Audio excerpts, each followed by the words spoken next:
Hello and welcome. I'm Leigh Ann Gerrans and you're watching W News, broadcasting live from the Al Arabiya studios. These are our top stories. Iran's security chief says it's prepared itself for a long war with the United States. As U.S. Secretary of War Pete Hegseth claims, we didn't start this war, but under President Trump, we are finishing it. And global oil prices have risen as Iran continues to launch strikes across the Middle East.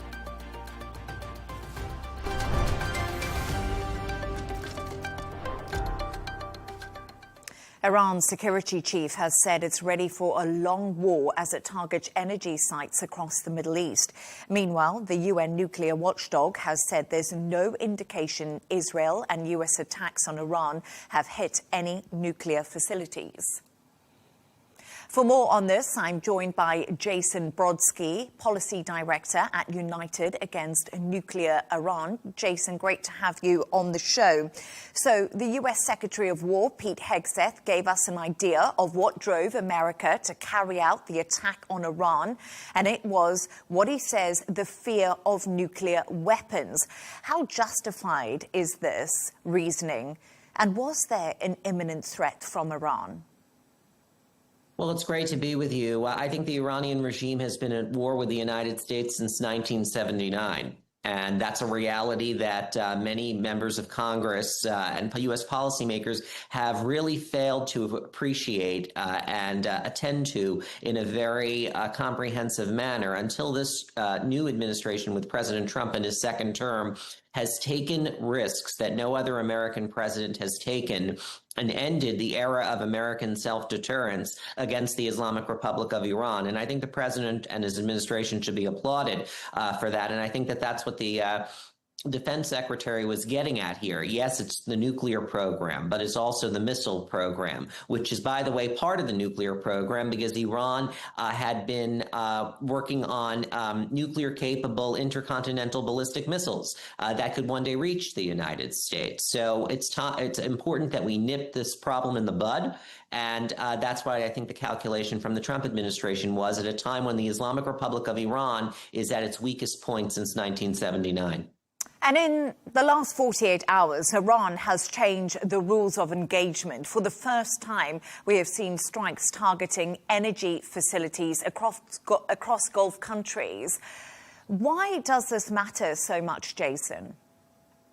I think Iran is trying to expand the geography of the conflict and trying to inflict political, military, and economic costs on the United States in the hopes that by targeting these Gulf countries, that will pressure them to pressure the United States in turn to cut this campaign short. That's what you saw in the comments by the Supreme National Security Council Secretary Ali Larijani, who said that Iran is prepared for a long war. They think that the United States is not prepared for a long war and will lose patience and will to continue in dislodging the Iranian regime from power. This has been a calculation that has, been manifested over years of observing American retreat in the region, particularly dating back to the 1980s when there was the Marine barracks bombing in 1983. And instead of holding the Islamic Republic accountable directly on Iranian soil, the United States withdrew from Lebanon.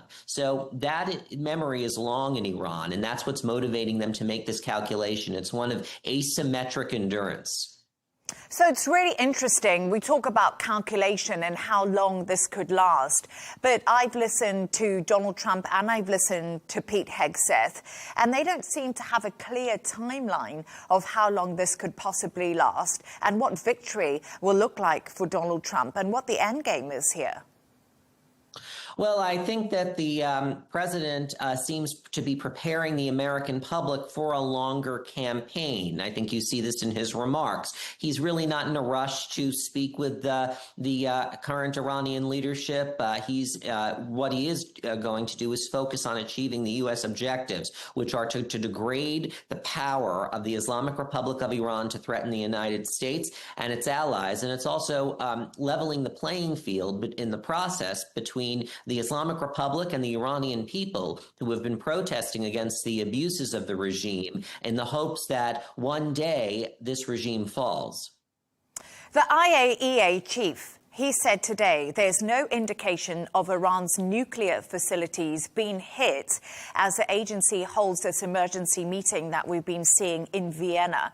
What more do we know about the situation in Iran and where the 440 kgs of enriched uranium at around 60% could be? Because these are the questions many people want answered.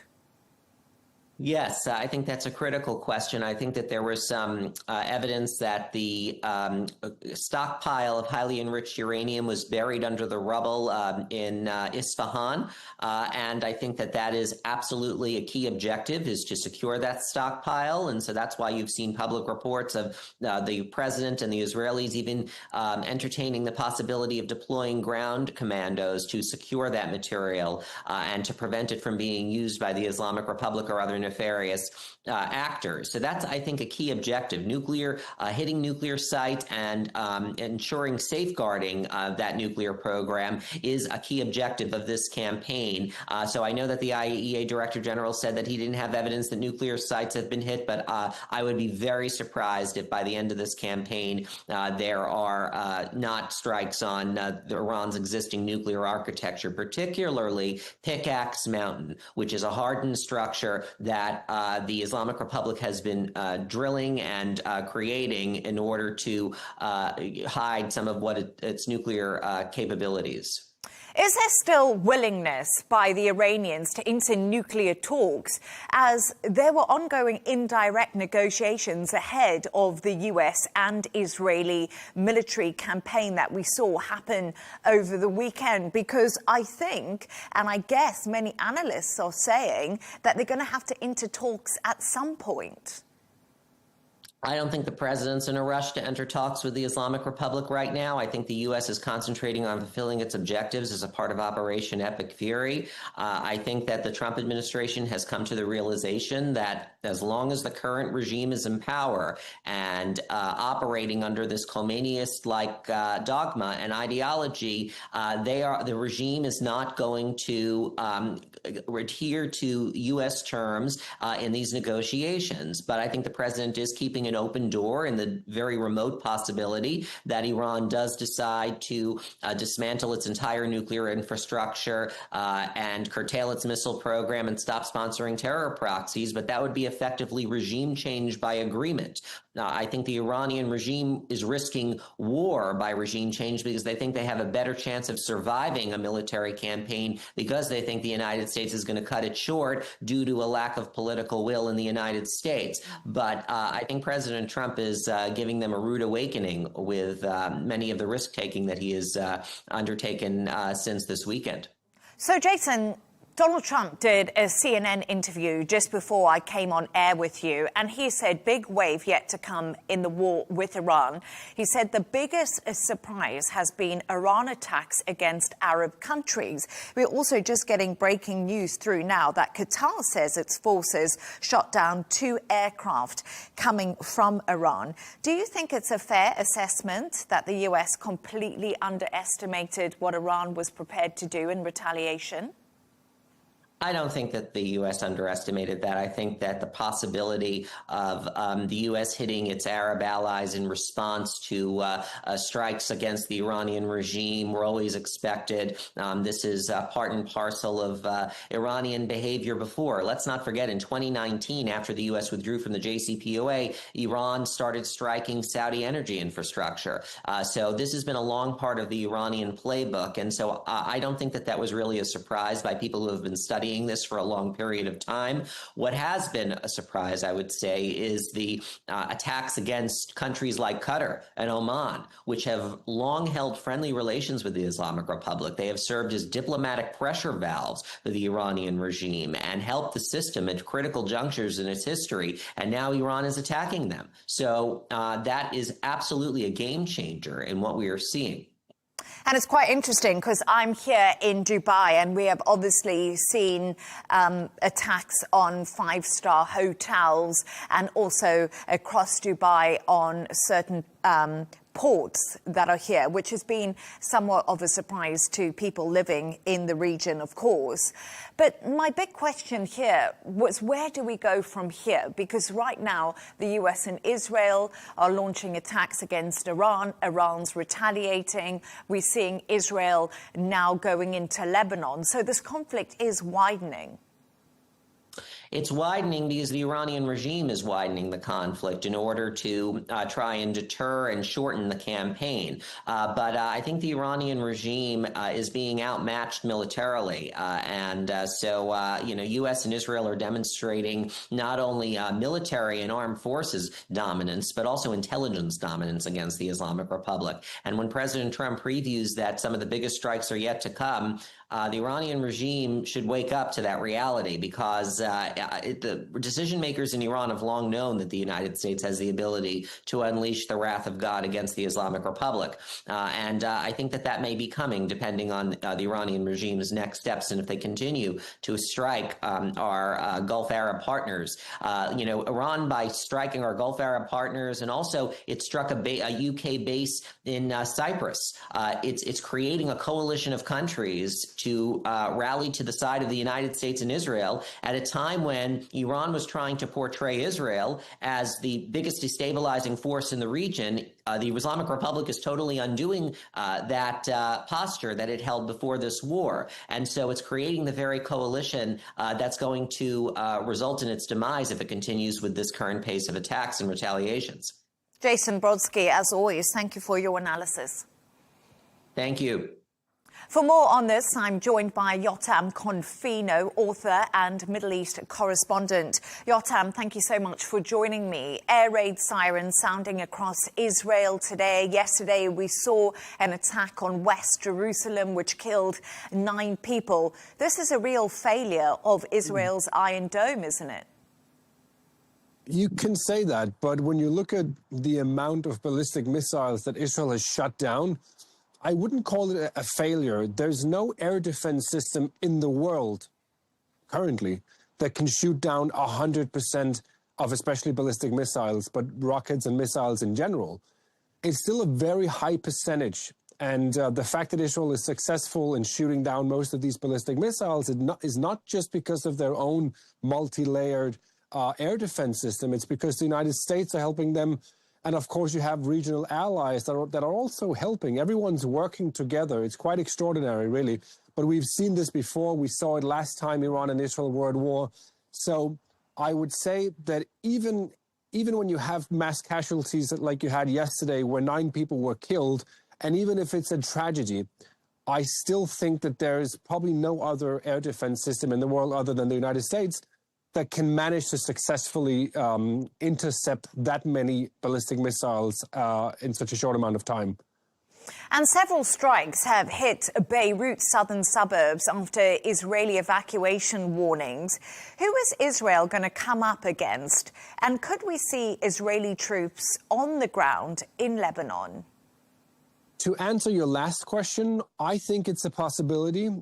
Firstly, because Israel now has a golden opportunity, an excuse to go in and finish what they didn't finish during the last war with Hezbollah. They hoped that the agreement they struck with the Lebanese government and, of course, Hezbollah and the United States and France, they hoped that the Lebanese army would be able to disarm Hezbollah. There was a mandate for them. There still is a mandate for them. They have the full backing of the U.S. and France and, of course, Israel. But it has proven to be too big of a task for the Lebanese army to disarm Hezbollah, mainly because they don't want to do it. Hezbollah, they don't want to hand over their weapons. And the Lebanese army is not doing the same kind of cleanup like Israel did when they were in Lebanon. Israel literally went from building to building searching for weapons. The Lebanese army is not doing that. So currently there is an opportunity for Israel, now an excuse you can call it, to go in and finish what they started. I spoke to a source earlier today who's briefed on the operation, who told me that Israel is considering it. They're not ruling out sending troops into Lebanon. They have called up 110,000 reserve soldiers just in the past couple of days. In terms of what they're hitting in Beirut and in southern Lebanon, Today, so far, the Navy and the Israeli Air Force have struck 70 different sites of weapon storages, ballistic missile launchers, but they also assassinated several Hezbollah members and apparently also an Islamic Jihad commander. They took out the head of the intelligence headquarters in Beirut, belonging to Hezbollah. And the defense minister has said that Naim Qassem, the leader of Hezbollah, is the next in line. So he will be assassinated too, most likely. So this is what they're doing. They're being very aggressive in their response to Hezbollah intervening now on behalf of the Iranian regime. And Yotam, 4 US military personnel have died and many are seriously injured following US and Israeli attacks on Iran. As Israel carries out more attacks on Iran, and as you've just been speaking to me, Lebanon, is there concern of loss of life of Israeli military personnel? There's always fear of loss of life, I would say, in particular when you're flying fighter jets deep into enemy territory. Now I'm talking about Iran, of course.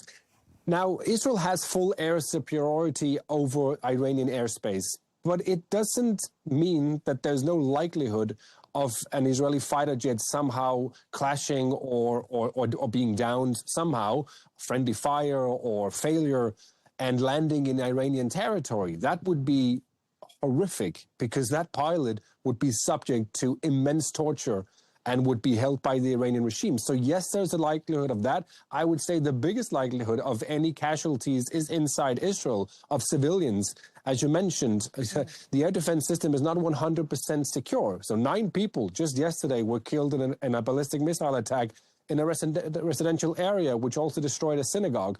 That's the biggest threat. In terms of the soldiers, I think they're better equipped to handle themselves, especially when they're flying over other countries and their very advanced fighter jets inside Lebanon. If they start going in with troops, that's definitely going to be there's going to be a possibility of casualties and losses of soldiers. We saw that during the Lebanon, the Hezbollah war, the last one, that many Israeli soldiers were killed in that war inside Lebanon. And we heard from Pete Hegseth a little bit earlier on, and he didn't give a clear estimate of how long the Trump administration believes the war could continue. Is there broad support for a prolonged US-Israeli war right now, Yotam? I'm not sure. Let's start with the Americans. I'm not sure the Americans are supporting a prolonged war. In fact, they don't want any war. They elected Donald Trump because he's he told his voters that he's not a wartime leader. He's not a warmonger. He doesn't want to start any wars. In fact, he wants to end wars. So I don't think there's a big support among Americans for this campaign in general, but also definitely not for a prolonged campaign, and definitely not for boots on the ground, which Donald Trump just told New York Post that he's not ruling out, which is to me shocking because that's the exact opposite of what he's been saying since he was elected and before that during his campaigning. In Israel, it's a completely different picture. Israelis have been living with the threat from Iran, the threat from all of the terror groups for decades. Countless lives have been lost on the Israeli side, and of course also in other countries due to the Iranian regime. For them, it's now or never. There is a golden opportunity for them now to maybe not remove the regime altogether, but to degrade it in such a way that they simply don't pose a threat anymore, that they cannot fire ballistic missiles throughout the day. I can't count how many times I've been in a bomb shelter since Saturday morning. So has the rest of the population. And this is just something that's intolerable for Israelis. So therefore, they support a prolonged campaign to remove not necessarily the regime, but remove the threat from the regime. And Yotam, just looking more broadly, once we have seen the US-Israeli campaign end in Iran and in Lebanon, do you think Israel will be able to reshape the region? Is that what they're looking to do, reshape the region to make them safer, despite what other concerns other countries may have? Yes, I believe Netanyahu already on October the 7th. He's a pretty clever man. Whether you like him or not, he's despicable in many ways, but he's very clever. He knew I would say he knew already on October 7th that this insane situation that Israel found itself in kind of opened the board. It gave Israel and Netanyahu the opportunity to reshuffle the board, which has happened since. Israel has decapitated the entire meaningful Hezbollah leadership. Hamas is still a shadow of its former self, even though they do control half of Gaza. Iran is crippled and now under immense fire from not only Israel, but also the United States. And Bashar al-Assad, which was an enemy of Israel, has fallen, even though the new regime led by Ahmad al-Shara is not necessarily an ally at all. He's still, I would say, someone that Israel could potentially actually work with. So I would say, generally speaking, Israel has managed to turn a horrendous failure, intelligence failure, a horrendous massacre into an opportunity to reshuffle the board. If they manage to remove the Iranian regime, which still seems very, not far-fetched, but it seems like it's going to happen down the line, further down the line, even if they don't manage to topple the regime, but they manage to remove their nuclear program and ballistic missile program and degrade it, generally, I would say that's a huge victory for Israel. But again, we're in the very early days of this campaign, and it remains to be seen, obviously, how far Israel and the United States are willing to go. Yotam Confino, as always, take care and thank you for joining us. Thank you.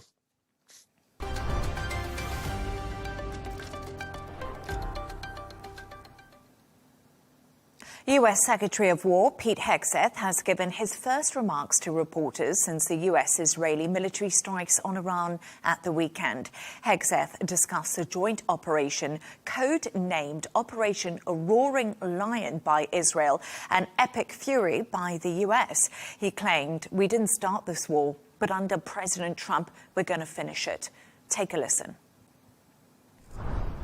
This is not a so-called regime change war. But the regime sure did change, and the world is better off for it. We didn't start this war, but under President Trump, we are finishing it. Their war on Americans has become our retribution against their Ayatollah and his death cult. It took the 47th president, a fighter who always puts America first, to finally draw the line after 47 years of Iranian belligerence. He reminded the world, as he has time and time again, being an American means something unbreakable. If you kill Americans, if you threaten Americans anywhere on earth, we will hunt you down without apology and without hesitation, and we will kill you. We can now go live to Washington to speak to Leigh Ann Gerrans, a former Iranian-American official. Leigh Ann, it's great to have you on the show. How do you interpret Pete Hegseth's assertion that this is not a regime change war, even as he says the regime did change? And how might the message resonate inside of Iran? Good afternoon, Leigh Ann, and thanks for having me. I think Secretary Hegseth and other government officials, including President Trump, has laid out clear objectives for this operation, Operation Epic Fury, or as the Israelis say, Roaring Lion. For the first time, the interests of the Iranian people, the U.S. government, and the Israeli government have come together, and this is like an opportunity for change. The Secretary Hegseth stated clear objectives, which is eradicating Iran's nuclear program, missile sites, Iranian Navy, and IRGC bases. So basically, Iran's offensive capabilities are going to be eliminated based on what he said. And also, there is no nation building, as he said. There is no democracy building or sending troops there. So it's a very clear objective based on what we hear and what we heard from the news conference today. And it's really interesting because Donald Trump says he won't rule out boots on the ground in Iran, and that's according to the New York Post. We just got those lines in the last hour or so. But Pete Hegseth pushed back on fears of a drawn-out war, saying this is not Iraq, this is not endless. And it's really interesting because you said Hegseth gave clear objectives, but with no defined exit plan, could this evolve into something far larger? That's a good question. It could evolve based on the response from the Iranian side. So this is an operation, in my view, with clear objectives. Getting rid of Iran's offensive capability, which is obviously a threat to Iran's neighbors, Israel and the United States. And it has been, but no U.S. president has wanted to basically get involved in any kind of operation against Iran because it is costly. It may cost human lives. U.S. Service members, which we lost 4 service members, sadly. And also the cost of war, the cost of energy prices going up. All of those are what the U.S. presidents would consider when they engage in operations such as this. However, as I said, this is what the president has decided. This is what it has come to. Obviously, the negotiations were not fruitful in a way that the Americans wanted, and it felt like it was just the Iranian side dragging their feet, even though some say it was actually successful. I really don't believe the Iranian side wanted to give away their entire nuclear program or basically come to agreement on the missile issue or any other proxy issues and such. So we talk about the loss of life, and the Iranian Red Crescent says 555 people, have been killed in the country since these attacks by the US and Israel. But I want to know, do you think that Hegseth and President Trump actually thought about the ramifications on Arab countries and as many as 706 total attacks on the UAE? And we're just getting some news lines from Iran. The Iran Revolutionary Guard says another wave of attacks launched. Iran media says new missiles are being used. Leigh Ann, the Iranian government and the IRGC had stated in advance that there will be implications if they were attacked on the Arab neighbors, on the U.S. bases overseas and in the region. So I am not surprised to see this. The objective of the Islamic Republic by these attacks is to create chaos, to create instability in the region, and just change the dynamics, open up, widen up the geography of war. This is very important. And it actually, I believe in the long run, it will backfire. Even in the short run, it has already backfired because many nations, including the European countries, have joined or they are intending to join the American side on the defense of their allies in the region. I don't think this is this was actually a very crazy move. However, we know what Iran's objectives is. They just want to shorten the attacks. They want the neighboring nations to complain to the American side to stop the war, because Iran, as we see, is not a match for U.S. forces.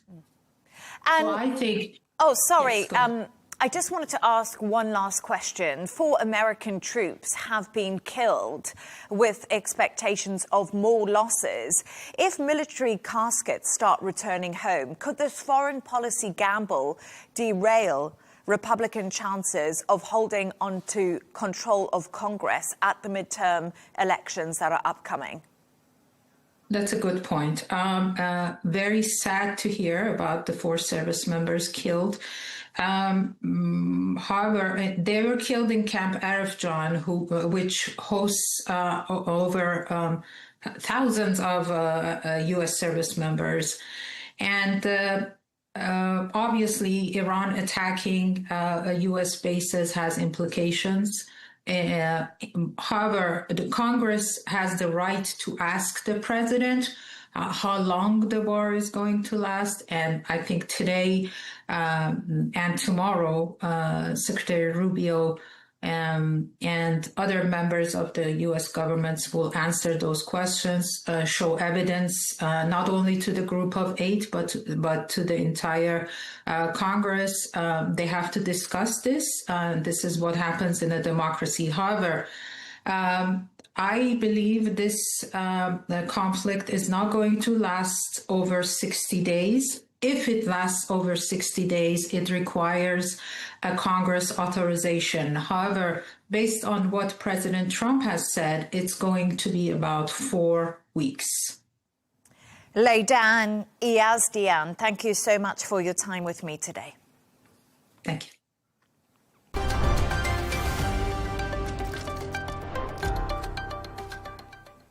China says it will step up measures to protect its citizens in Iran as the situation evolves following US and Israel military strikes. Beijing has called for an immediate ceasefire and de-escalation, urging all sides to return to diplomatic talks to prevent a wider regional conflict. Patrick Falk has this report. Well, China has issued evacuation advisories for its citizens in Iran and Israel as retaliatory strikes and instability have disrupted travel and prompted flight cancellations. Earlier today, the Foreign Ministry told citizens to strengthen personal precautions and to evacuate safely as soon as possible. Reports say more than 3,000 Chinese nationals have been evacuated so far from Iran. Beijing also confirmed that one of its citizens was killed as a result of the conflict. China has described the attacks as unacceptable, a violation of sovereignty and international law, and called on parties to respect the security interests of all Gulf states. While condemning the violence, China has stopped short of offering military support to Tehran, instead emphasizing the need for political solutions. Analysts say Beijing's response reflects its broader approach, maintaining strategic ties with Iran, protecting its energy and economic interests, and positioning itself as a broker of stability rather than escalation. That balancing act comes as the conflict is already affecting global markets and cross-border investment activity. Financial firms with Middle East operations, including some with Chinese interests, have postponed travel and deals amid security concerns, highlighting how the crisis is rippling into economic and commercial relationships. China's calibrated stance suggests it is wary of being drawn into the conflict, even as it presses for a ceasefire and greater diplomatic engagement to avoid further regional spillover.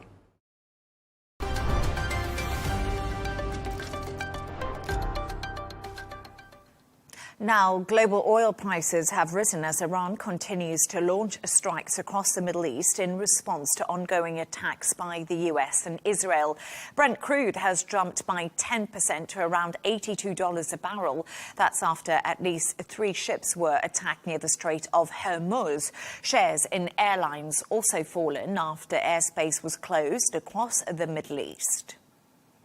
Let's speak to economist Vicky Price. Vicky, thank you so much for joining us. Qatar has halted LNG output after Iranian drone strikes on key energy facilities there. What impact has this had on European gas prices, and what wider impact could it have? Well, we've seen gas prices rise quite significantly, and I think that is a serious problem because it depends, of course, on how long that is going to continue. Europe depends very significantly on LNG inputs from Qatar and elsewhere in the region, but mainly Qatar. So what is going to have to happen is that they get that energy from somewhere else. And we know that even since the war in Ukraine, what they have been doing is get more LNG from the US. And prices, of course, are going to reflect that. So I think there will be a destabilization, if you like, in terms of the normal trade patterns, and that's going to have to happen. And Vicky, oil prices also rose as much as 13% today, but actually pared back some of those gains after a steep surge we saw in the Asia trading as the Iran conflict disrupts these flows in the Middle East. Does this reflect uncertainty in the markets at the moment? It certainly does. I mean, what we've seen, of course, is that there's been a rethink of exactly where we stand in terms of oil reserves. And also, interestingly enough, in Europe, the expectation is that there's going to be, and generally also in the US, in the East Coast, a slightly warmer March, which means that perhaps not as much oil may be required in the future as would otherwise perhaps have been the case. So, and of course, we've also had the announcement by OPEC that there would be an increase in production from April. That, of course, will take a little bit of time before it has an impact, but nevertheless, it's quite important. So the markets are rethinking. A lot will depend on how long all this lasts. So the markets are not panicking, but they are indicating that there will be some issues if this doesn't get resolved soonish. And the Strait of Hormuz is the pinch point for the global economy. Lots of vessels are anchored in that waterway as I speak to you. An oil tanker has also been attacked in the Gulf of Oman and multiple energy facilities across the region. Could this make prices at the petrol pumps higher for people in the US and all over the world? Yes, people are already calculating what it would mean if prices stay as they are now or if they go up higher. I mean, of course, we have things to compare against, which was indeed the war in Ukraine and also what happened a couple of years ago in the region as well. So prices were, and considerably higher, went up a lot faster and stayed high for some time. This isn't anything like that increase that we saw then on those two previous occasions, which suggests that perhaps the markets are just waiting to see. But there is no doubt that if prices stay as they are or start increasing, then it will be felt in terms of the cost of living for people, because they have to pay a little bit more in terms of gasoline prices. But we do know that some 20% of all oil comes through the Strait of Hormuz. But there is another issue, which is that lots of container ships also have not been able to do anything. They're waiting there to make sure that there is a sort of clear passage across. We have seen in previous crises, and we saw that again after COVID and after the war in Ukraine started, that container ships, the freight rates went up very significantly. That increased costs for anyone who was expecting things to be delivered. And then also prices in the shops went up. And there is a clear correlation between the time that it takes if you divert ships to go in a different route to get the deliveries to come in, and CPI, consumer price inflation. And that's a problem because everyone's been waiting for lower interest rates, for inflation to come down and really help. And growth forecasts have been adjusted accordingly. Well, all that needs to be rethought. And it's really interesting because I want to pick up on that point, because we're talking about the Middle East. We've spoken about oil and energy, but the Middle East isn't just about oil and energy. Of course, it's about trade, what you're just talking about. And it's also about tourism. And we've seen some of the big international airports, like in Dubai, one of the busiest in the world, that's been shut, apparently limited flights to begin again tomorrow. But what impact does this also have? We've seen that, of course, reflected in stock prices. Big airlines are seeing their prices fall quite significantly, and that's a problem. And tourism is one, as you rightly suggest, that is going to be affected. And we've seen tour operators, their stock prices go down as well. And I think people will rethink perhaps where they go on holiday or where they go and move to. And it's interesting, of course, I'm talking to you from the UK, where loads of people have relocated to places like Dubai and elsewhere. And the question is that trend going to continue, or are we going to see a rethink? And it's really interesting because I'm talking to you from Dubai and relocated from the UK. So economist Vicky Price, thank you for your time. Thank you. I just want to bring you some breaking news. Donald Trump is speaking and he says U.S. continues to carry out large-scale combat operations. Trump says Iran refused to cease its pursuit of nuclear weapons. That is Donald Trump, the President of the United States, speaking live now following those U.S.-Israeli strikes on Iran over the weekend. More on that developing story throughout the evening. And that's all from us on W News. Don't forget to subscribe to our YouTube channel. Of course, follow us on X, and we'll be back in a couple of hours with W News Extra. Goodbye and thank you.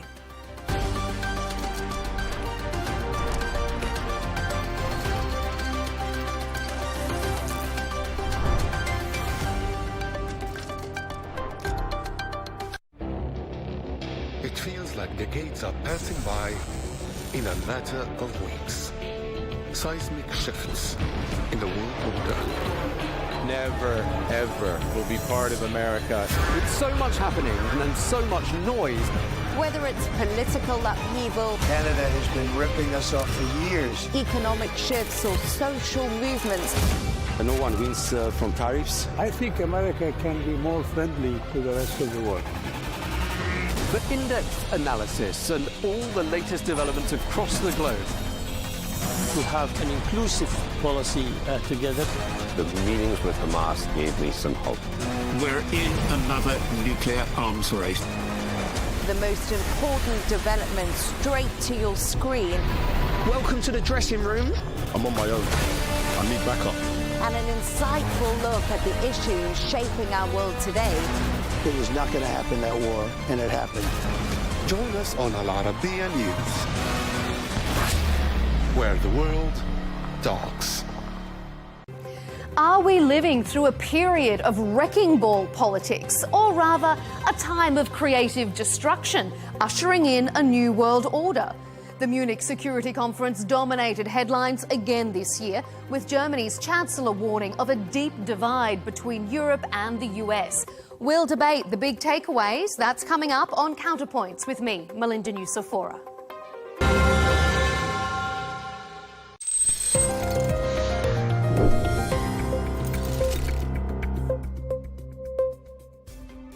For years, Nemesio El Mencho Oseguera Cervantes, leader of the Jalisco New Generation cartel, evaded capture. But in the end, authorities didn't just follow the money, they followed his girlfriend. Her name, Guadalupe Moreno Carrillo. Military intelligence says she had been in a relationship with him for about 3 years, after his split from his wife, Rosalinda Gonzalez Valencia, in 2018. Low profile, no public criminal charges, almost invisible. Her name first appeared in the 2022 Guacamaya leaks, placing her inside El Mencho's inner circle, though her exact role was never confirmed. Then came February 20th, 2026. Intelligence tracked a meeting between the two at a private cabin in Tapalpa, Jalisco. The next day, she left, he stayed. That was the break authorities needed. Special forces moved in, and one of the world's most wanted drug lords was dead. Officials later described her as the key to finding him. De una de las parejas sentimentales del Mencho. So who is Guadalupe Moreno Carrillo? Little is publicly known. Reportedly, she's in her early 50s, has light skin and dark hair. Military intelligence says she moved in high society and business circles in Jalisco. Despite being in his inner circle, there's no public evidence linking her to criminal activity. And authorities confirm she is not under arrest and faces no charges. After years on the run, El Mencho wasn't brought down by bullets, but by his own love story.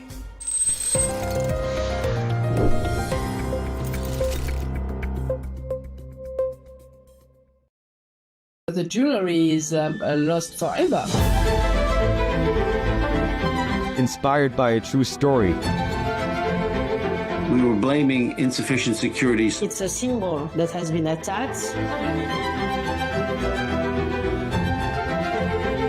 Isn't a museum the most protected space on the planet? So social media was flooded with countless fantastical videos. Before the era of artificial intelligence, people reacted to such shocks by taking to the streets. I didn't leave my chair, and I didn't say a word there. Technology no longer grants time, the luxury of time.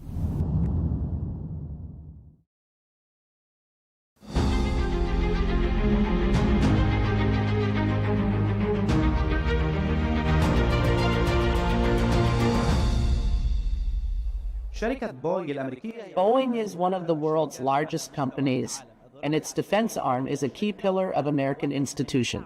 U.S. military institutions rely on it, the U.S. Army, the Pentagon, and many other American agencies depend heavily on this company, which has had a long-standing presence for decades in Europe and also in the Middle East. It has extensive relationships and major partnerships with the Kingdom of Saudi Arabia. Here at the World Defense Show, we're joined by Mr. Brendan Nelson, president of Boeing International. Welcome to Al Arabiya. More than once you've spoken about Boeing's support for the vision and about your long-term partnership to support the defense industry's sector in Saudi Arabia. What is Boeing's most important role in this area? What are you doing? Osama, firstly, thank you for speaking to me here at the World Defense Show in Riyadh and for your audience listening to me. Great nations are built on great confidence, and His Royal Highness Mohammed bin Salman has infused into the Saudi people social courage and what I call a venturing spirit. And the vision of 2030, which sets out an economic and social revolution for the Kingdom of Saudi Arabia, is one that is completely and utterly supported by the Boeing company. In tourism, technology, infrastructure, industrialization, localization, economic diversification, sustainability to make sure the environment that our children, our grandchildren and beyond inherit is one worthy of them, is very much a vision that we support actively. And at the heart of it, the Crown Prince has said that he wants a self-reliant, sustainable aviation and defence security system. And if you like, the system of systems. And so for the Boeing company, every single aspect of the vision for 2030 is one that we are supporting, whether that's in the commercial aviation sector, in localising, industrialising, producing parts, supporting and providing commercial aircraft, or in the defence sector, not just the provision and support of defence platforms, but increasingly what the Crown Prince would call the system of systems. Our challenge these days is not so much about replacing platforms like F-15s or other aircraft with new ones. It's as much about integrating. And so the World Defence Show is tagged integration. So it's about integration, digitisation and systems intelligence. To create, we want to work with the Kingdom of Saudi Arabia on creating an ecosystem in defence, which is about aircraft, intelligence, surveillance, reconnaissance of space, of strike capability, of sustainment, and all the aspects that are necessary for the defence of a very proud and modern country. Speaking of aircraft, you've had a relationship since the 1970s with the Royal Saudi Air Force. How do you plan for the future of this relationship?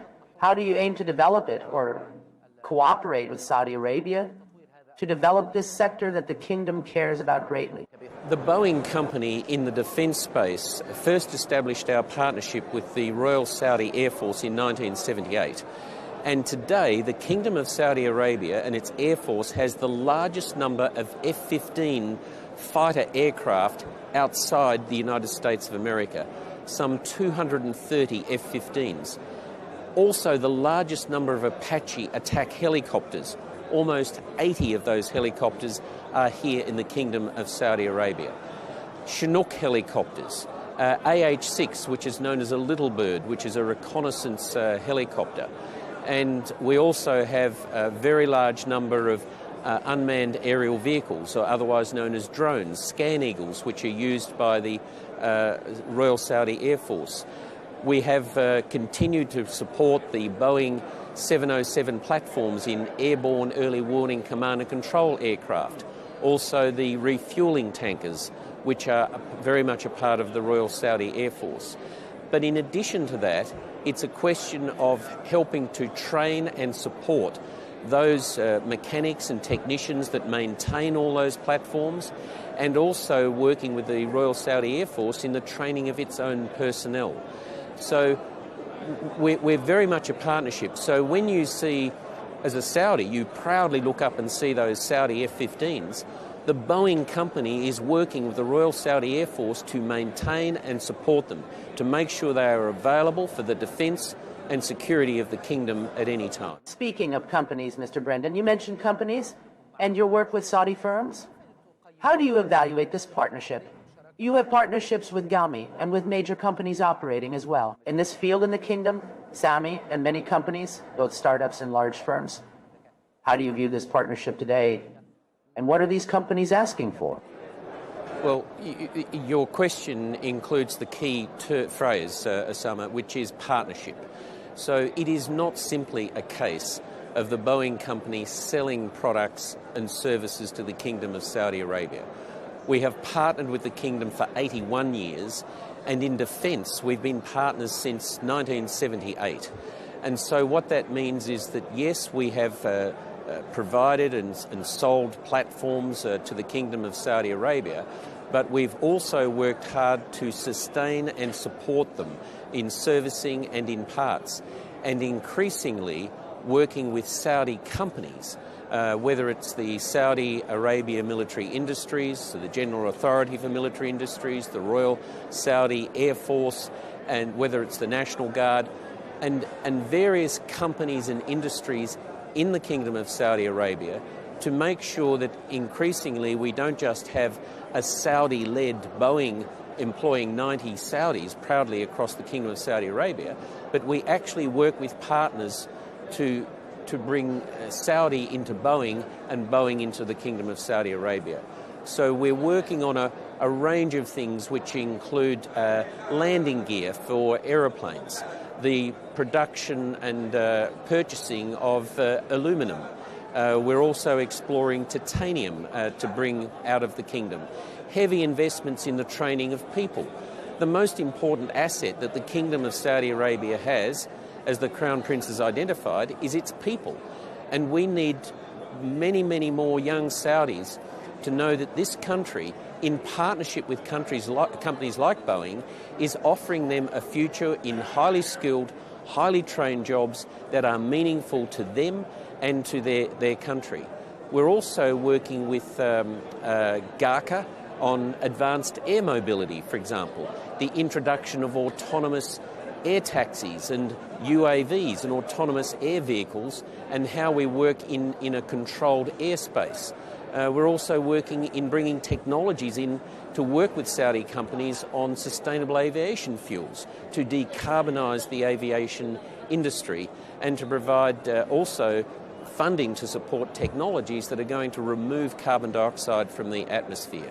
So those and many, many other things is what we're doing, and there's going to be a lot more. Saudi companies now care a lot about technology transfer and also knowledge transfer, training Saudi youth and developing these products locally here inside the kingdom, and also leveraging Saudi Arabia's geographic position to become part of global supply chains. To what extent is Boeing cooperating in this framework?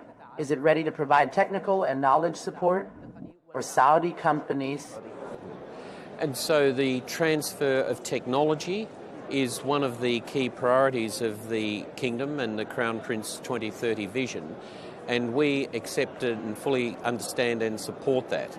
And what we're doing, working through a range of technologies to bring into the Kingdom, whether it's in the decarbonising of the aviation industry, the production of aerospace-grade thermoplastics, the production and acquisition of aerospace-grade aluminum, of titanium, the manufacture of parts. We're actually exploring with the Kingdom right now, producing parts for our defence platforms. We've had discussions around the forward fuselage for the F-15, for example, and we're also working through landing gear for aircraft. So a lot of technology that we want to bring and increasingly are bringing into the kingdom. About the training, aircraft that you recently built, the T-7 trainer, where have you reached in this project? Have you delivered parts of this aircraft to the U.S. Air Force? And is there openness to exporting it or making it available to U.S. allies? The T-7 will replace the T-38. It's the first time in 60 years that the United States Air Force is acquiring a new trainer for its next generation of fighter pilots. And the pilots who train in the T-7 will be able to go on to fly F-15s, F-16s, F-35s, and a whole range of fighter aircraft platform. We have now delivered the first 2 of those T-7s to the United States Air Force. One of them is flying and already helping to train the next generation of pilots. The other one is being used to train the technicians, the mechanics, those that are going to have to support the aircraft. There is immense international interest in the T-7. The British, for example, have indicated an interest in it, and we also are aware of some countries in Northeast Asia that are interested in it. It will be an ideal aircraft, I would think, for training the next generation of Saudi pilots, and it will be a discussion that I expect the leadership of the Kingdom of Saudi Arabia will have with the United States government about any decision to bring the T-7 to the Kingdom of Saudi Arabia. Personally, of course, we will be very supportive of that should the decision be made, because in the end, as we all know, you've got to concentrate on the next generation. Thank you, Mr. Brandon Nelson, President of Boeing International. Thank you for being with us on Al Arabiya, and thank you for coming to Riyadh.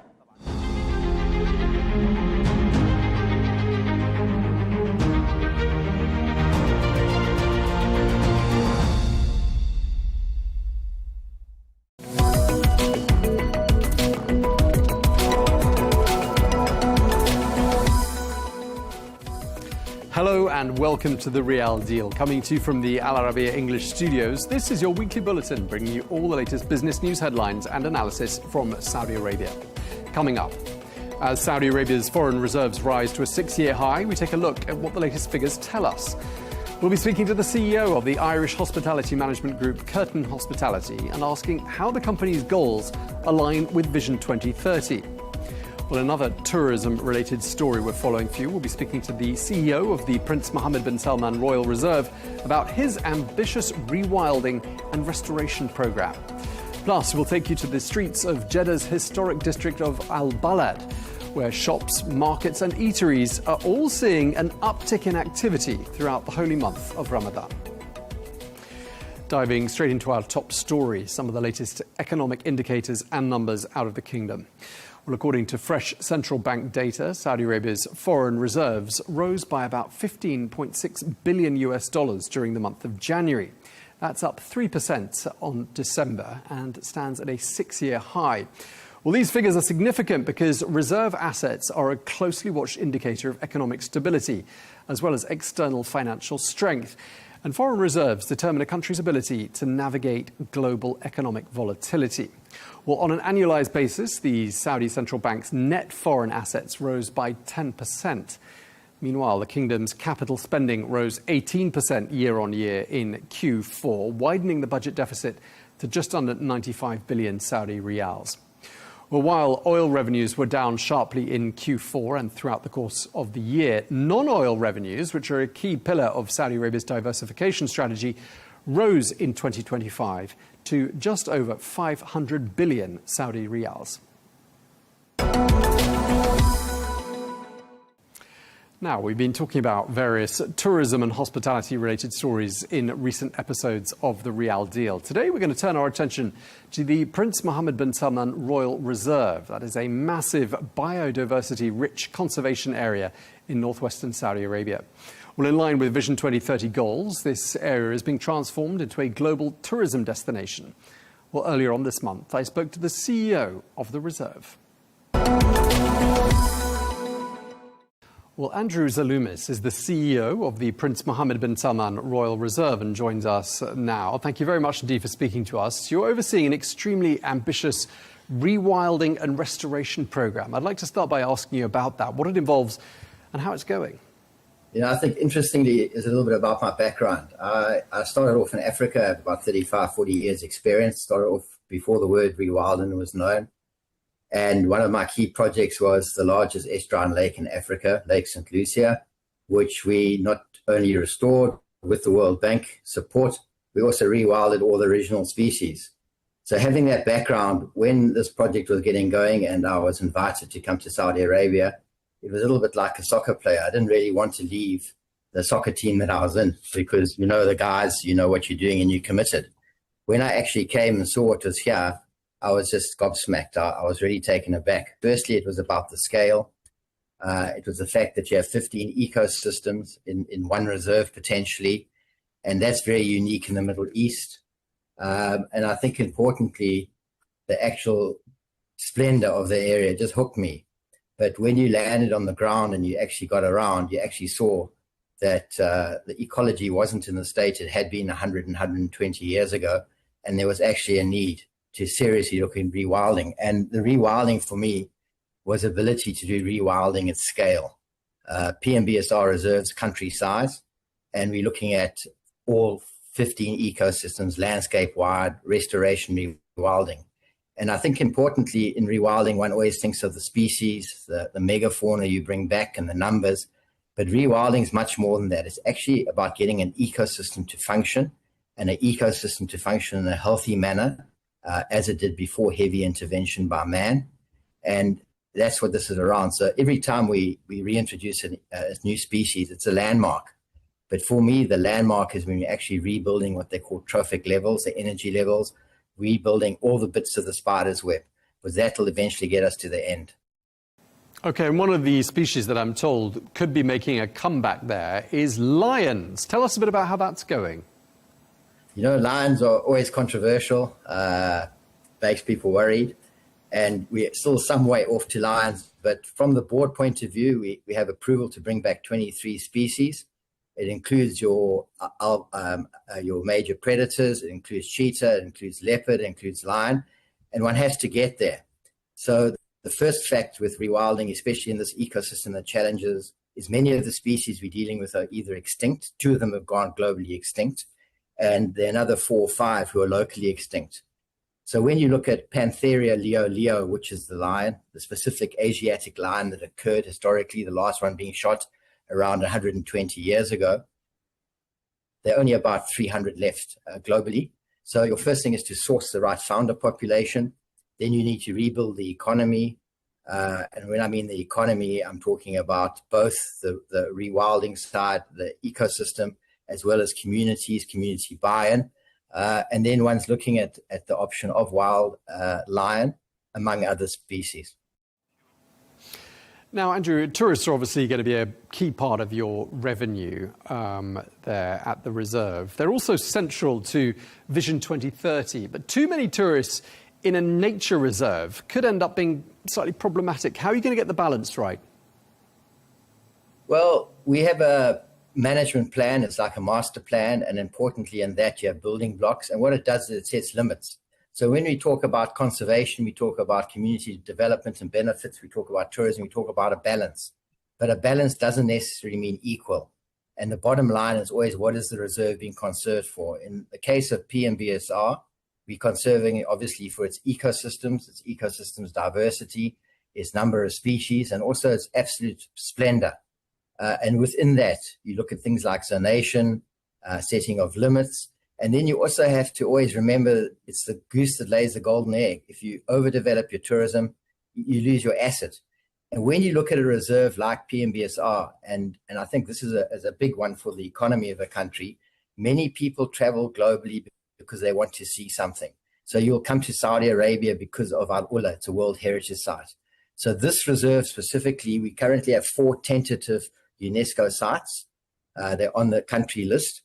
If those, or when those are approved by UNESCO, and it'll take time, it makes it a reserve globally unique. It makes it the most splendid desert reserve in the Middle East. And people will travel just to come and see that. People travel, they come and see that attraction, and then they spend more days in the country. So they'll come into Al Ula, they'll come into a PMBSR, they'll go across to a NEO. and you're creating a destination. So the conservation part of it is really about establishing a destination, which is original, it's pristine, and it's alluring for the public, both Saudis and internationals. Now, we're talking here about a vast area of northwestern Saudi Arabia, which is the Prince Mohammed bin Salman Royal Reserve.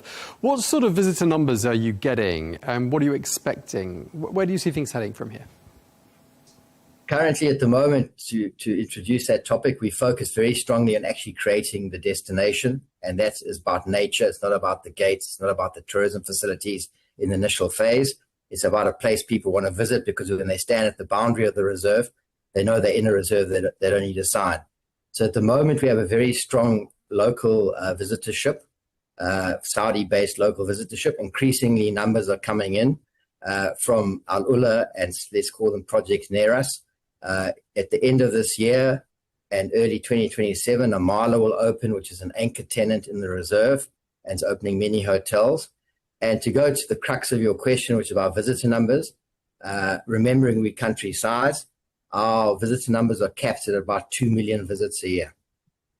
Okay, and obviously it puts us in the leagues of a Kruger National Park, for example, which is the most famous South African reserve, a Masamari in Kenya, or Yellowstone National Park. In fact, probably lower numbers if you take it per hectare, square kilometre per person. Okay, clearly lots for people to see. We've been looking at some of the pictures of the reserve as you've been talking, flora and fauna of all kinds. What sort of an experience can a visitor to the reserve expect? Well, you start off with the coast, and you start with the old towns. One of our tentative listings for UNESCO is Old Town in Al Waj and in Duba, which is much like the old town, obviously smaller, in Jeddah.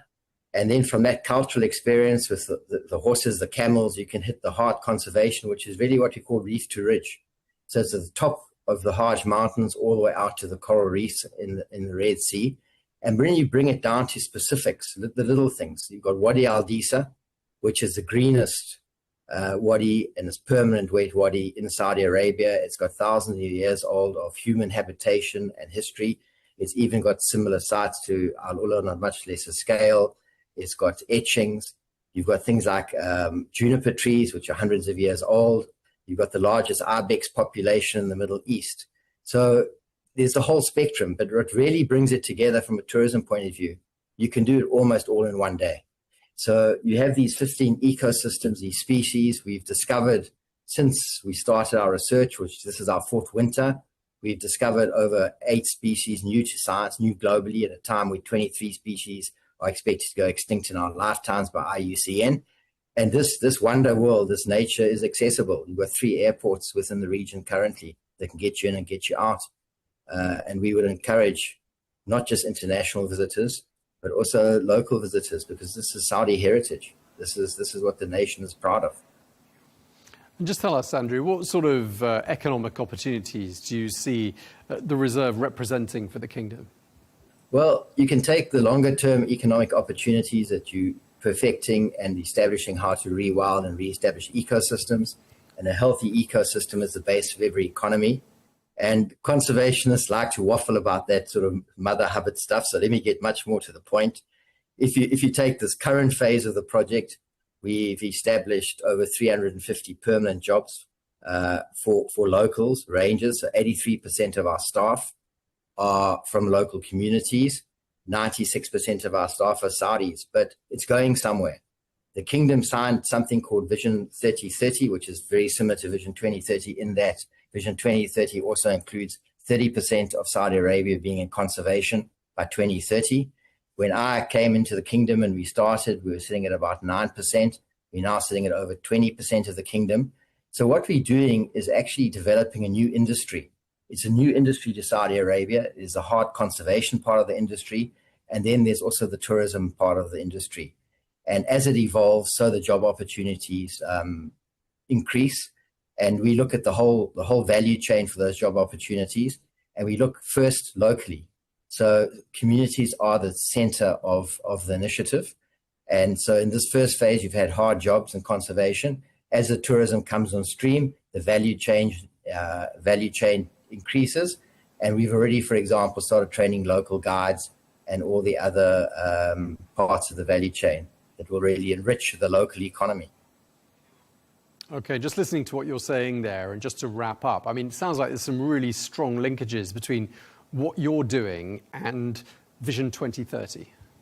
Absolutely. So, when you look at Vision 2030 and you look at the three pillars at a high level, the one is a vibrant society, the other one's a thriving economy, the other one's an ambitious nation. And conservation and restoration touches all of those. If I make 4 points, building the land to 30% by 2030, the point that a healthy environment means you are resilient to global warming, some hard stats around that.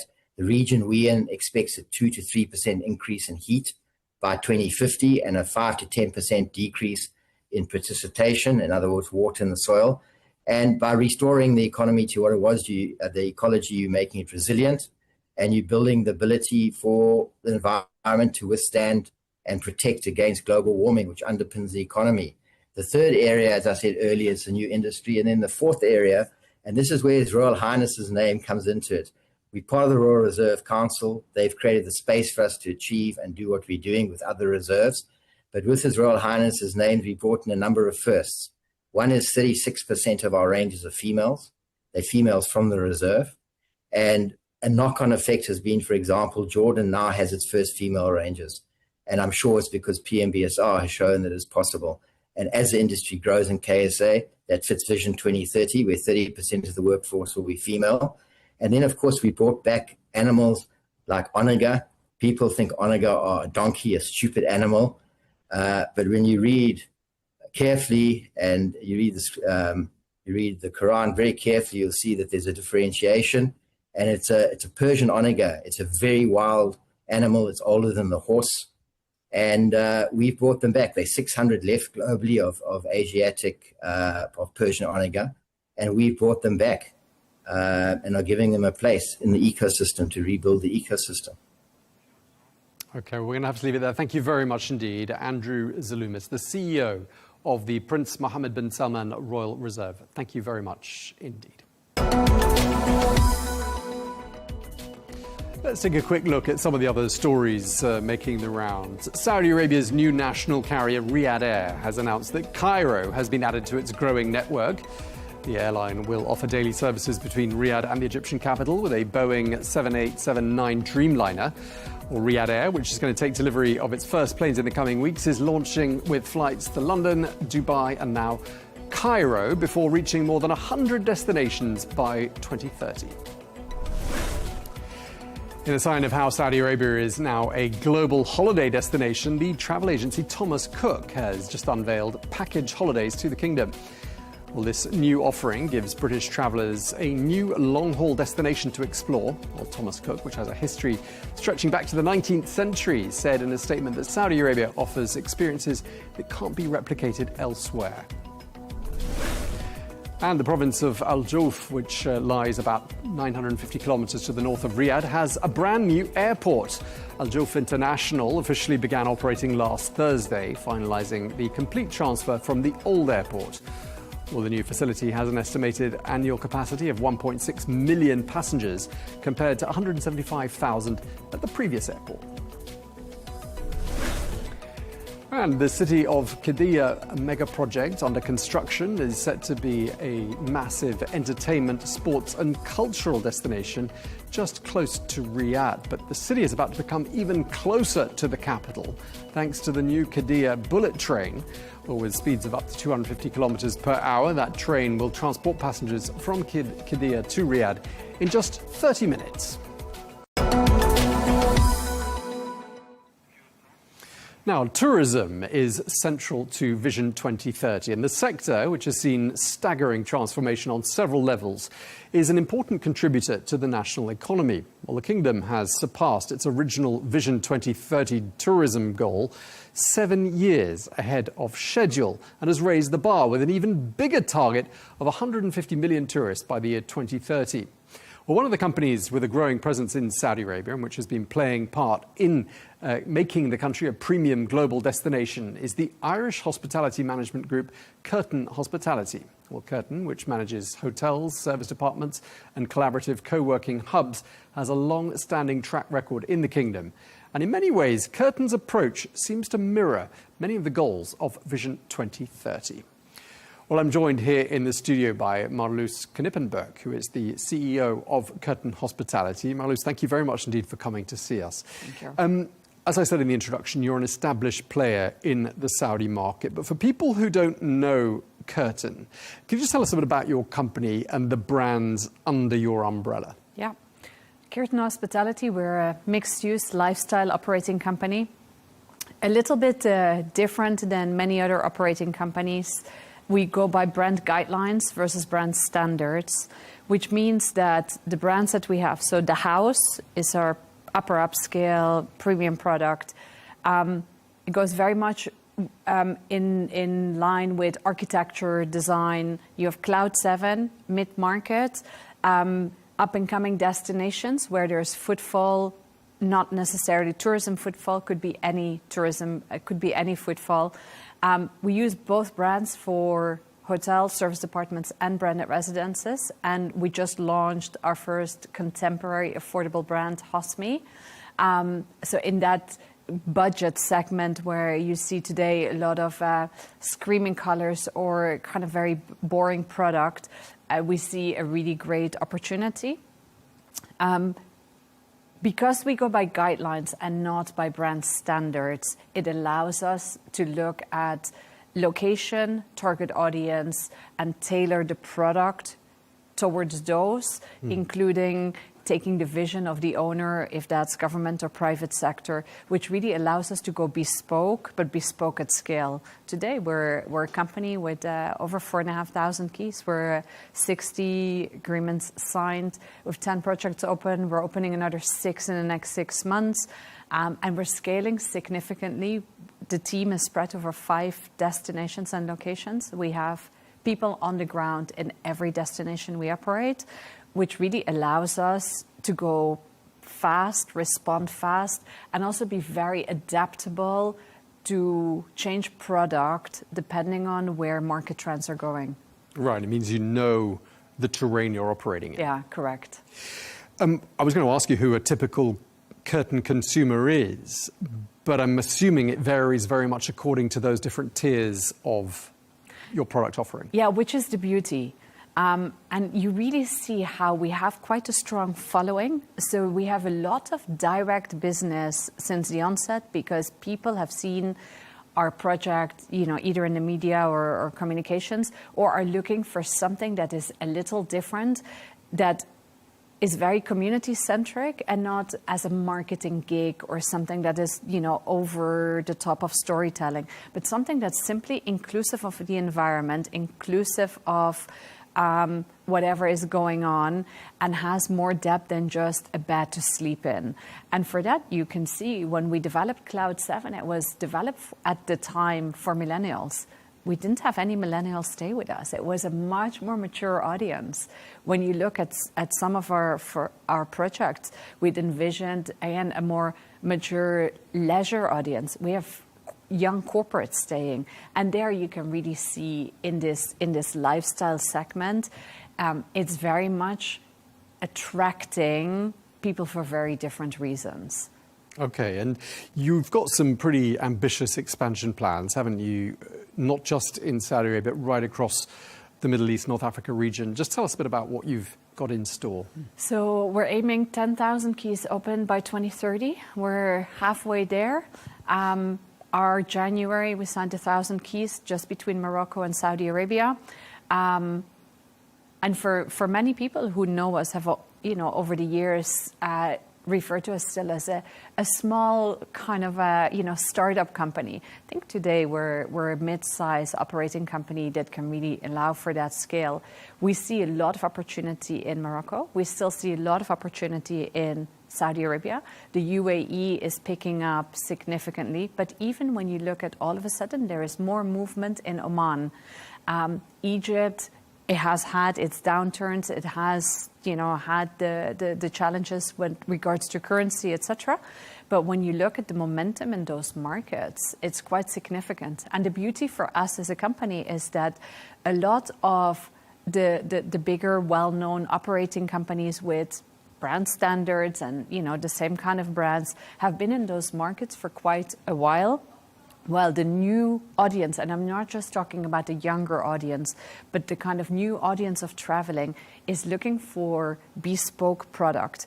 And the way we built up Curtin Hospitality is to be able to scale bespoke. So we're just at a very small stage of, where we can take the company simply because the infrastructure that we've built is so strong. Right, and you've got a long-standing track record in Saudi Arabia. What sort of opportunities are you seeing in the kingdom? So we were really early entering Saudi Arabia, again, as a lifestyle alternative operating company. And because of the way that we look at the markets and the way that we like to understand the markets, when we went in, Vision 2030 was just announced. It was just at that kind of borderline of people challenging, is this really going to happen, yes or no? And even when we were looking at project plans, it was, do we go with the old style? Do we go with the new style? And that changed so fast for us. So we've had the benefit of being there early. We've had the benefit of building some really strong relations. Plus, we've always built relations on two sides, private sector as well as government. And we've never banked on, we'll get some keys for free. We come in and just, find the red carpet, etc. The locations that we've been looking at have all been locations where there is reasons for people to go already now. And that doesn't have to be just Jeddah and Riyadh. But for example, if you look at Abha has a massive amount of tourism coming in for the summer. But if you go there, if you look at the infrastructure, if you look at the F&B offering today, if you look at the seasonality, it's probably the only place where it's green all year long. Those kind of locations, Yambu, we're opening just later this year. For many people that know Yambu, they say, but it's industrial. Well, if you come there, it's not that industrial. If we're waterfront, but it's waterfront. Ministry of Culture is working on a number of buildings and the renovation of the old town, like our project that we have in Alula, where after we launched Cloud 7, Alula, which is 300 units, we started with Dartontura, the house hotel, which is 30 keys, city center,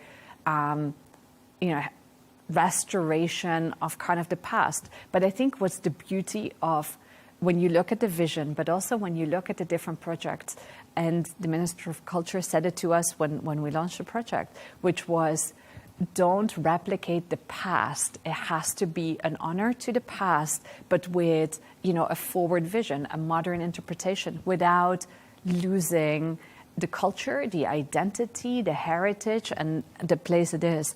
And I think for us, that's the beauty of the opportunities. We've built some really strong relations with a couple of local families. They're going into hospitality, or they are in hospitality, all for different reasons. And many people are saying, Al-Asa is, foundation of our family. That's where, it started. We want to leave something behind, but not something that is just glamorous and etc., but something that really brings the community together, creates jobs, creates opportunity for suppliers. And again, because of our alternative approach, because of the lifestyle elements that we have in, plus because we go local, we can work with local suppliers and local community. And I think those components together really create all of a sudden an amazing opportunity for us in a country like Saudi Arabia, because of the variety of destinations, the variety of families, and the alignment with the government sector at the same time.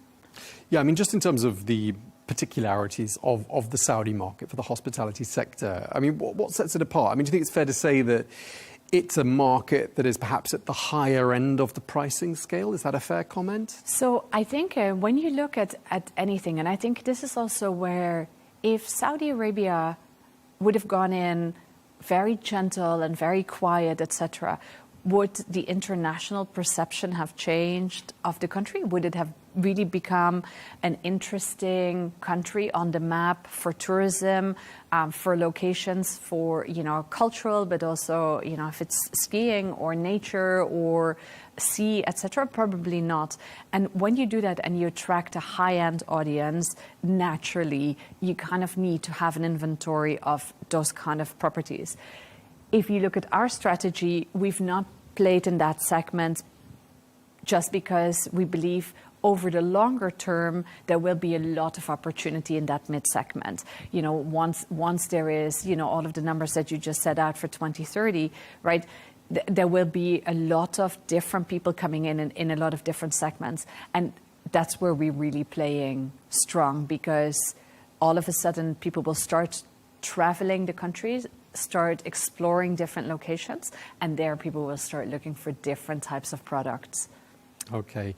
Just to wrap up, as I said in the introduction, a lot of Curtin's goals seem to mirror some of the goals of Vision 2030. Is that a fair comment? Yes. And I think that's also why we really found in Saudi kind of a ground for business. We set our plans and our goals and our vision 12 years ago, I guess. We haven't adapted them. And when they came out with Vision 2030, and you see the alignment, when you look at the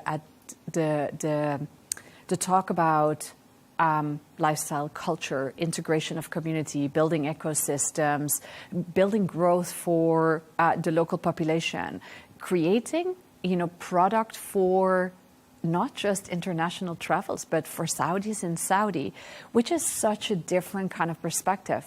But it really goes along with our look at, you know, local hiring, supply chain, and everything else. So there's a great alignment, and I think that's also why we build good relations, and we resonate with people like PIF, with people like you know, government sectors, with governors in different establishments, because we understand what they're saying, and because we go by guidelines, we can actually take those different visions in the different destinations and tailor that very easily to product.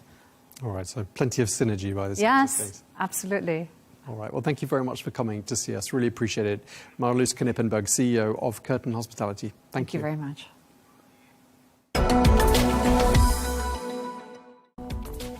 Let's get a quick look at some of the other stories from the week. The electric vehicle manufacturer Lucid Group has announced that 2025 saw a surge in deliveries, which were up 55% year on year. Lucid, which is majority owned by Saudi Arabia's public investment fund, delivered 15,841 units during the year, with a particularly strong Q4. Well, deliveries were up 72% in Q4 versus the same period of 2024. Well, the EV maker has indicated confidence for the year ahead. Apparel Group is accelerating its Saudi expansion, adding 25 new brands and planning to open more than 200 stores this year, taking the retailer's footprint in the kingdom to nearly 1,000 outlets. Well, Apparel Group manages 85 global brands, amongst them Tommy Hilfiger, Skechers, Crocs and Calvin Klein. The group also operates food and lifestyle brands such as Tim Hortons and Jamie's Italian. And the Saudi electricity company has launched a new corporate identity. The company has rebranded itself as Saudi Energy, which it says marks a new chapter in its journey and reflecting its role within the kingdom's national energy ecosystem. Well, in line with the objectives of Vision 2030, Saudi Energy seeks to enhance energy supply security and grid reliability.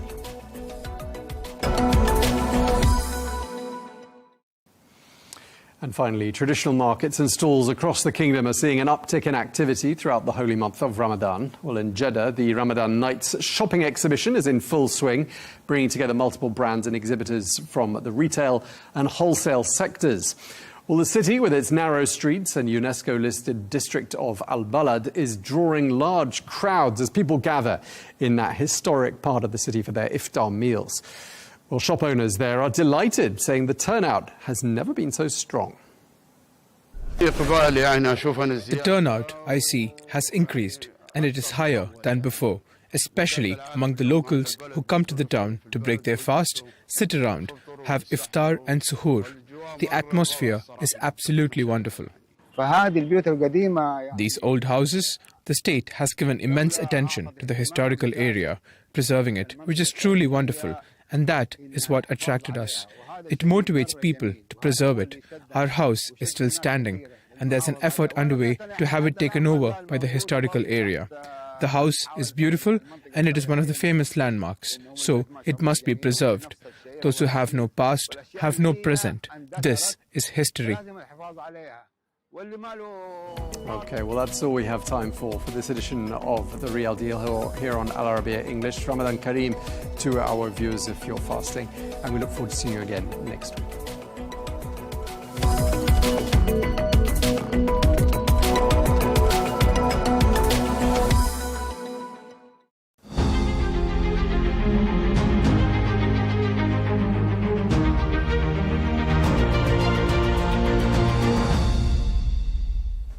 Hello and welcome to this special interview with the chief Taliban spokesman Zabihullah Mujahid on Al Arabiya English. I'm your host, Catalina Marchand-Abreu. Tensions between Afghanistan and Pakistan have escalated sharply in recent days after Pakistan carried out airstrikes along the Afghan border, claiming to have killed at least 70 fighters. Afghanistan's Taliban government denies harboring militants, and reports suggest civilians may have been caught in the crossfire. The strikes have sparked fears of further instability in the region, raising questions about border security, sovereignty, and the safety of communities along the frontier. We're now speaking to the chief Taliban spokesman to get their perspective on the latest developments. Mr. Mujahid, welcome to the program. The first part of our discussion concerns Pakistan's recent strikes and your account of events. My first question is this. Pakistan says it killed dozens of militants in its recent airstrikes inside Afghanistan, but Kabul says civilians were targeted. From your own perspective as the Afghan government, what is the reality of what happened? In the name of God, the most merciful, the most compassionate, first, I extend my greetings to you and your viewers. The reality is that 3 nights ago, Pakistan's Air Force violated Afghan territory. In Paktika province, as well as in Nangarhar, civilian areas were targeted. In Nangarhar, one family consisting of 22 members was struck. 17 of them were murdered and 5 were injured. In Paktika, a school was attacked. 1 child was injured there. It was a school for children. 22 children were studying. Other children who were residing there survived. 2 or 3 rooms and the mosque of the school were destroyed. In 2 or 3 other locations where bombs were dropped, the areas were empty. No one was present and no one was harmed. The claims that militants were present in these locations are completely false. There were no armed individuals there. Only civilians were injured and killed, and civilian areas were targeted. Secondly, there are no armed individuals affiliated with Pakistan operating inside Afghanistan. Pakistan's claims are incorrect, and their attack was based on false information. They targeted civilians. Pakistan says these strikes were an act of self-defense against terrorism that, according to Islamabad, is organized from Afghan soil. So what is the Islamic Emirates' response to that claim? We have repeatedly emphasized in discussion with them and also in meetings where third countries were present. The Afghan soil will not be allowed to be used against any country. This is not the strategy of the Islamic Emirate of Afghanistan, nor is it the principle of the Afghan people to allow other countries to be targeted from our territory.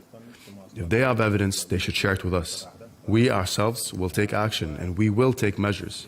Unfortunately, whenever attacks occur inside Pakistan, they immediately attribute them to Afghanistan without evidence and accuse us. We reject this. Afghan soil is not allowed to be used against anyone. TTP has no presence in Afghanistan. These are Pakistan's internal problems. TTP controls large areas inside Pakistan itself. They can live there. They do not need Afghan soil. And we will not allow them to use Afghan soil in the first place. Well, what measures has the Islamic Emirate taken to prevent groups such as TTP, Tehrik-i-Taliban, Pakistan, or ISIS-K from operating inside Afghanistan? ISIS was a phenomenon against which we carried out a very serious campaign. In Kabul and in other provinces, we eliminated them. They have no physical presence in Afghanistan. Unfortunately, instead of suppressing ISIS, Pakistan has provided them with safe havens. In Mastung in Baluchistan, they have created places for them. In Khyber Pakhtunkhwa, they have also provided areas for them. In some cases, they have used them against Afghanistan and sent them to carry out operations and terrorist attacks inside Afghanistan. As for TTP, that doesn't matter related to Pakistan itself. From the first day, Afghanistan declared that we would not allow TTP to operate in Afghanistan or use Afghan soil. Another major reason Afghanistan cannot harm Pakistan is that along the entire Durand line, barbed wire has been installed. Even an animal cannot pass through it. Pakistani forces are deployed along the line. All border crosses have been closed for 4 months. Trade has stopped, movement has been cut off. Even a patient cannot travel overland to Pakistan for treatment. So by what route would TTP go to fight and then return? This claim is false and unrealistic. They are raising such accusations to justify their own security weakness and to divert public opinion. Mr. Mujahid, you have also said that in any potential response to Pakistan, perpetrators would be targeted, not civilians. So what mechanisms are in place to ensure civilians are not harmed? بله ما زمان قبلم که حمله انتقامی بالای پاکستان انجام شد. Previously, when a retaliatory attack was carried out against Pakistan, we targeted only military positions and destroyed them. No civilians were harmed. If we deemed it necessary again to respond to these attacks, naturally civilians will not be targeted. And without going into military details, if Kabul plans a response to Islamabad, what kind of action might we expect? Would it be political or security military? Naturally, it would be a military response, but its details are confidential and I cannot explain further. Pakistan must receive a response for its shameful act. And given current tensions along the Afghanistan-Pakistan border, what is your official red line? In general, we want good relations with all our neighbors, strong diplomatic ties, trade relations, and normal movement of the people. Just as we have good relations with other neighbors, we want such relations with Pakistan. But Pakistan has consistently made excuses and seeks to ignite war in the region and create insecurity and unrest. We believe a particular military circle within Pakistan has been tasked with destabilizing the region. And has Pakistan provided you with any concrete and credible evidence regarding its claims that militants are using Afghan territory? No, we have repeatedly requested that if there is specific evidence in any geographical area, whether mountainous, forested, or remote, they should share it with us so that we ourselves can investigate. But unfortunately, without presenting proof or evidence, they simply make claims, conduct propaganda, and then take actions that we consider unforgivable. And talks between Afghanistan and Pakistan have stalled several times. What would it take to restart serious negotiations and reduce tensions? In previous talks, we participated sincerely and with commitment. Third countries, Islamic countries such as Qatar, the UAE, Turkey, and Saudi Arabia witnessed that the Islamic Emirate of Afghanistan seriously tried to find a solution. But Pakistan does not want these talks to succeed or produce guarantees. They have consistently created excuses that led to failure.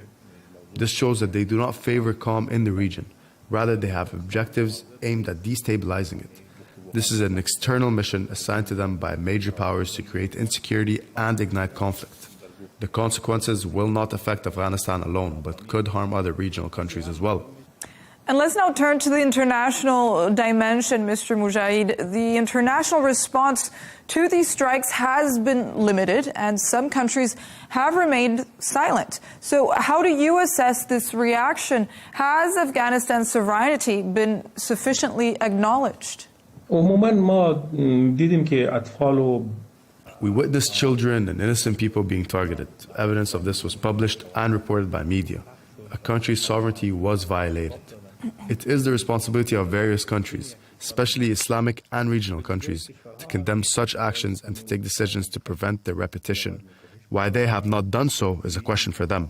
In any case, this is a humanitarian issue and an example of oppression and aggression that destabilizes the region. Everyone should show attention and sensitivity to it. How do tensions with Pakistan then affect your regional relationships, especially with countries such as China and Middle Eastern states that sometimes play a mediating role? Naturally, relations between countries are important for the people of both sides. If war occurs in the region, insecurity will spread to different countries and create opportunities for misuse. We do not want insecurity. We want all countries to support the security and stability established in Afghanistan and help strengthen it, so we can move the region toward lasting stability. But Pakistan's efforts to destabilize the region must be stopped. Is there anything you would like to add, Mr. Mujahid? We want regional and Islamic countries to understand their responsibility in this matter and persuade Pakistan to change its approach. Afghanistan and Pakistan are two very close nations with many shared interests. The security problems inside Pakistan have nothing to do with Afghanistan. They should address their own issues and not further damage relations with Afghanistan, because that harms both countries and the region. Countries should use their influence and intervene to prevent such incidents from happening again. Thank you. This concludes our special interview with the chief Taliban spokesman Zabihullah Mujahid, bringing insight into the latest developments on Al Arabiya English.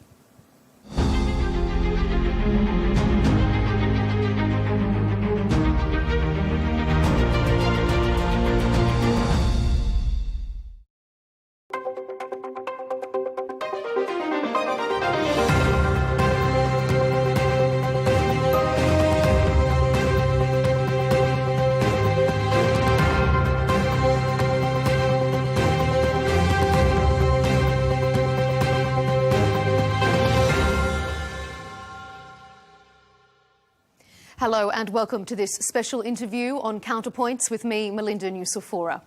Last June, Israel's Prime Minister Benjamin Netanyahu declared a historic victory which will stand for generations after his country's 12-day war against Iran.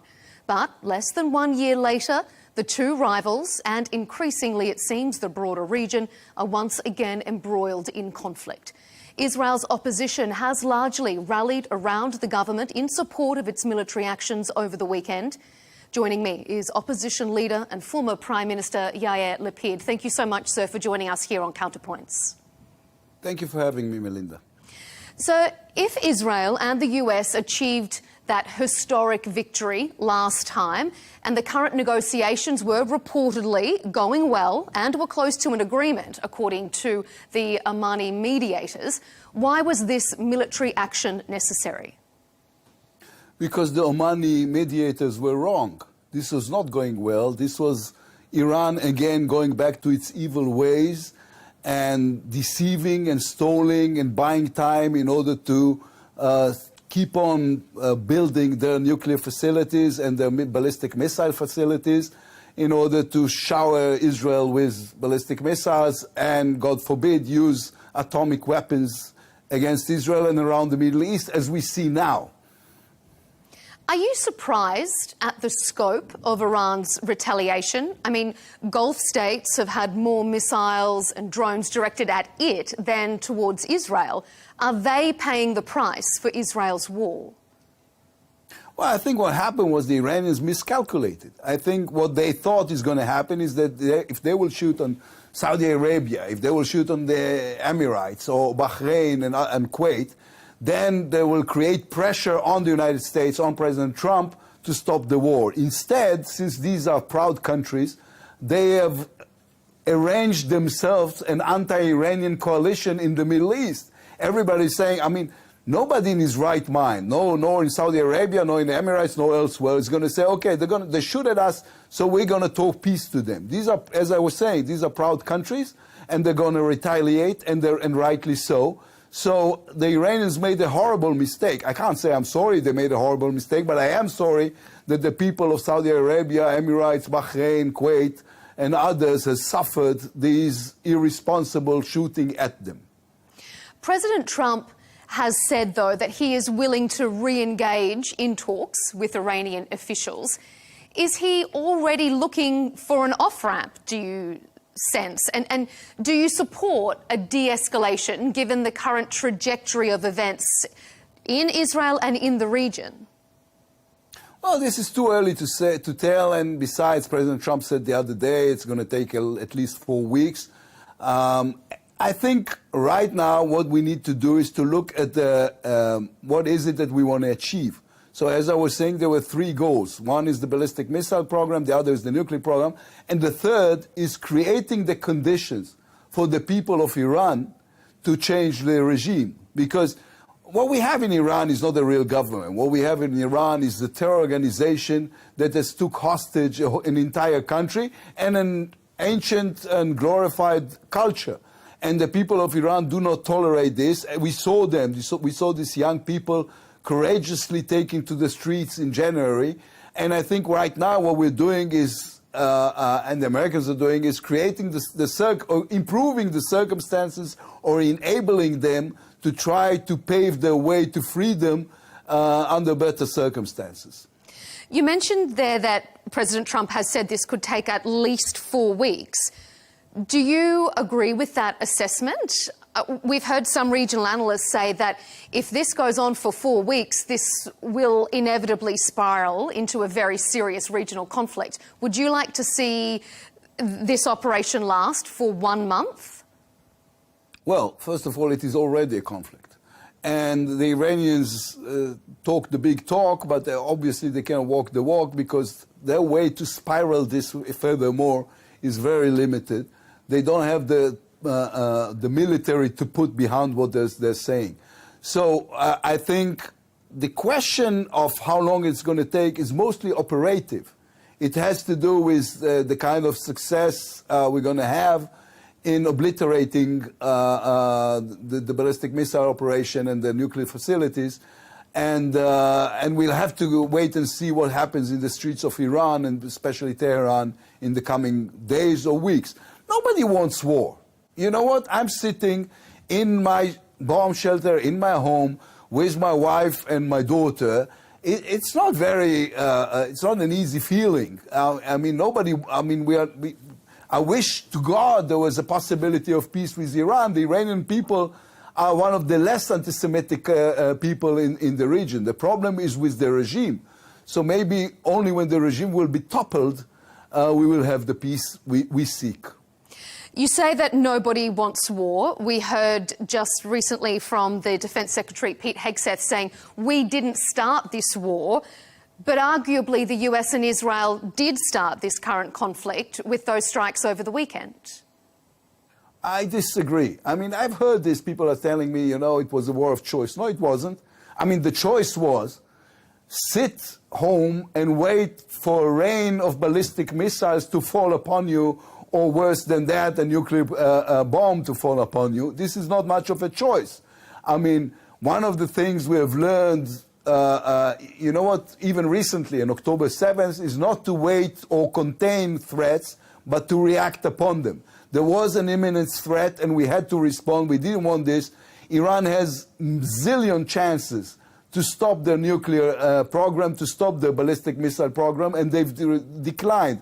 Why is that? Because they want to use it against us. And therefore, we had no choice but to act accordingly.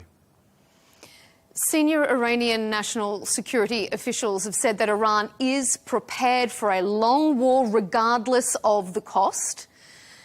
Do you think that Israel has miscalculated and that Iran is going to not back down, but only up the ante here, and it could end up being a lot worse for Israel than perhaps it has calculated?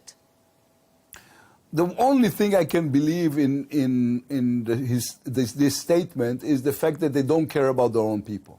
They all, in any cost. What does in any cost mean? It means the death of a lot of Iranians who's done no harm.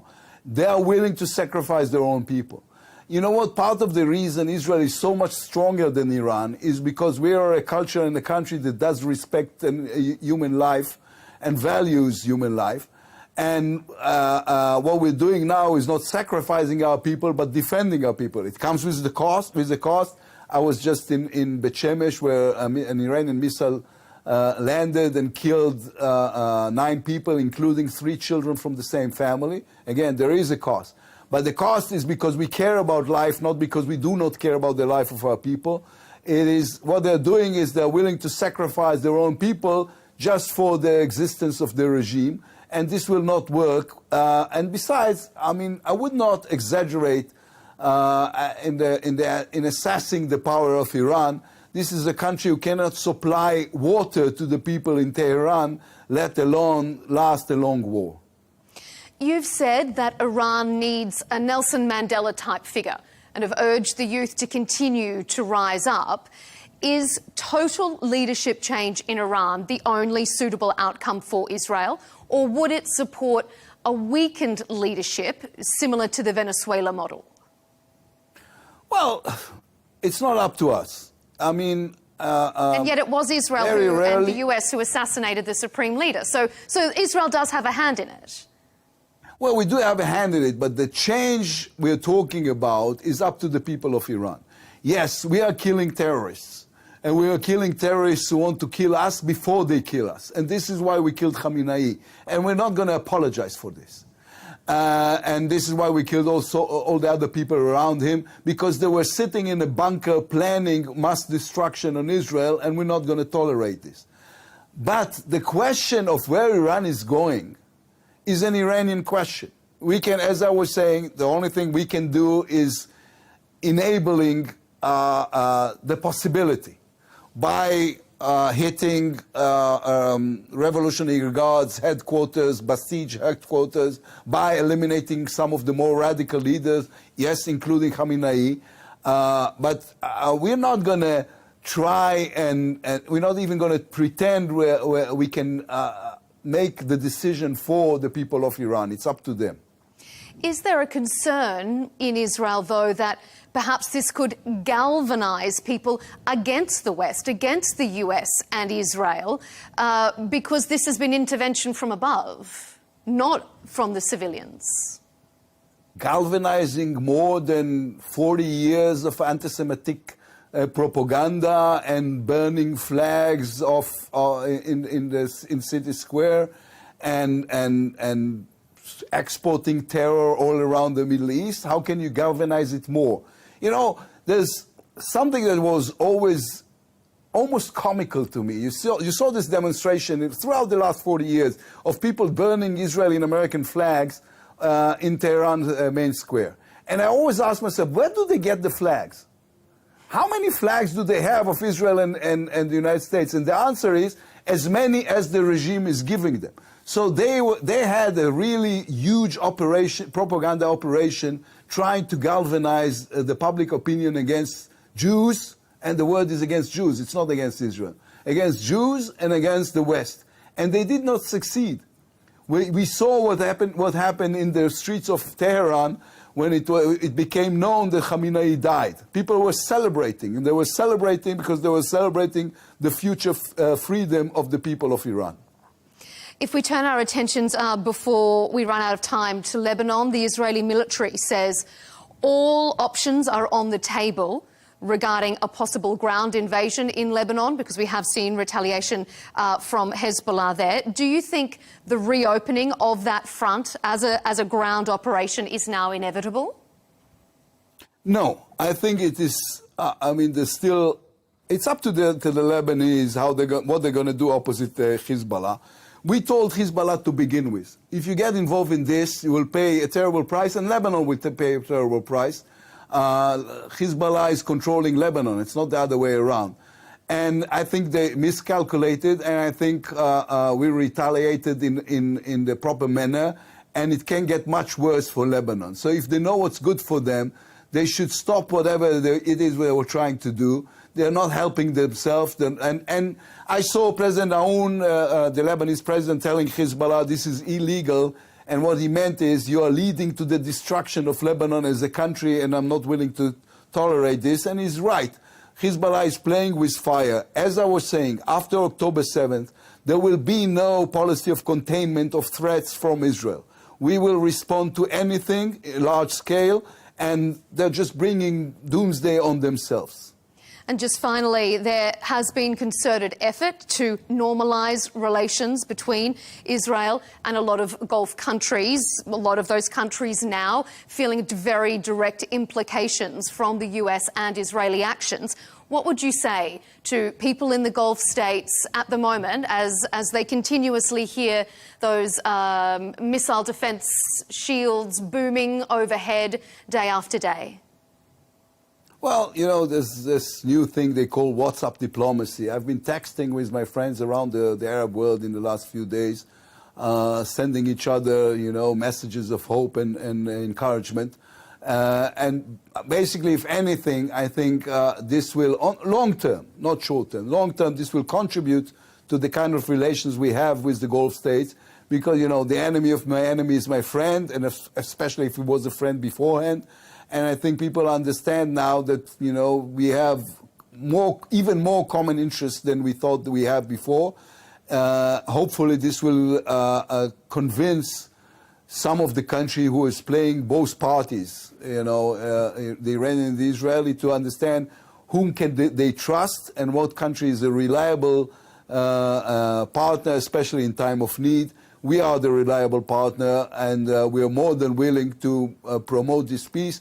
I was privileged enough as Foreign Minister and then Prime Minister to open the embassies in Bahrain and the UAE, and I hope to God one day I will have the chance to open our embassy in Riyadh. It's a very precarious time, so we appreciate you taking time out of a busy schedule to give us that analysis and your contribution. Thank you for joining us, Opposition Leader and former Prime Minister Yair Lapid. Thank you for having me, Melinda. And stay with us here on Al Arabiya English. We'll have continued coverage of the unfolding situation across the Middle East, and we'll have a broader debate on the conflict in Iran coming up on Counterpoints. With me, Melinda Nucifora. We'll see you then.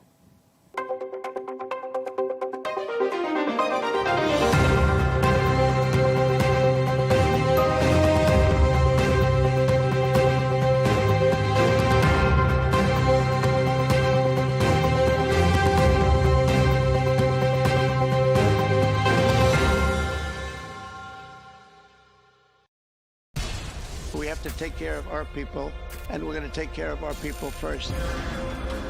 For in-depth analysis and all the latest developments across the globe, make sure you join us every weekday. President Trump is trying to negotiate a ceasefire. With so much happening, so much information, and so much noise, international law will have no part in his administration. It can be hard to keep track. Tariffs will just fuel inflation. We're going to fight these tariffs. But you can count on us to tell you what you need to know. We stand by your side. Join me, Tom Burges Watson, for Global News Today, right here on Al Arabiya News. Are we living through a period of wrecking ball politics, or rather a time of creative destruction, ushering in a new world order? The Munich Security Conference dominated headlines again this year, with Germany's Chancellor warning of a deep divide between Europe and the US. We'll debate the big takeaways. That's coming up on Counterpoints with me, Melinda Nucifora.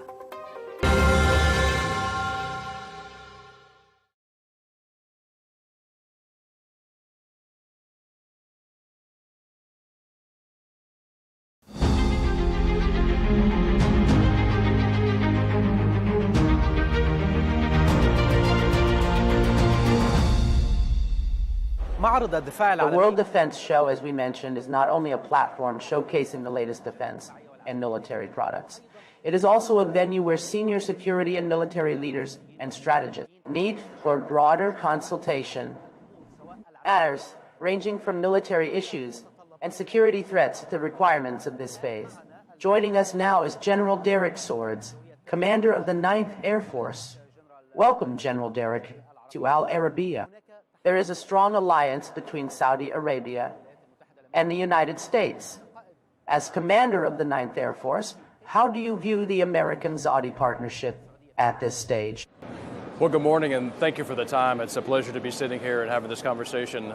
We are honored as a 9th Air Force is Central, and on behalf of CENTCOM at large, to be here at the World Defense Show.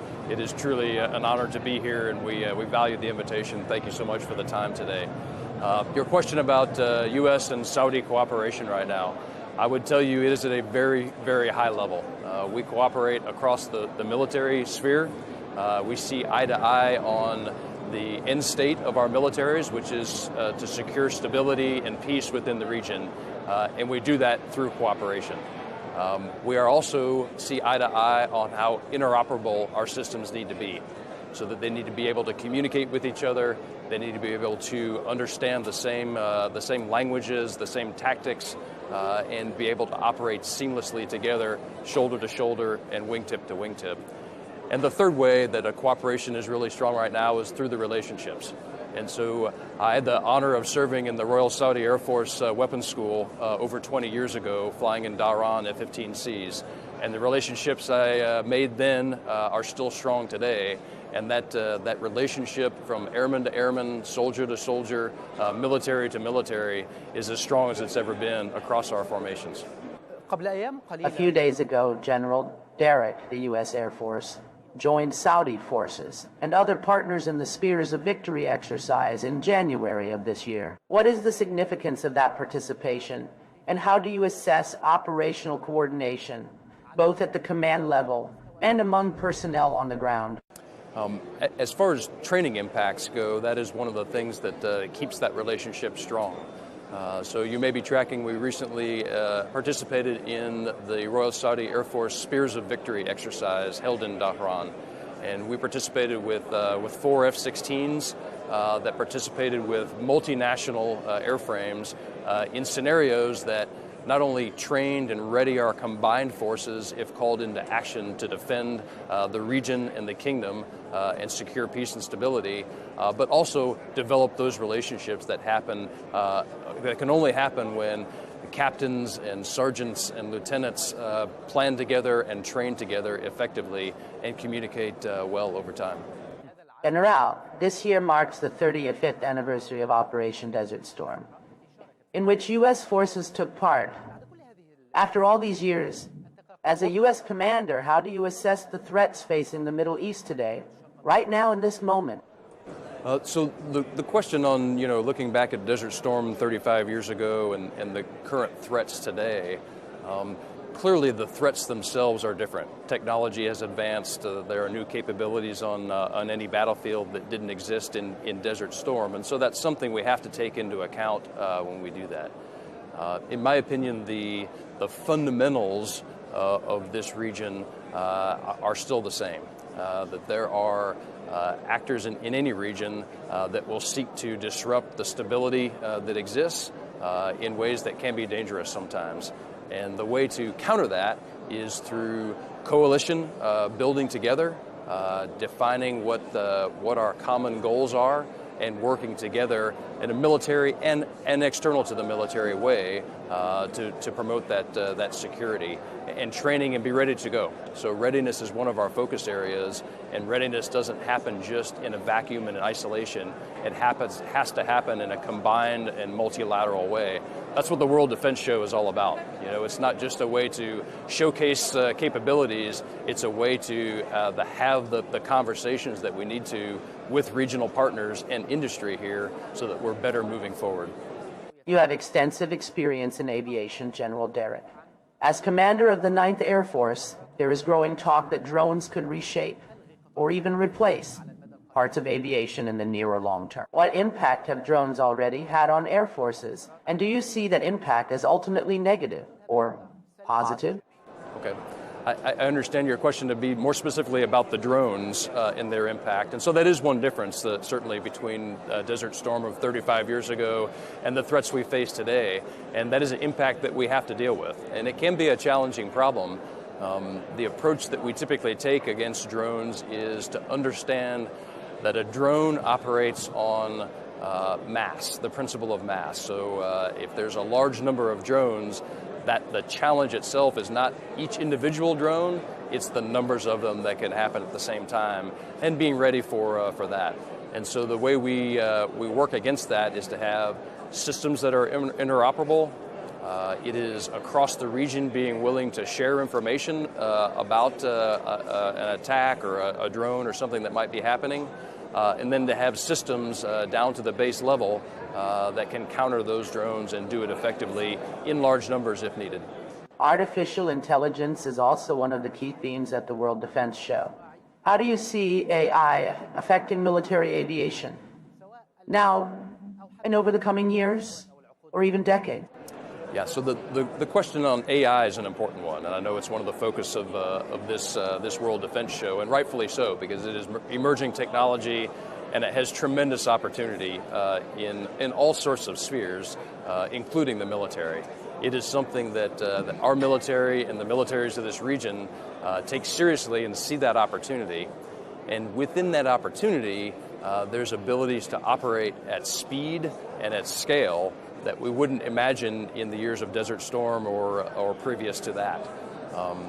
There needs to be an understanding with AI that it's not the golden BB, if you will, that it is something that is a tool that needs to be integrated throughout the way we operate our militaries and defend this region. General Whaley, your chief of staff of defense this morning, had a really good point when he talked about AI translating to integration. And his point was that there needs to be a human connection in there. So AI can't stand by itself. It takes human interaction, it takes human relationships to take the power of AI and harness that into an integrated effort, an integrated defense, and at the end, a military secure and victory. Thank you, Major General Derek Franz, Commander of the 9th Air Force. Thank you very much for joining us on Al Arabiya.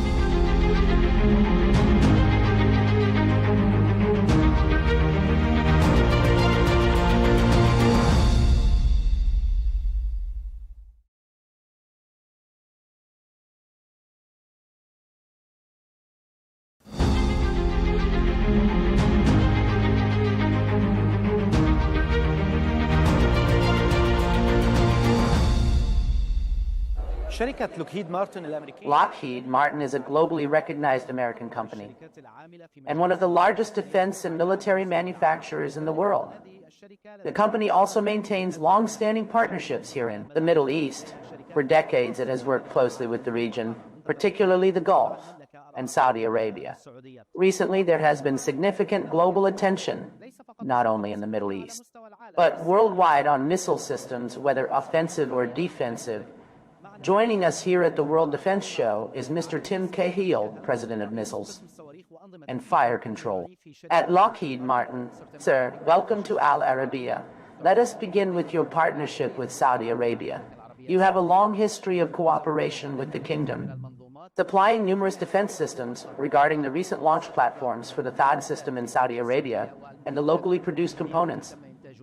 How far has this initiative progressed, and does this open the door to further cooperation and the development of additional technologies inside Saudi Arabia? So first, thank you, Sam. I appreciate you having me here today. It's a pleasure. So for THAAD, we're going to continue to do exactly what we've been doing, is build more and more with those key companies like A1C Steel or AIC Steel and MEPC. So as we build out additional quantities around the world, we're going to look to them to be part of our supply chain and build additional launchers and canisters as well. Turning to missiles, Mr. Tim, you have certainly followed the shortages that emerged after the war in Ukraine. What is the most important lesson Lockheed Martin has learned from the global missile shortage? What lesson did you learn at Lockheed Martin from the global demand and limited supply of missiles? So we are, I think biggest lessons learned from Ukraine in particular, I think, is about the supply chain. And what's really clear is it's not robust enough. And you could say that that's the same problem we learned in COVID as well, is that when any part of that supply chain anywhere in the world is disrupted, we can't continue to produce. We can't continue to deliver for our customers. So I think that's the thing that came out of Ukraine the most clearly, is our need to build second and third sources and to build those sources worldwide for our product. You previously mentioned that to address this shortage, factories may need to be built outside the United States as part of the global supply chain. Where are you planning to establish these facilities? Europe? The Middle East? Where exactly? So the answer is yes. We're absolutely going to build outside the United States, both in the supply chain, as I mentioned. So we're going to build components and subsystems outside the United States. We're also looking to build entire product lines outside the United States. So I'll give you one example. We are partnering with a company called Iraf here in Saudi Arabia to build uncrewed turrets and actually export those turrets outside of Saudi Arabia to other places in the world. But we're going to bring high-tech systems right here to Saudi Arabia, transfer that technology, and build here. And those particular systems are going to be completely assembled right here. So this is just the start of, I think, an exciting development. In the United States, the Pentagon now has specific demands.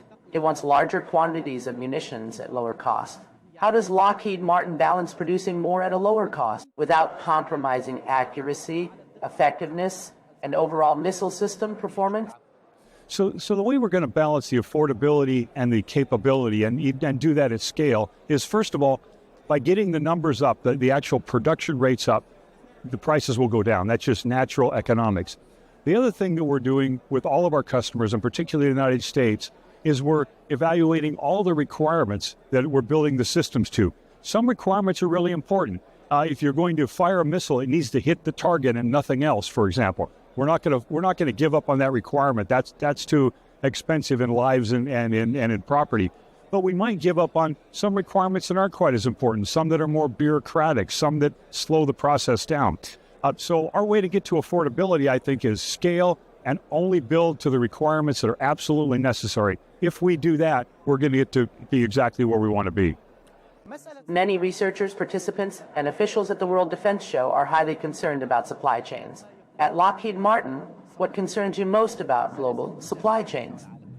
Yeah, I think the part of the supply chain that concerns me the most are high-tech products where we are enslaved right now to a single provider. So, for example, solid rocket motors, very important for us. Every one of my munitions has to have a solid rocket motor, but I'm oftentimes working from one single supplier. So what we have to do, again, is go internationally. We have to, and we have to find ways to invest with local countries like Saudi Arabia to build up that capability, because there's a barrier to entry, if you will, to build up and get to an affordable rate. So we are partnering around the world. We're partnering very much here in the Middle East to do exactly that. Over the past years, many countries have produced missiles at lower cost, but sometimes with reduced performance or targeting accuracy. How do you see the future? Should missile development prioritize precision and performance or cost efficiency? Yeah.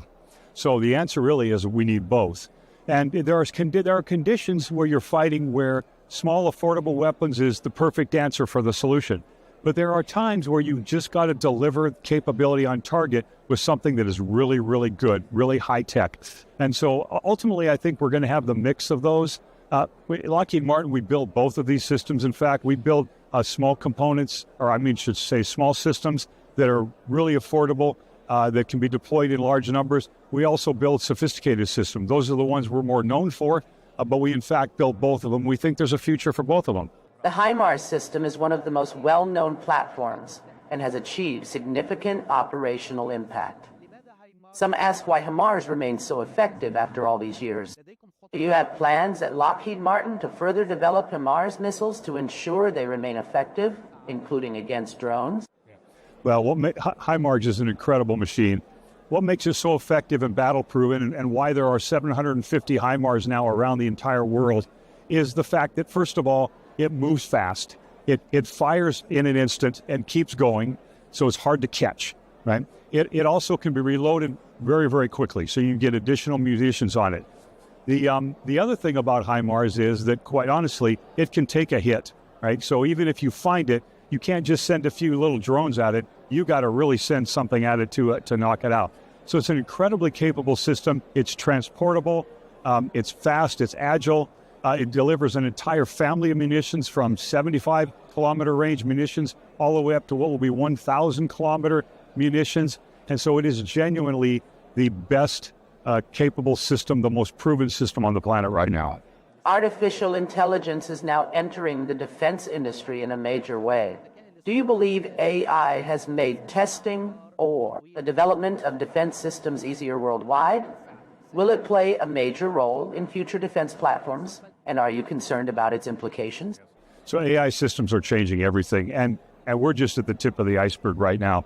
The most obvious thing that's happening with our systems right now is we're using AI to be able to review test results that are very, very complicated, to conduct tests that are very, very complicated, and to quickly look through all that data and find the nuggets that tell us that the system is good or has an issue. So much like if you're at home using AI to do a search, it'll do that for you. It'll look through an enormous amount of data.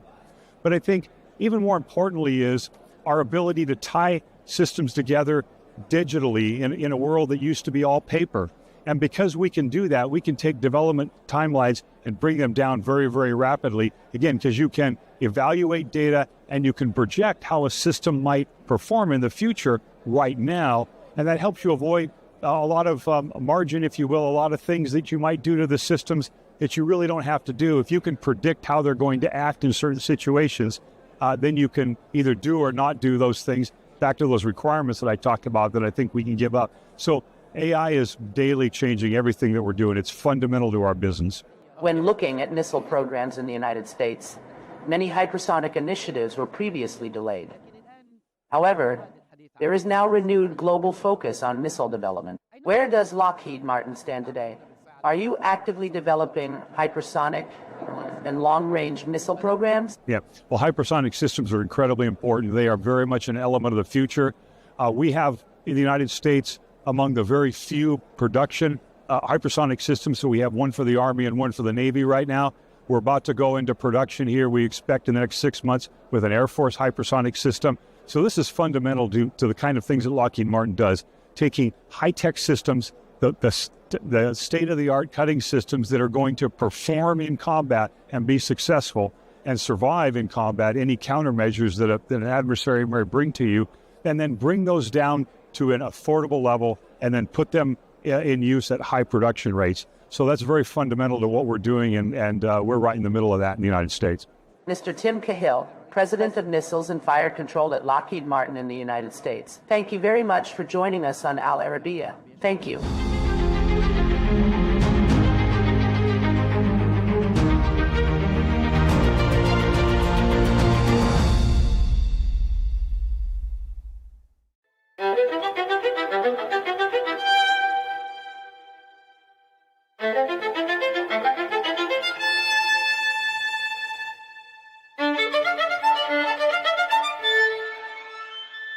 Because humans are naturally nostalgic, they search for their beginnings and the first moments of everything around them.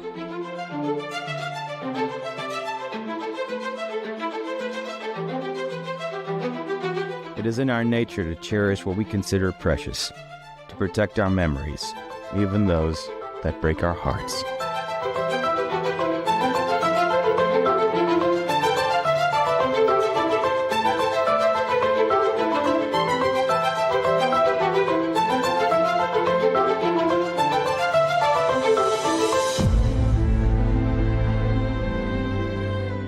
Who among us has not kept the letter yellow with time? A lover's perfume in a glass bottle. A grandmother's earrings passed through gentle hands.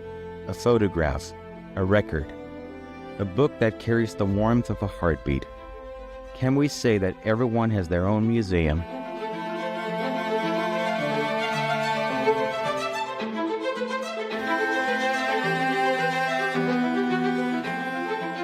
Why do we chase the warmth of faces long gone, the echo of feelings that once lived within us? Why does the human heart wander endlessly backward, spending half its life in the soft light of yesterday?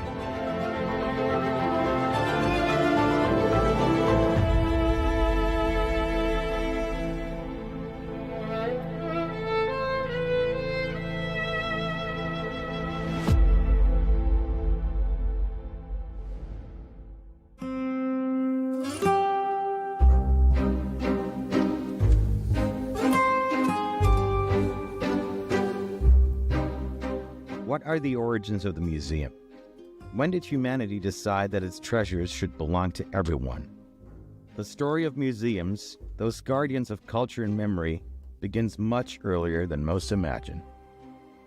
From a princess's private trove to vast institutions welcoming millions, the museum has evolved into a space where the boundaries between the private and the public dissolve, transforming personal passion into a shared heritage.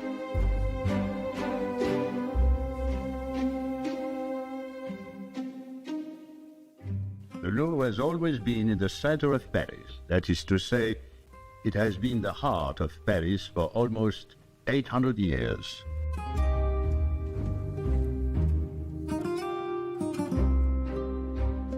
And Paris, in the year 1190. It is necessary to go back that far to find a Paris without its Louvre. It was in that year that King Philip Augustus built himself a fortress, a place to keep his jewels, his dogs, and his prisoners of war. As everyone knows, the Louvre Museum is not just a museum.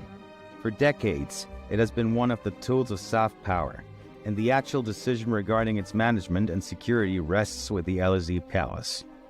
Around the world, there have been nearly hundreds of famous museum thefts. This isn't the first time the Louvre has been targeted, but the October 2025 heist, which unfolded in plain sight of guards and visitors, may be among the boldest in its history. The heist of the Louvre was a tremendous shock on October 19th. We had several small burglaries in museums right before. The Museum of Natural History, golden pellets were stolen. So this was like a series. We were like a nation in shock. Why can't we protect anything of value? And secondly, there was a sort of shock about the fact that there was insufficient security. So we were blaming insufficient security, so laxness and indifference, and at the same time, some sort of national curse. From the Apollo Gallery 50 years ago, the sword of King Charles, made around 6 kilograms of gold, studded with precious stones, vanished from its display and has never been recovered. But the real story here isn't the theft itself, but what it says between the lines. Why are museums robbed more easily than jewelry stores? Why do surveillance systems, guards, reinforced glass, and alarms so often fail to do their jobs? Let's say that a jewelry store has a limited perimeter, it's a small area, and they have strict access control, and they have standardized procedures. But for a museum, it's by nature an open venue. They welcome people, so you have a lot of flows, and it's always a compromise between access, conservation, and visitor experience. So, of course, it's a whole chain of security that has to be set up, and that is a very complex way how to set up. And also, if one aspect is not well secured, it's the whole chain which is deficient. Well, jewelry stores expect to be robbed. The national museums, any museum, knows it's a possibility, but too many armed guards inside the museum would give a bad feeling, and plus they really don't want a guard to pull out a gun and shoot. In most museums, the artwork is not insured, and jewelers are insured. So the jewelers, you know, they can put up a fight, but in the end, it's not that tragic for them. For a museum, they don't put up a fight. It's almost counterintuitive, but you know, they should be guarded like crazy since they don't have insurance. But it's exactly the reverse that happens.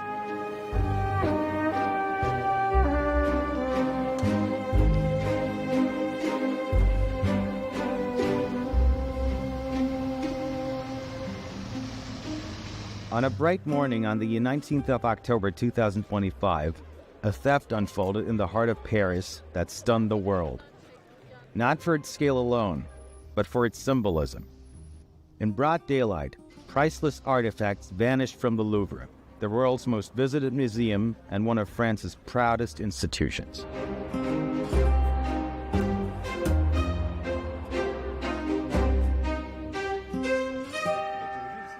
Considering this latest Louvre heist, the getaway truck was itself stolen from a small town on the outskirts of Paris called Louvre. It somehow made its way into one of the busiest, most heavily monitored areas of the French capital. The truck stopped, 4 men got out, 2 entered the gallery, took what they came for, and left. all happened in just 7 minutes. This is what has been confirmed. Digging into details, sources say that those 7 minutes were invested wisely.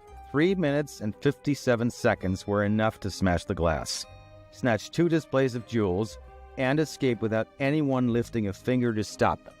All this in a city where Parisians swear that if anyone parks his car in that same spot for even a minute, police patrols would appear from every direction, issue a fine, and order the driver to move immediately. It's a symbol of France. What happened in the Louvre was shocking. We always see police cars all over Paris every minute, but here in this spot and specific minute, no police car was there to stop the robbery. It is shocking.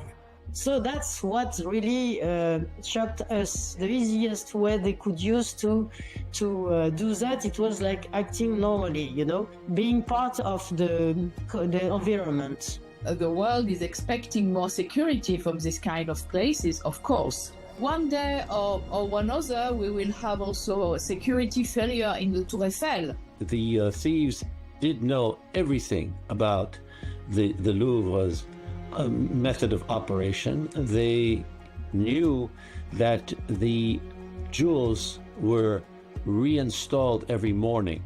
The jewels are taken away at night and hidden in a safe place and brought back at exactly a few minutes before opening. And they knew that that was the vulnerable moment to jump in, because security would have been moving around. So obviously they had infiltrated somebody who had done all this investigating. Ok, merci. Les individus sont en scooter, ils vont quitter. La police. Ah, c'est pour passage monsieur, est-ce qu'on arrête les entrées?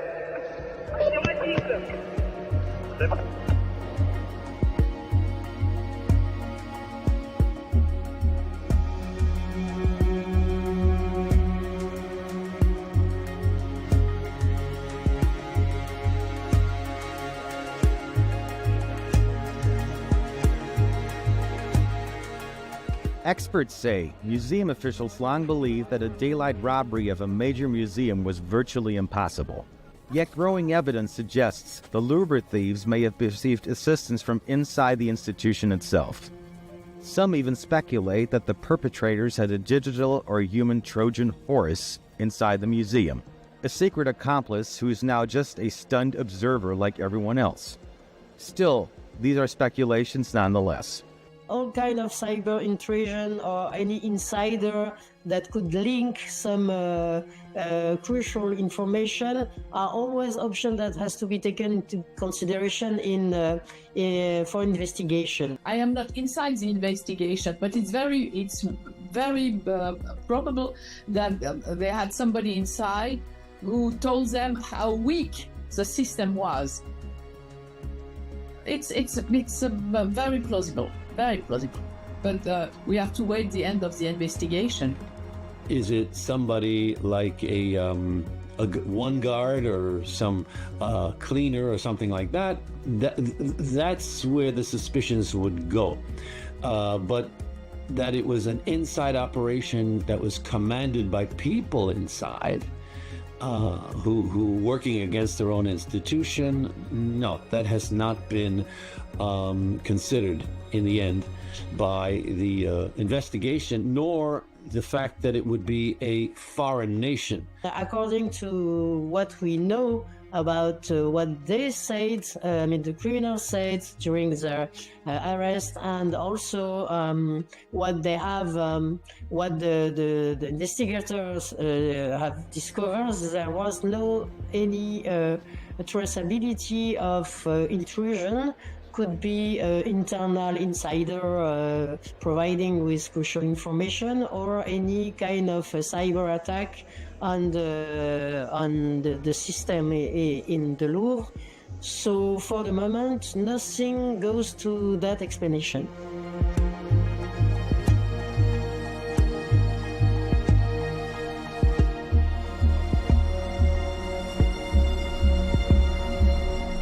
Our hours after what many are calling the heist of the century, Hichem Daoud, a political anthropology researcher at France's National Center for Scientific Research, reflected on the deeper implications of the theft.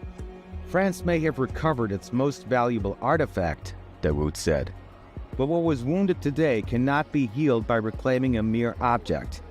What was shaken was the belief that the symbols of the French nation are untouchable, that the pride of an entire country could not be threatened in a matter of minutes. He continued, "The crown has returned to the Louvre and may soon shine again, and perhaps the remaining stolen pieces will be recovered. But the image of that crown lying abandoned on the roadside will haunt the national memory. Deep down, the French fear that one day their country could resemble that crown, stripped of pride, of grandeur, and of protection." You know, everybody, the newspaper reported that something very easy, and then the jewelry is lost forever.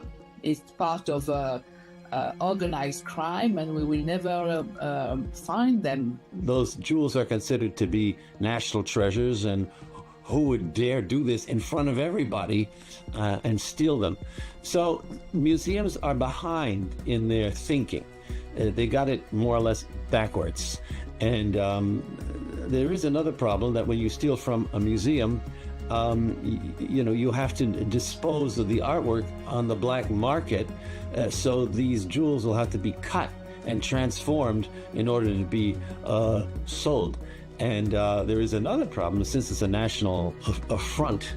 They have 100 police working on this. I mean, for a jewelry store, you wouldn't necessarily have that many police. So it's really very counterintuitive, and it's just this illusion of ease that the criminals saw, which made them try such a thing after a whole series. But after this, I think the French museum world will change completely. I was in another museum when it happened, and I saw the guards got nervous and started walking around Napoleon's sword. So there's going to be a reaction.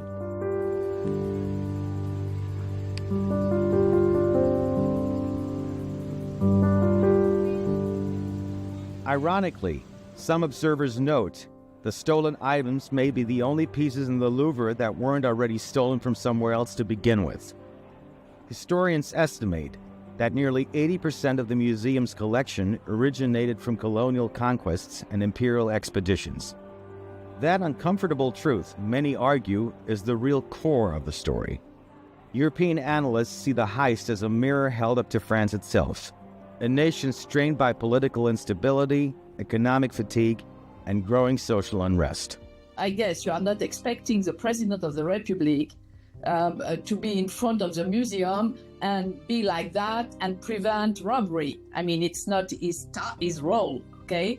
I think that somebody has to be blamed is the lady in charge, the director of the Louvre. She has to be blamed because she receives the report and the warning. She is the one who should dismiss. She's the one who has to resign, not the president. I mean, the president, you cannot expect your president to be in front of each of your museum, I guess.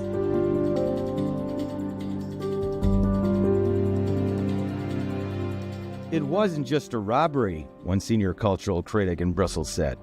It was a symbolic message reclaiming that what France once took can also be taken from France.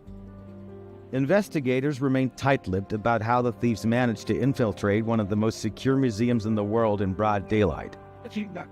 Yet the brazenness of the act and its timing between a collapsing government and another trembling under pressure has deepened public unease. To many, it feels as though the country's sense of pride and protection has been breached. It's a symbol that has been attacked, and for France, it's really a very critical and even political issue, let's say. And also the amount of the law, which is the value of the jewelries are around 88 million euros. With considerable intelligence, because really the timing was incredible. And they got lucky because the police went to the wrong place when they finally got the alarm. And they were also lucky, these burglars, because the casing of the jewels was not as, it wasn't impenetrable. Okay, this was not Fort Knox. So they did have some time to drill a hole in the glass, and you know, the Louvre doesn't have armed police inside. You have to go get them. You just have security, and they came in, and the burglars threatened them with these drills, and so really nobody wanted to be attacked. And in the past, there have been guards who were overpowered and gagged and tied up a few decades ago. So nobody wants to go through that.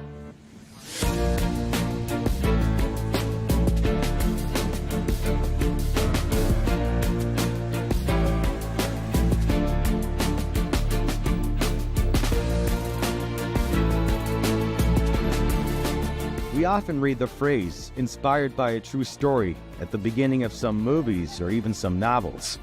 But what happened at the Louvre seems to be the complete opposite. Who among us did not notice the mysterious resemblance between the recent Louvre theft and the plots of the famous French series Lupin and the film The Thomas Crown Affair, released in 1999? Were these stories merely a coincidence? Or were they hidden maps of an event that actually took place at the Louvre on the morning of October 19, 2025?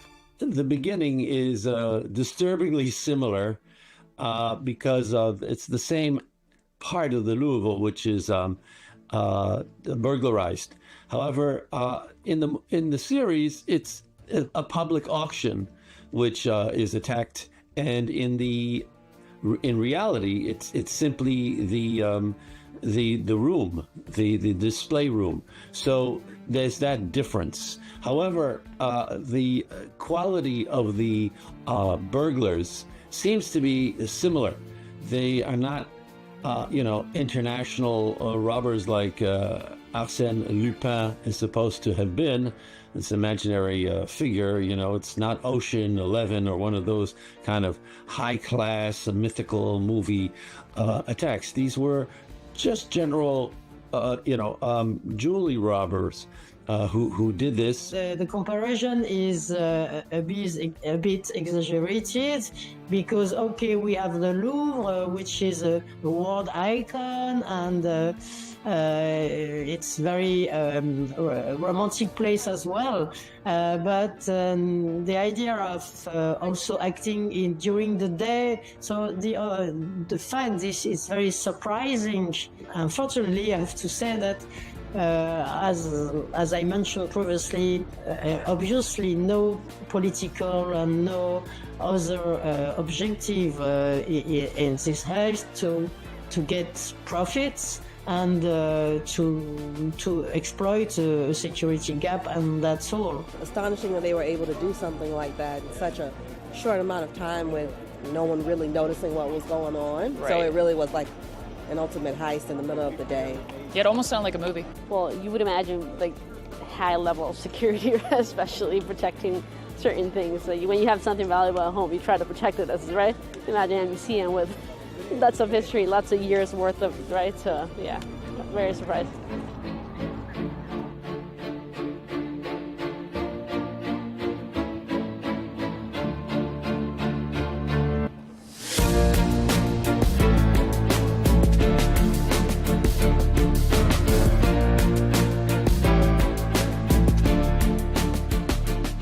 Here, the sequence of events can be laid out chronologically as follows. First came the theft itself. Then the wave of astonishment, not only in France but globally. Third, the rapid spread of the news, thanks to social media networks. The fourth was the collapse of any sense of time as the public demanded quick answers before shock could turn into yet another crisis from Macron's government, which was already navigating intense political pressure at the time. In such a situation, it was only natural to resort to artificial intelligence to understand what had happened.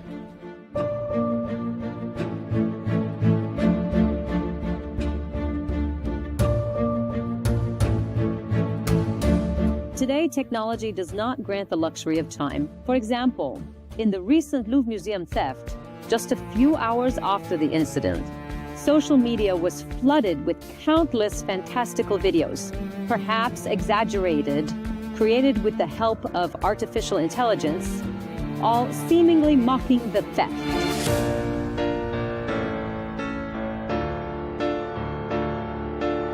This allowed those behind technology screens to be journalists, analysts, and even investigators. For example, I didn't fly to Paris or enter the Louvre. The only truth about the video you've just watched in the Louvre is my photo, just a silent photo that I gave to AI to generate this video. I didn't leave my chair, and I didn't say a word there. Only AI did. This was nothing but an experiment to understand today's powerful technology.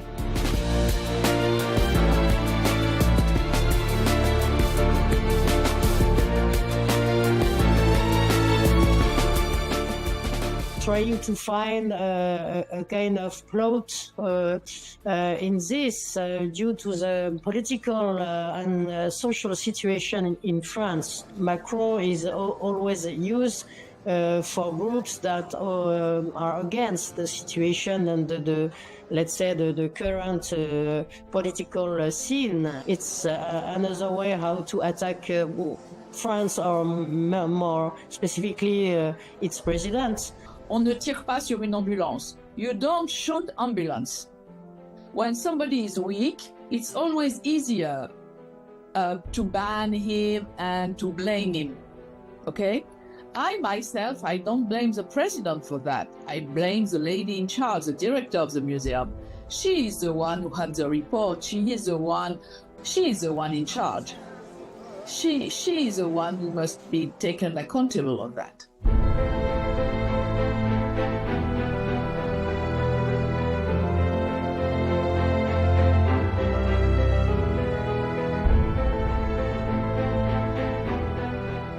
History never knew the dragon we speak of today, the artificial intelligence. Yet history tells us that the Babylonians and the civilizations that followed them in Mesopotamia, along with the ancient Egyptians, Persians, Romans, Greeks, and others, were the ones who first conceived and developed the idea of a museum through centuries of accumulated experience. But today, things have changed. In recent years, virtual museums have emerged, presenting their collections in an intangible digital space, one no thief or vandal can ever touch. And now, artificial intelligence enters this vast landscape once again. Perhaps we are on the brink of transformation that will redefine museums and their security altogether.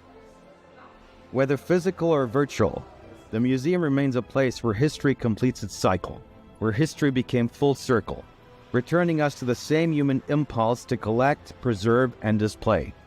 It was the French and the British. The French Revolution, they took the royal collections and they said, okay, this is not just for the nobility who are coming once in a while, and not just for art students, it can be opened up to everyone. So it was made accessible, especially to art students and on certain days to the public.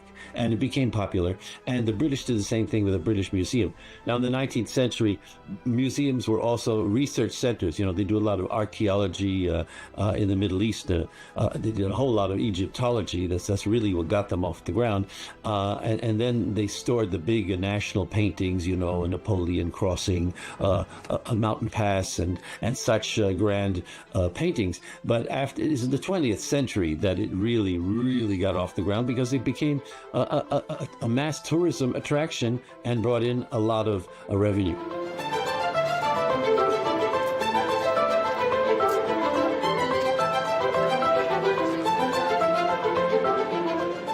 Museums, despite their symbolic and cultural weight, are not all fortified like high-end jewelry stores. They rarely anticipate the possibility of a bold daylight robbery. And so, the weaknesses are far greater than the average visitor ever imagines. In just minutes, the heist of the century, as the French now call it, along with royal crowns and historic necklaces, vanished into the bustle of Parisian streets. The spectacle stunned the French and the world, revealing the fragility of a place long thought to be one of the safest guardians of human heritage. Isn't a museum the most protected space on the planet? The world found itself witnessing an event where time seemed to stand still. An audience surrounded by a forest of phone cameras inside a hall devoid of surveillance. In the past, before the era of artificial intelligence, people reacted to such shocks by taking to the streets, joining strikes, waving flags, writing songs, demanding justice. Technology no longer grants time, the luxury of time.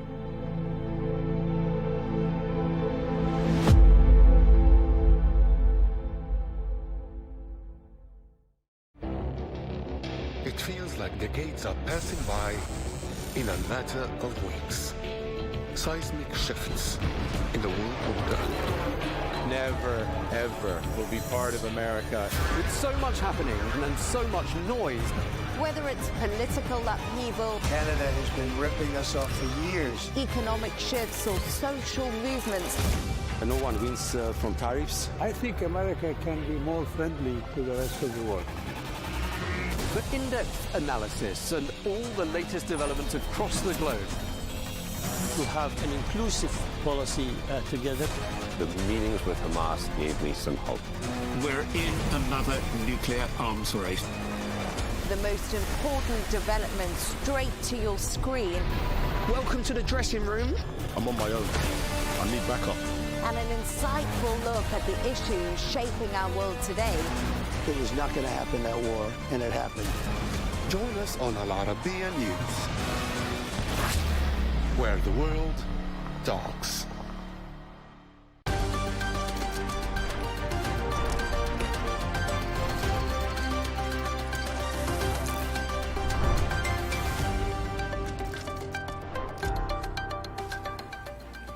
Hello and welcome. I'm Leigh Ann Gerrans and you're watching W News Extra, broadcasting live from the Al Arabiya studios. These are our top stories.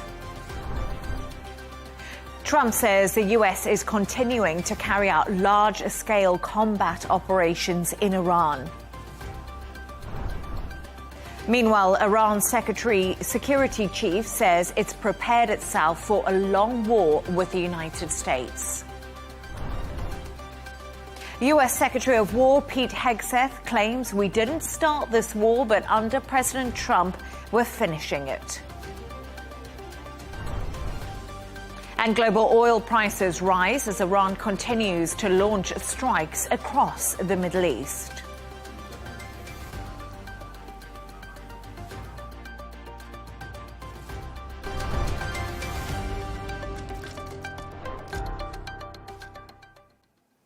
Iran's security chief has said it's ready for a long war and as it targets energy sites across the Middle East.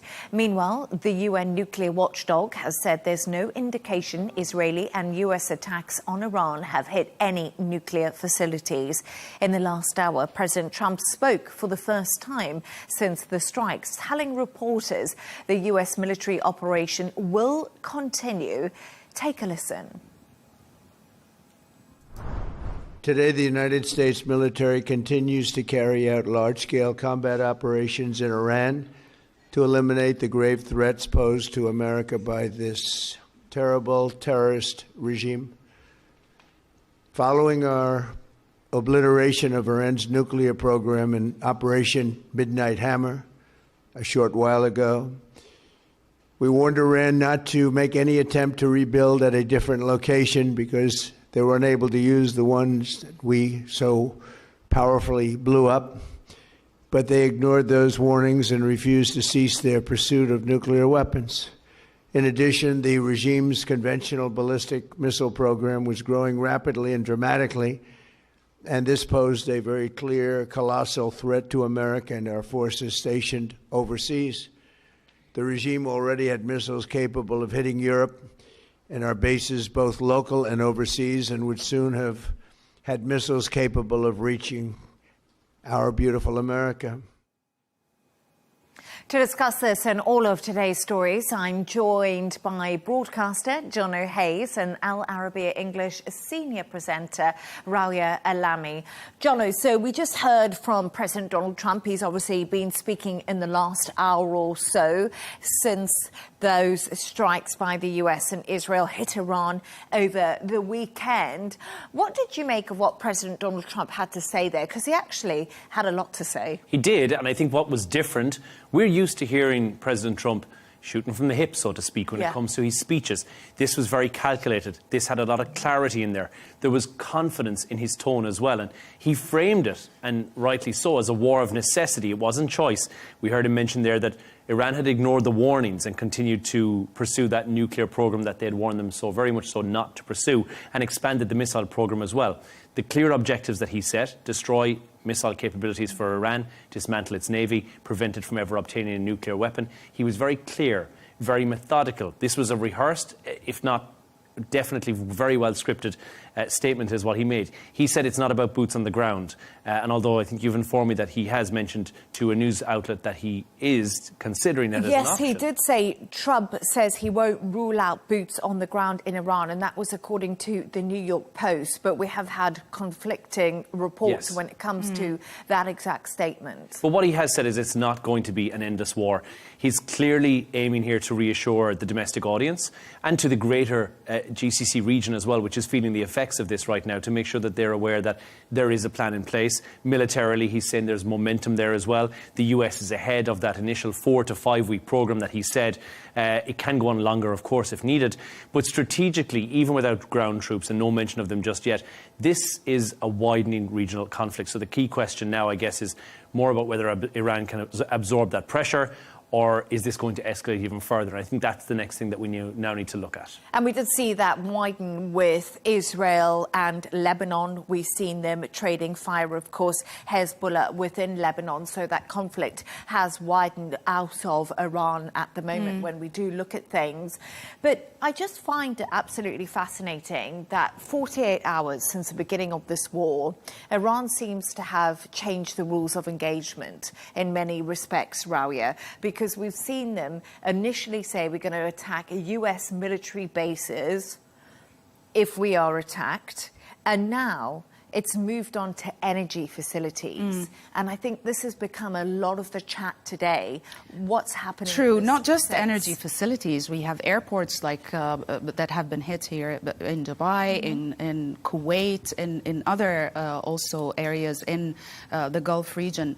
So definitely it seems that the escalation is actually happening. Things seem to be widening. The conflict seems to be widening, definitely compared to the weekend. Now, over the past 24 to 48 hours, as you've mentioned, Iran has broadened its response far beyond just the initial retaliatory strikes. They have moved from missiles and drones that target military bases, U.S. military assets in the region, to actually targeting energy infrastructure all across the Gulf. Of course, these facilities are central to global energy supplies, and therefore it has triggered a ripple effect and has caused also, we're going to talk about this, the oil prices to surge. But it is significant because for most of the conflict, strategic oil and gas infrastructure was mostly spared, but now we're seeing a different pattern happening.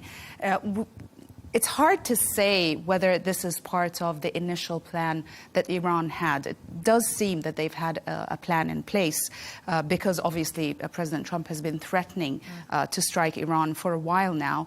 And it seems that they did have a plan in place, just looking at their retaliatory response that came so quickly after the initial Israeli and American strikes. Whether this broadening and the sort of gradual escalation of targets and of the conflict itself by Iran, whether it's part of that plan, or is it a reflection of despair, maybe, of they're using everything that they have at this stage because of the damage that they've sustained due to the strikes so far? I think we're yet to see. Yeah, absolutely. And today, Jono, just for example, further blasts heard in Qatar, UAE, Kuwait. We've seen the extent of it, haven't we, throughout the last few days. We're in Dubai. Everyone has felt the effects in the Arab countries. And it's quite interesting because in a CNN interview, President Donald Trump said biggest surprise has been Iranian attacks against Arab countries. Yeah. And this is definitely the widening that we've seen. Widening is an understatement of the century for this. When you look at and I'm not going to refer to them as allies, but I'm certainly going to say that Oman will be someplace that has been seen as the where we will go to negotiate. That is the one option, the mediator in this situation. And you look at Dubai, which has been a stalwart, certainly from the import-export game. There is not an AC unit or a dishwasher that exists in Iran that has not been shipped through Dubai. And I also think we buy so much Iranian produce in the shops here in Absolutely. Dubai. In the so it seemed like it was shooting yourself in the foot. And yes, we can see, and as Rawi has said, that escalation towards energy targets. I mean, I'm thankful that the defence operation system that's in place here is so wonderful and so robust that it has taken out hundreds of these missiles which have made their way and intercepted them before they even made landfall. But I just think right now what Iran is doing is more of a knee-jerk reaction. We'll throw the short-range missiles, which we know they have, probably a couple of thousand of those at their dispersal, to be able to get them into somewhere to try and cause some damage where possible. This is no longer a calculated mission whereby we're aiming for something specifically. This is let's put it into your airspace and see if we can manage to hit something, which, and I'm, again, so thankful that that has not been the case so far. It's been very unsuccessful. 98% of the missiles which made their way into UAE airspace were downed, were intercepted and taken down. That is a phenomenal interception rate by any accounts. Yeah. Worldwide, that is phenomenal. But to see that and to know that I think Iran might be kind of in the dark with regards to this and are not entirely sure what they're doing, because nobody would go into a country whereby they have said, and again, not allies, but they've been somewhat connected so closely to them, and shoot themselves in the foot. It seems crazy. We have to remember that they've sustained some real hard damage. I mean, they got a knockout with basically targeting the supreme leader and actually taking him out, with so many other commanders as well. I'm not sure that the Iranians were expecting that to happen so quickly. And I think, yes, maybe they are in a state of despair and they're just shooting. And they're without leadership, because right now there is no leadership, and you wonder who's steering the ship when it comes to that. And I know a few names have been touted around, but we don't know what's going to happen next. And what's more terrifying is that Iran doesn't seem to know what's going to happen next and who's going to take it. And when we've heard echoes of Hassan Khamenei, who's the grandson of the Islamic Republic founder, Ayatollah Ruhollah Khomeini, which we've heard of his name being shot around. Mujtaba, who is the son of the late supreme leader, his name has been put in there as well. But it really depends on what happens next in terms of that leadership, because we're not going to see that instant retaliation from the public and a change in the system that's currently in place and the governance that's there. So they will still appoint somebody, but right now they seem to be completely lost as regards to what's next. And it's interesting because the US says it's taken out between 48 and 49 Iranian commanders, which is a huge number. As we know, the supreme leader Ayatollah Khamenei, too, he was also killed in these precision strikes, and intel from America. And I think it's also important to say Trump said we don't know what succession plan is in Iran, who the new leader will be. And he said that in his CNN interview. So like Jono just said, it's a reflection that there is a power vacuum right now. True. Dangerous place. Where the country is walking this tightrope. I mean, President Trump said that he has many options. He actually named, or he talked about 3 different options for leadership in Iran. But it seems to me that the Americans sort of, they like the scenario that happened in Venezuela, where even though there was an opposition leader that was groomed to replace Maduro, and she was also, Nobel Peace Prize winner. Nobel Peace Prize winner. She was backed by President Trump. Yet when it came to the new leadership for Venezuela, the scenario was completely different. And he chose to keep key figures from the old regime, but with new policies, with new alliances with the United States. And I guess a lot of the reason for keeping Delcy Rodriguez in Venezuela is because she had the support of the military. Exactly. And that's absolutely and we could have a crucial similar in places like Iran and in Venezuela. So we could have a similar situation. Don't forget that the Americans have been talking to Abbas Araghchi, the foreign minister.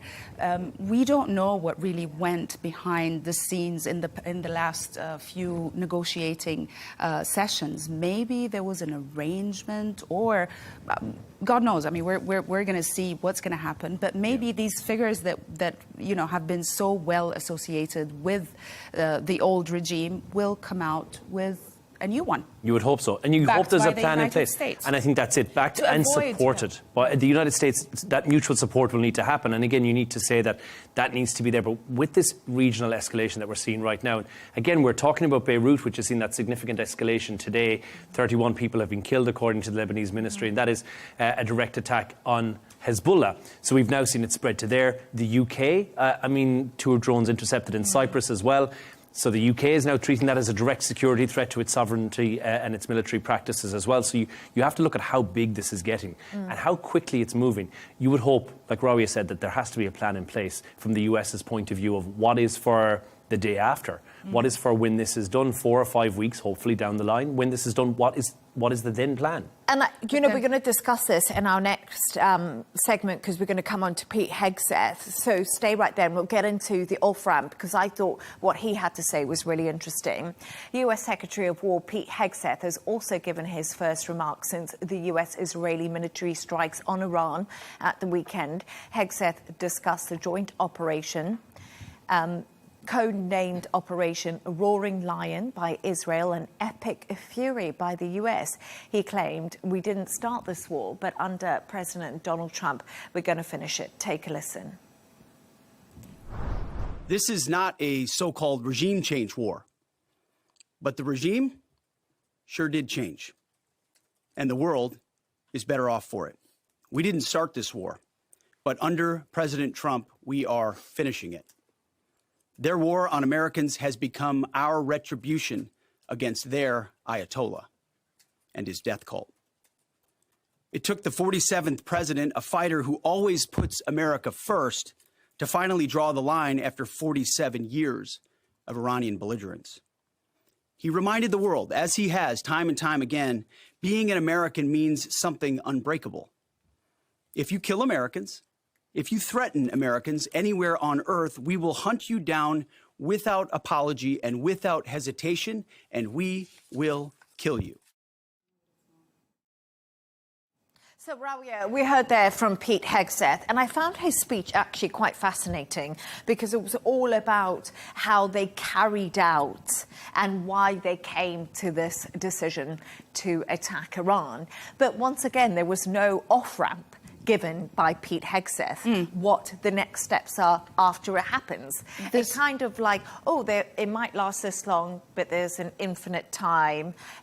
Look, I get what he was trying to say, but then once again, no one got these answers of the next steps. It is the most difficult question. I mean, we've seen it in Gaza, during the Gaza war and after. That was a question that I think until now it's not properly answered. The next day, what's going to happen? Yeah. And I don't think the Americans, whether Pete Hegseth, the defense secretary, or even the president, have an idea as to, a solid idea as to what is next.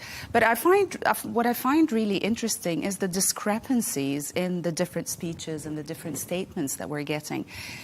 Pete Hegseth, we just heard him saying this is not a regime change war, but the regime has surely changed, okay? If you remember, it's supreme leader. Yeah, but definitely. It is a changed regime, but not necessarily a changed regime war. But if you remember, when President Trump came out announcing the beginning of these strikes, he talked about regime change. Yeah. And I think this is what the Americans and the Israelis are hoping for, that, once the Ayatollah is taken out, the major leaders of this regime is taken out, then the people are going to flood the streets and they're going to take over, and, and that's how it's going to happen. But we have not seen this going on since the strikes began. Pete Hegseth, I felt that his message was clear. There was a projection of utter confidence in the military capability of, obviously, of the United States. His message was essentially the US is in control, the operation is limited, and the escalation is not the goal. He says that we didn't start the war because he's referring to, you know, the Iranian attacks on American interests for over 40 years. He's talking about, or more than that, since 1979, since you know, the birth of this Ayatollah regime. But he says that the United States is going to finish it. Will that be possible? I think it depends on the definition of the word finish. Now, militarily, yes, they can cause major damage to the military capabilities of Iran. They can take out leaders. They can truly, you know, achieve some of the goals that they've set out in military terms. But then wars are not finished just by military. And then also, bear in mind, we're talking about airstrikes and air power with no boots on the ground. Can that finish a war? Well, no, this is not how wars are finished. Definitely, the United States started the war. They can, you know, achieve military objectives, but then on a political level, not necessarily they'll be able to guarantee the duration of the mess and the chaos that's going to happen after. And I think military experts have actually been reiterating that message, saying US and Israeli air power, you know, can definitely do damage, but with no armed forces on the ground, political change is very hard to implement, and that's something that a lot of people have been talking about. But, you know, Pete Hegseth, as we talked about, very, very robust in his speech, really, and talking to the American forces and saying, you know, be strong, this is our moment. But, you know, 4 US fatalities, military personnel lost their lives, and many more injured in Kuwait. And, you know, that is the reality of war right now.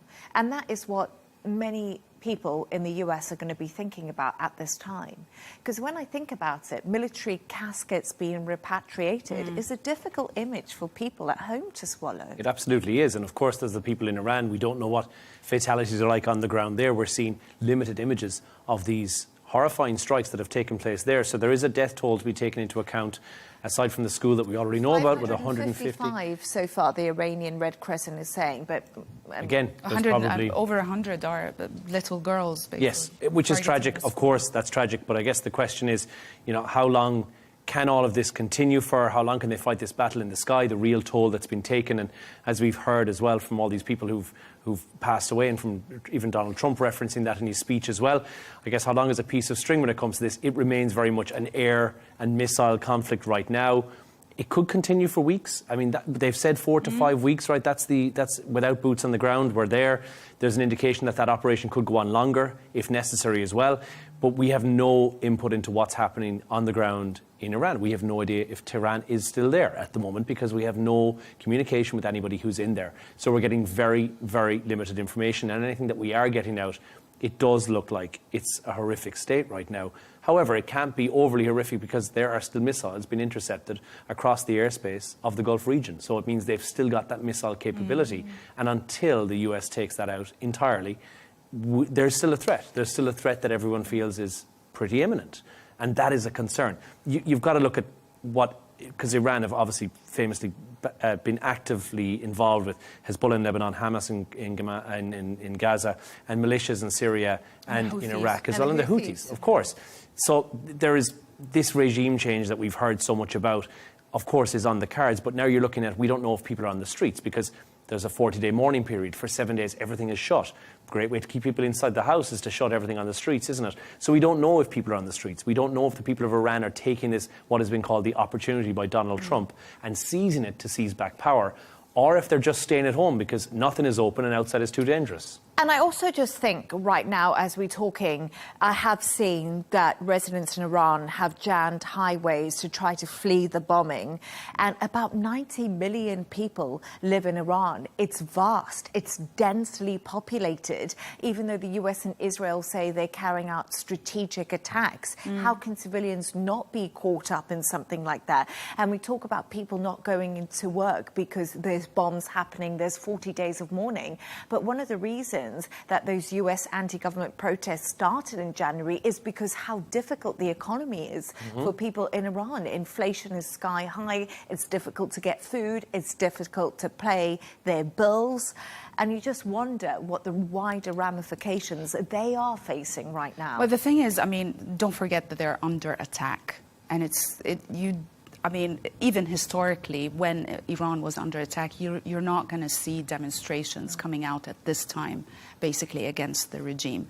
I don't know whether there's this code, even though we've seen videos of celebrations and, you know, people screaming when they heard the news that the Khamenei was killed, in celebration.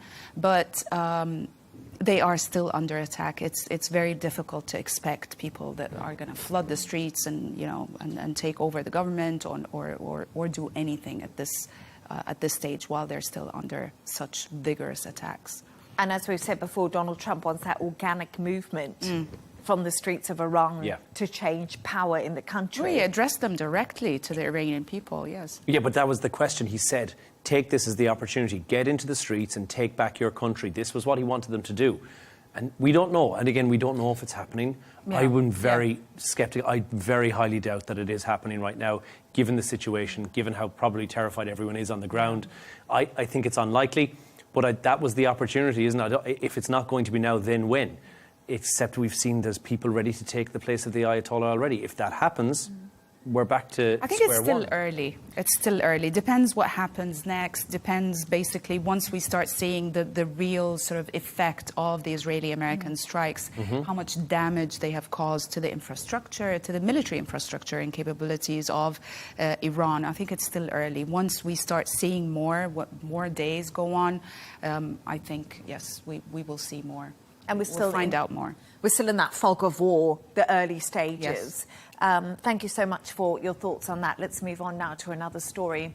And China says it will step up measures to protect its citizens in Iran as the situation evolves following US and Israel military strikes. Beijing has called for an immediate ceasefire and de-escalation, urging all sides to return to diplomatic talks to prevent a wider regional conflict. Patrick Falk has this report. Well, China has issued evacuation advisories for its citizens in Iran and Israel as retaliatory strikes and instability have disrupted travel and prompted flight cancellations. Earlier today, the Foreign Ministry told citizens to strengthen personal precautions and to evacuate safely as soon as possible. Reports say more than 3,000 Chinese nationals have been evacuated so far from Iran. Beijing also confirmed that one of its citizens was killed as a result of the conflict. China has described the attacks as unacceptable, a violation of sovereignty and international law, and called on parties to respect the security interests of all Gulf states. While condemning the violence, China has stopped short of offering military support to Tehran, instead emphasizing the need for political solutions. Analysts say Beijing's response reflects its broader approach, maintaining strategic ties with Iran, protecting its energy and economic interests, and positioning itself as a broker of stability rather than escalation.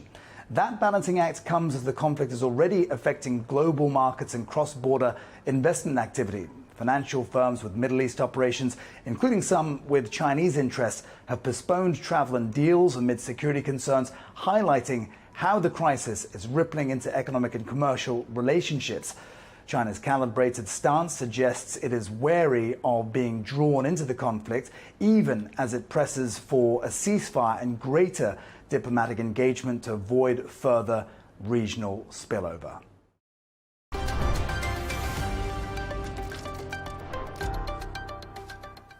Now, global oil prices have risen as Iran continues to launch strikes across the Middle East in response to ongoing attacks by the US and Israel. Brent crude has jumped by 10% to around $82 a barrel. That's after at least 3 ships were attacked near the Strait of Hormuz. Shares in airlines have also fallen after airspace was closed across the Middle East. Rawiya, let's talk about oil prices, because markets responding and a spike in oil prices is probably the most predictable thing about this war, let's be honest. But what else can we say? clearly inevitable. It is very inevitable. It is very expected, of course, to happen, considering the nature of these strikes and the nature of this conflict. And, of course, Iran is an oil country.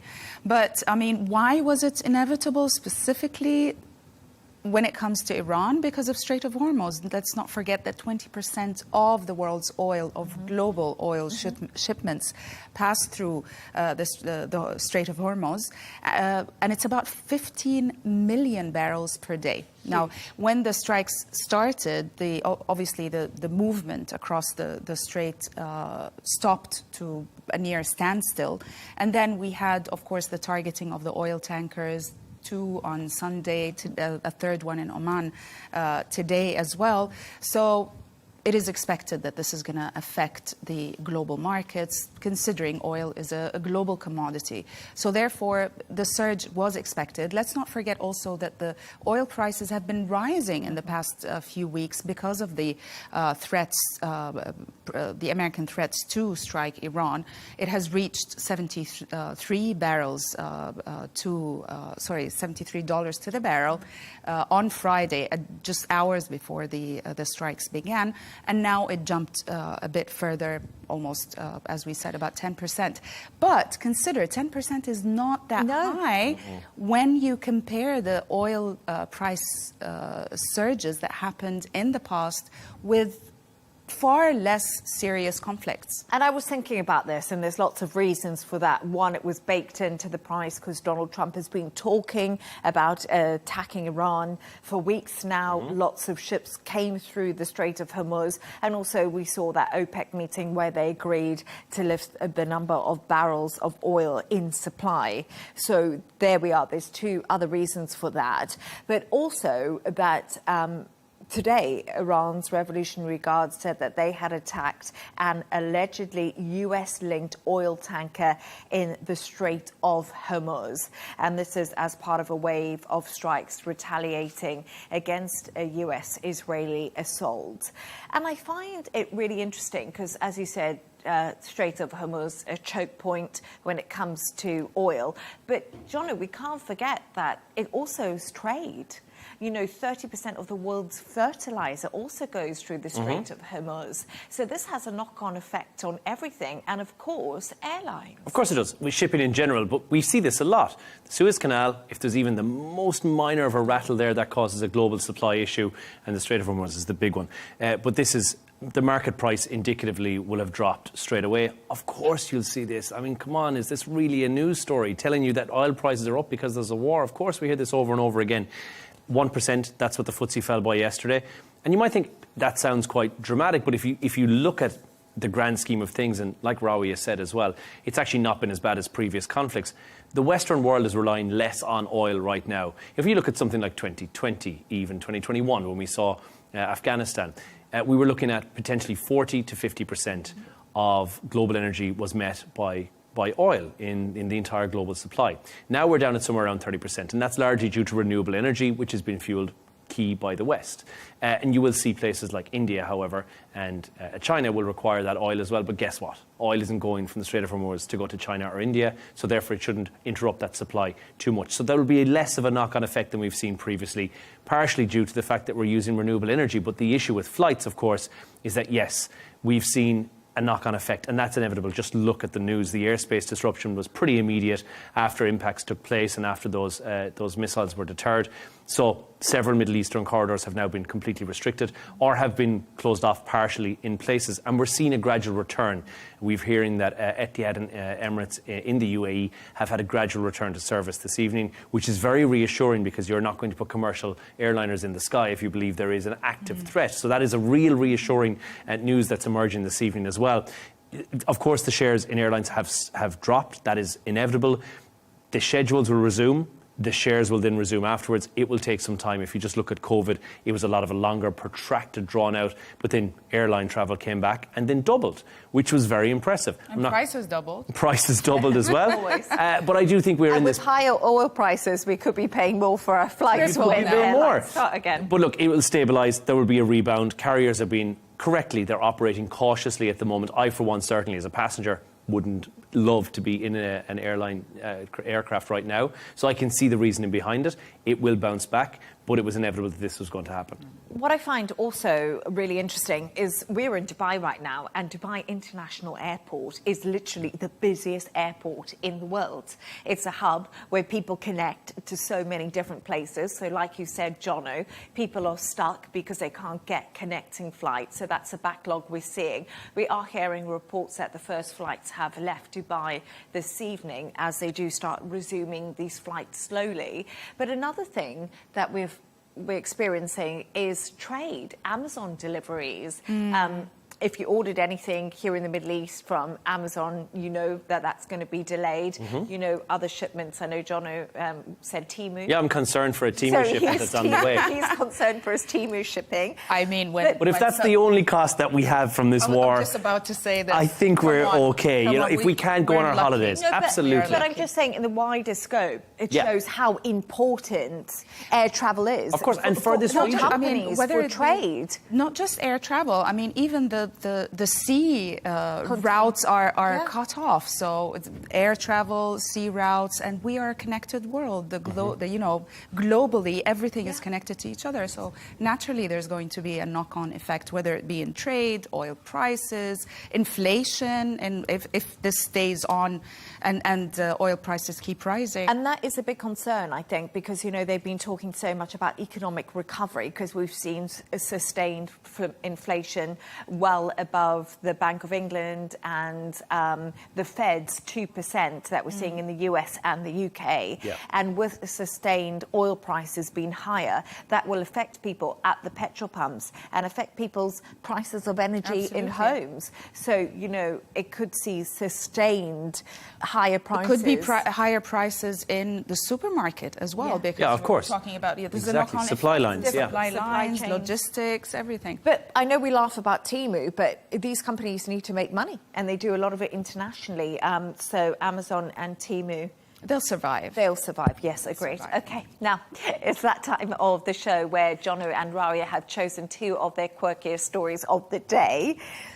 Jono, I kind of feel like yours ties into what we've just been talking about, but it's about Tampa Airport, which is in America. It's in Florida, and apparently it's banning pajamas. Yep, this was on the airport's official account on X the other day. They said they were going Crocs-free, effective immediately, and they'd seen enough of pajamas, so they were also going to outlaw those from the airport. The post got 5.7 million views by mid-afternoon, so it had gone viral everywhere, and people had thought, oh, this is not a bad idea. And I, for one, had a little round of applause for Tampa, thinking how wonderful, only to find out afterwards that it was a little bit tongue-in-cheek and it had been cultivated a few days earlier on X, and the account said, look, this is actually just a bit of a joke. You can wear whatever you want to go into the airport. And I, for one, was disappointed because I feel that we are dressing like slobs far too often when we make a trip to the airport. And when we all are able to go back on our travels again in the next couple of days, I would like to think that pyjamas and Crocs are not going to be the option that people are wearing.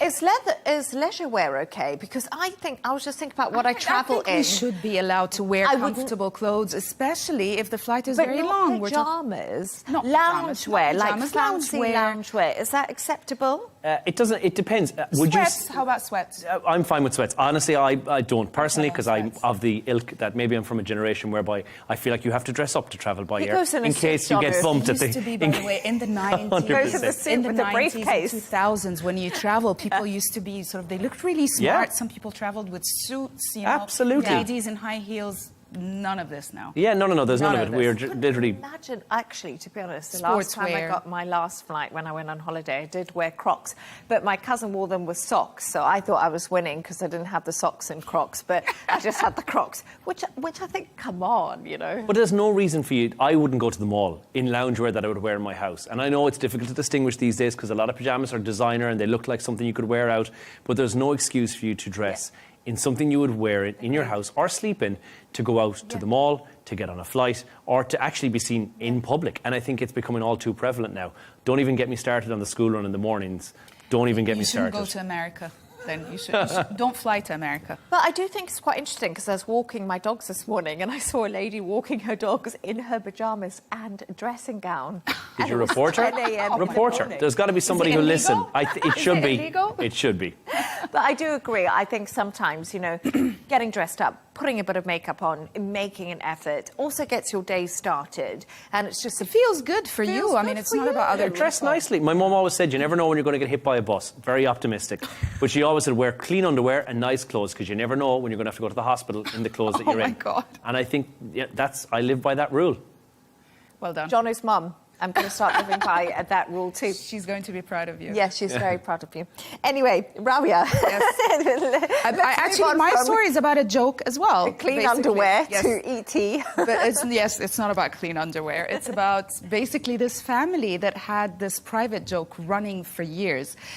They're talking about an amusement park, the Universal Studios in California, and there's a specific ride. I haven't been on it, but apparently it's an E.T. ride, you know, the alien character E.T. from the movie.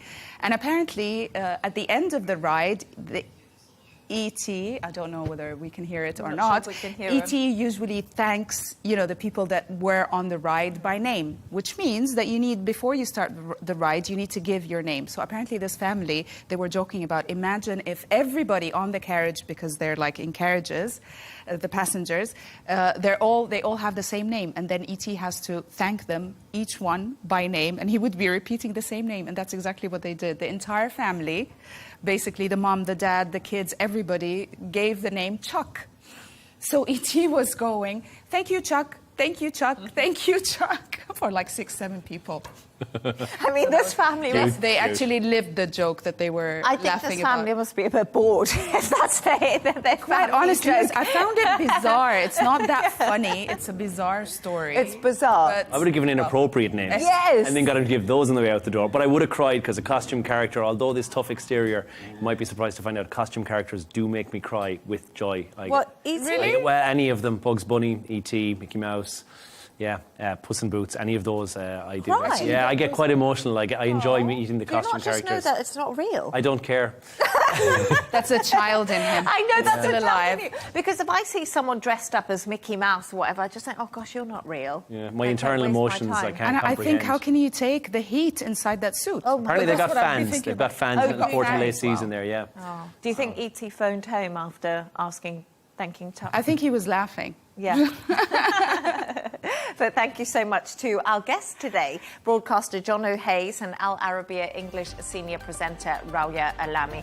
And of course, that's all from us on W News Extra. Don't forget to subscribe to our YouTube channel, follow us on X, GMT. That's coming up next. Goodbye and thank you.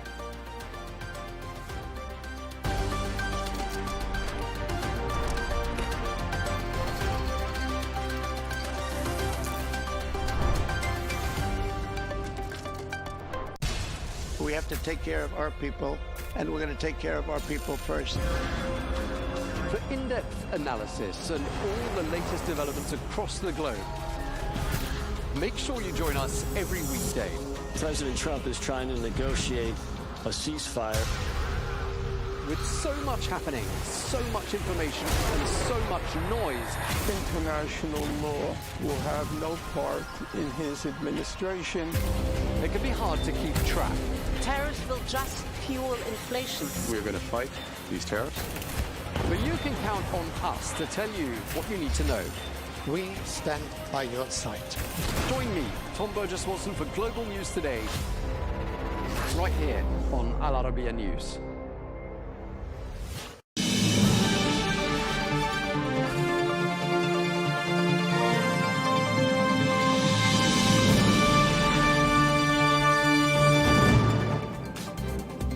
Hello and welcome to Global News Today, bringing you exclusive interviews with leading experts every weekday here on Al Arabiya English. I'm Tom Burges Watson. Coming up today, as US and Israeli military operations continue in Iran. On this day 3 of the conflict, we ask a retired US general where he sees things heading, and we ask what sort of a time frame we might be looking at. Plus, does it look like Hezbollah is going to drag Lebanon into another war with Israel? We'll put that question to one of our guests in just a moment.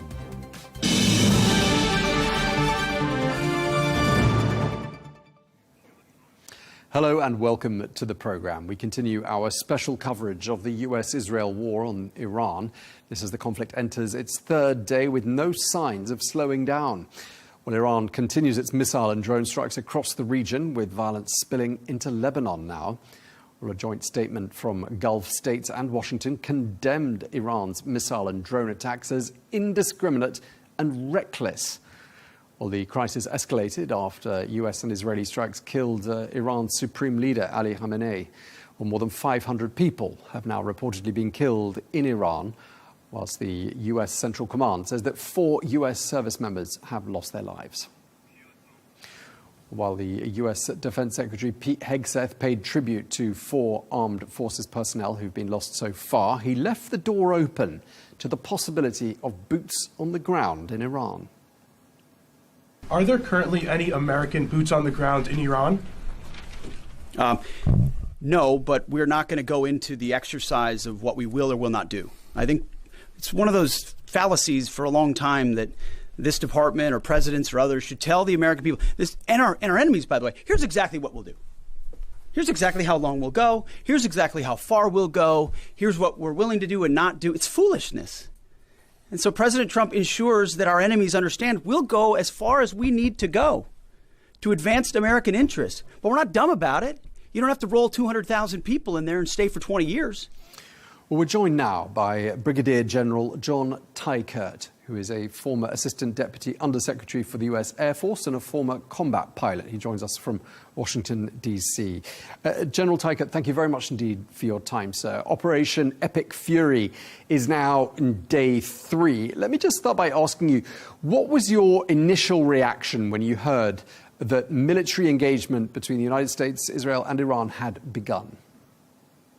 Tom, I wasn't surprised with that we started it, but I was most surprised by when it started. I think the fact that it started during the day on Saturday morning Tehran time provided all of us a lot of surprise, and it provided an opportunity to decapitate the leadership team in Iran and destroy their ability to command and control their forces. And I think thus far they have been fighting deaf, dumb, and blind largely because of the surprise that came from that Saturday morning strike. Okay, and what are we looking at here, in your opinion? In your, you've got a long military experience. Are we looking at the start of a weeks-long campaign, or do you think it'll be quicker than that?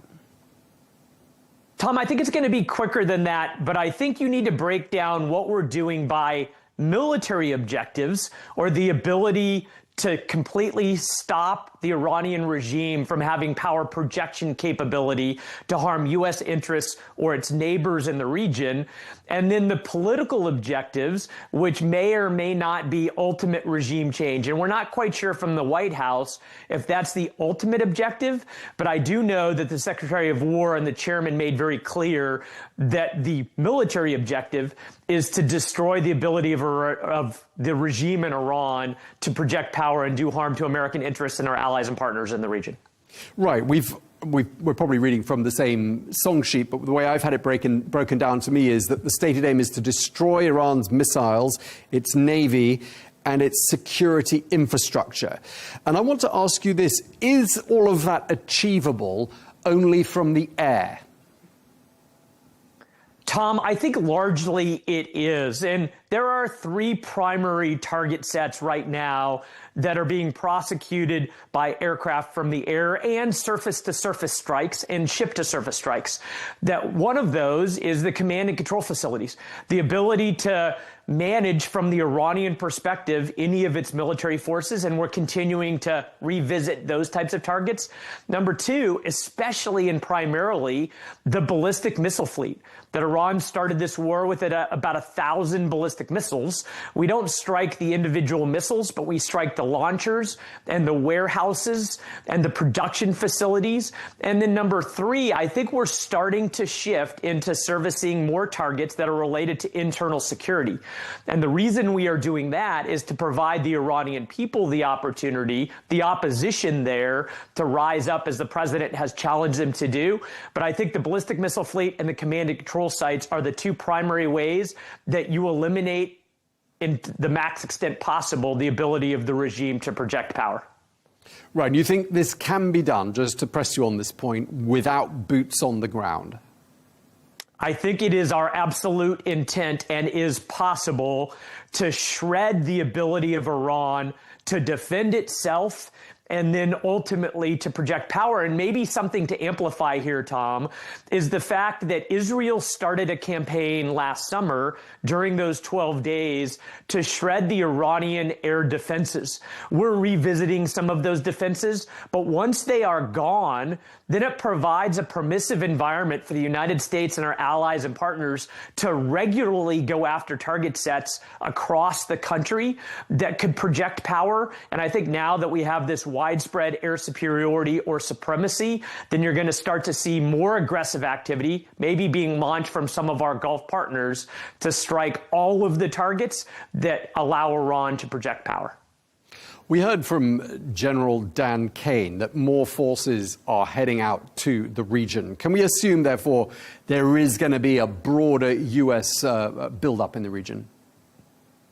I think the general gist of what General Kane said was that we are posturing our forces not just to maximize our ability to achieve short-term objectives, but to have the sustainability for forces to continue to revisit military targets until we're convinced that power projection capabilities are gone from Iran. So I don't think it's any unique capability that is arriving in theater. I think it is a more massive ability to sustain an air campaign until, again, we're confident that our military objectives are complete.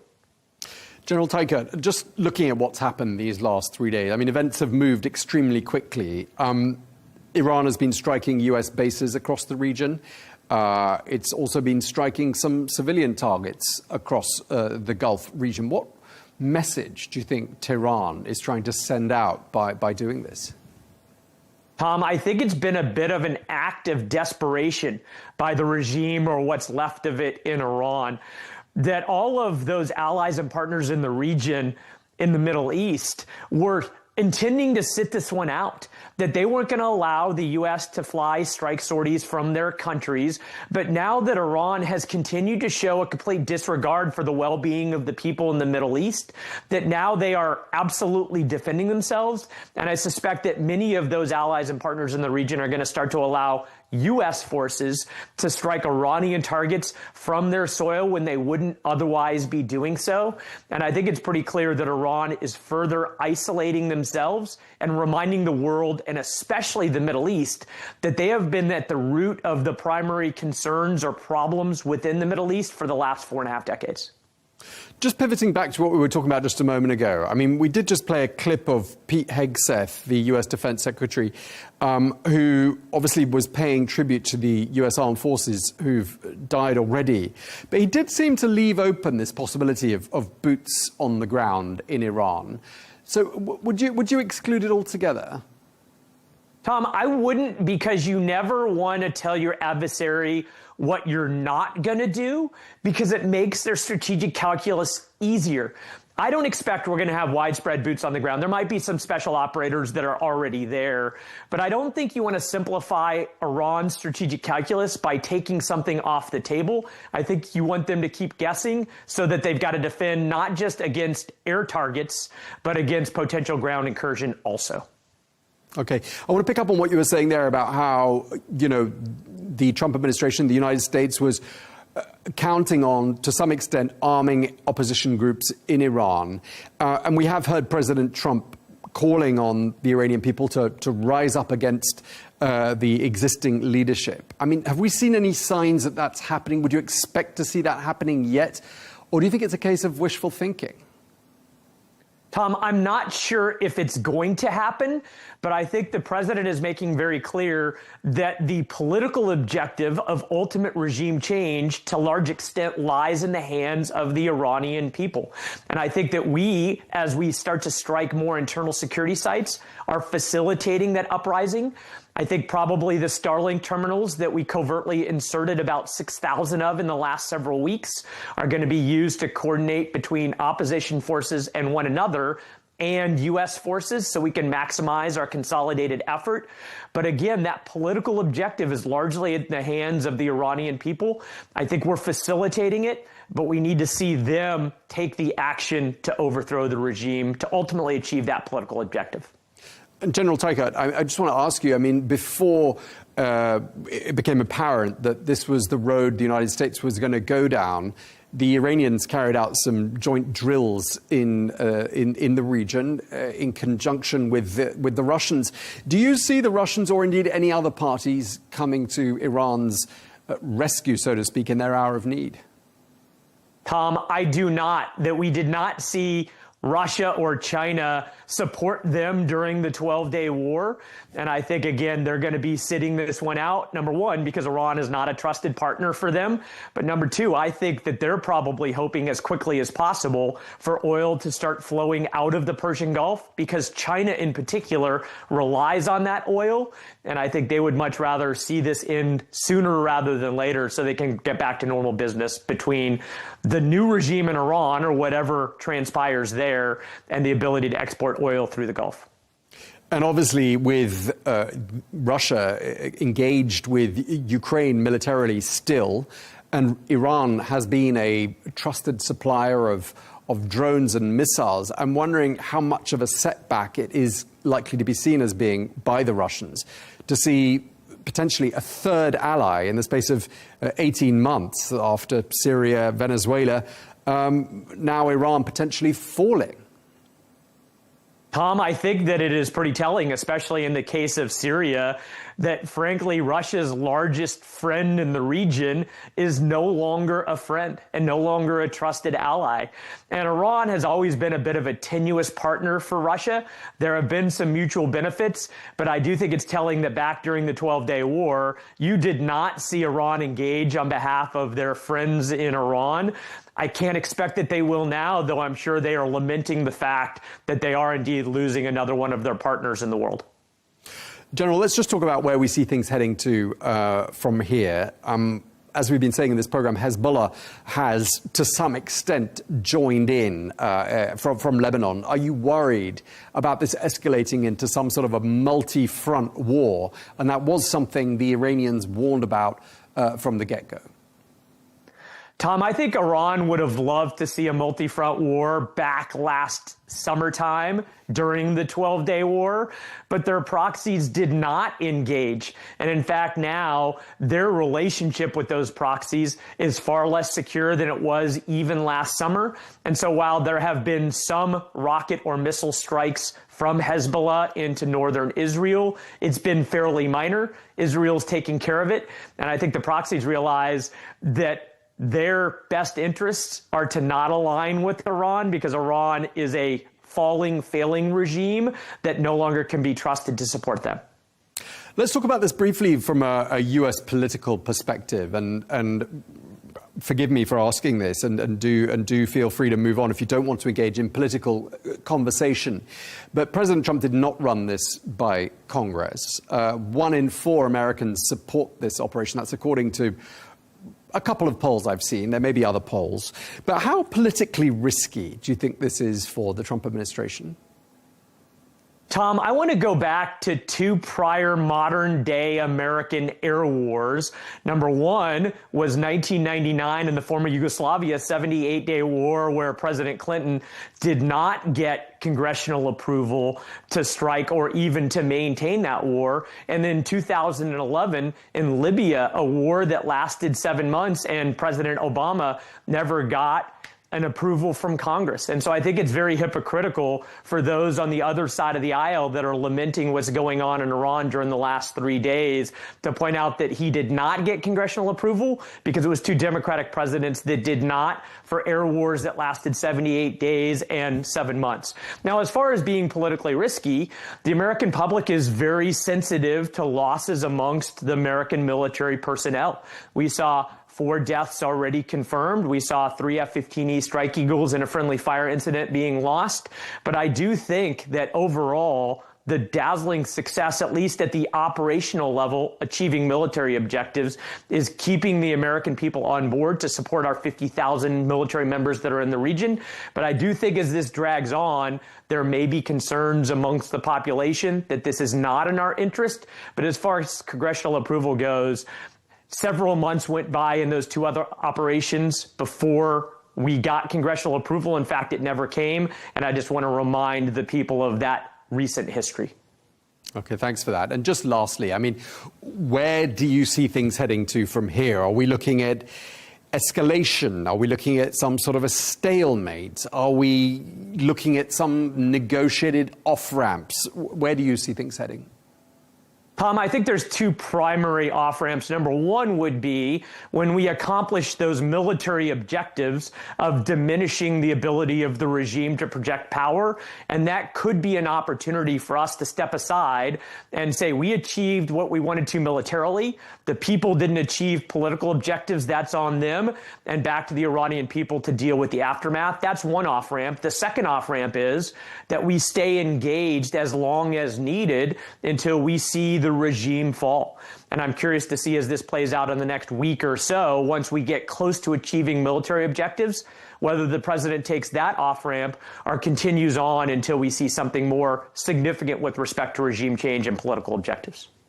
Okay, well, we're going to have to leave it there. We really appreciate you taking the time to talk to us. Thank you so much. Brigadier General John Teichert, thank you very much for your time, sir. Tom, thanks for having me. Now, the Israeli military says it has killed Hezbollah's intelligence chief, Hossein Mokhaled, in a strike on Beirut, which happened today.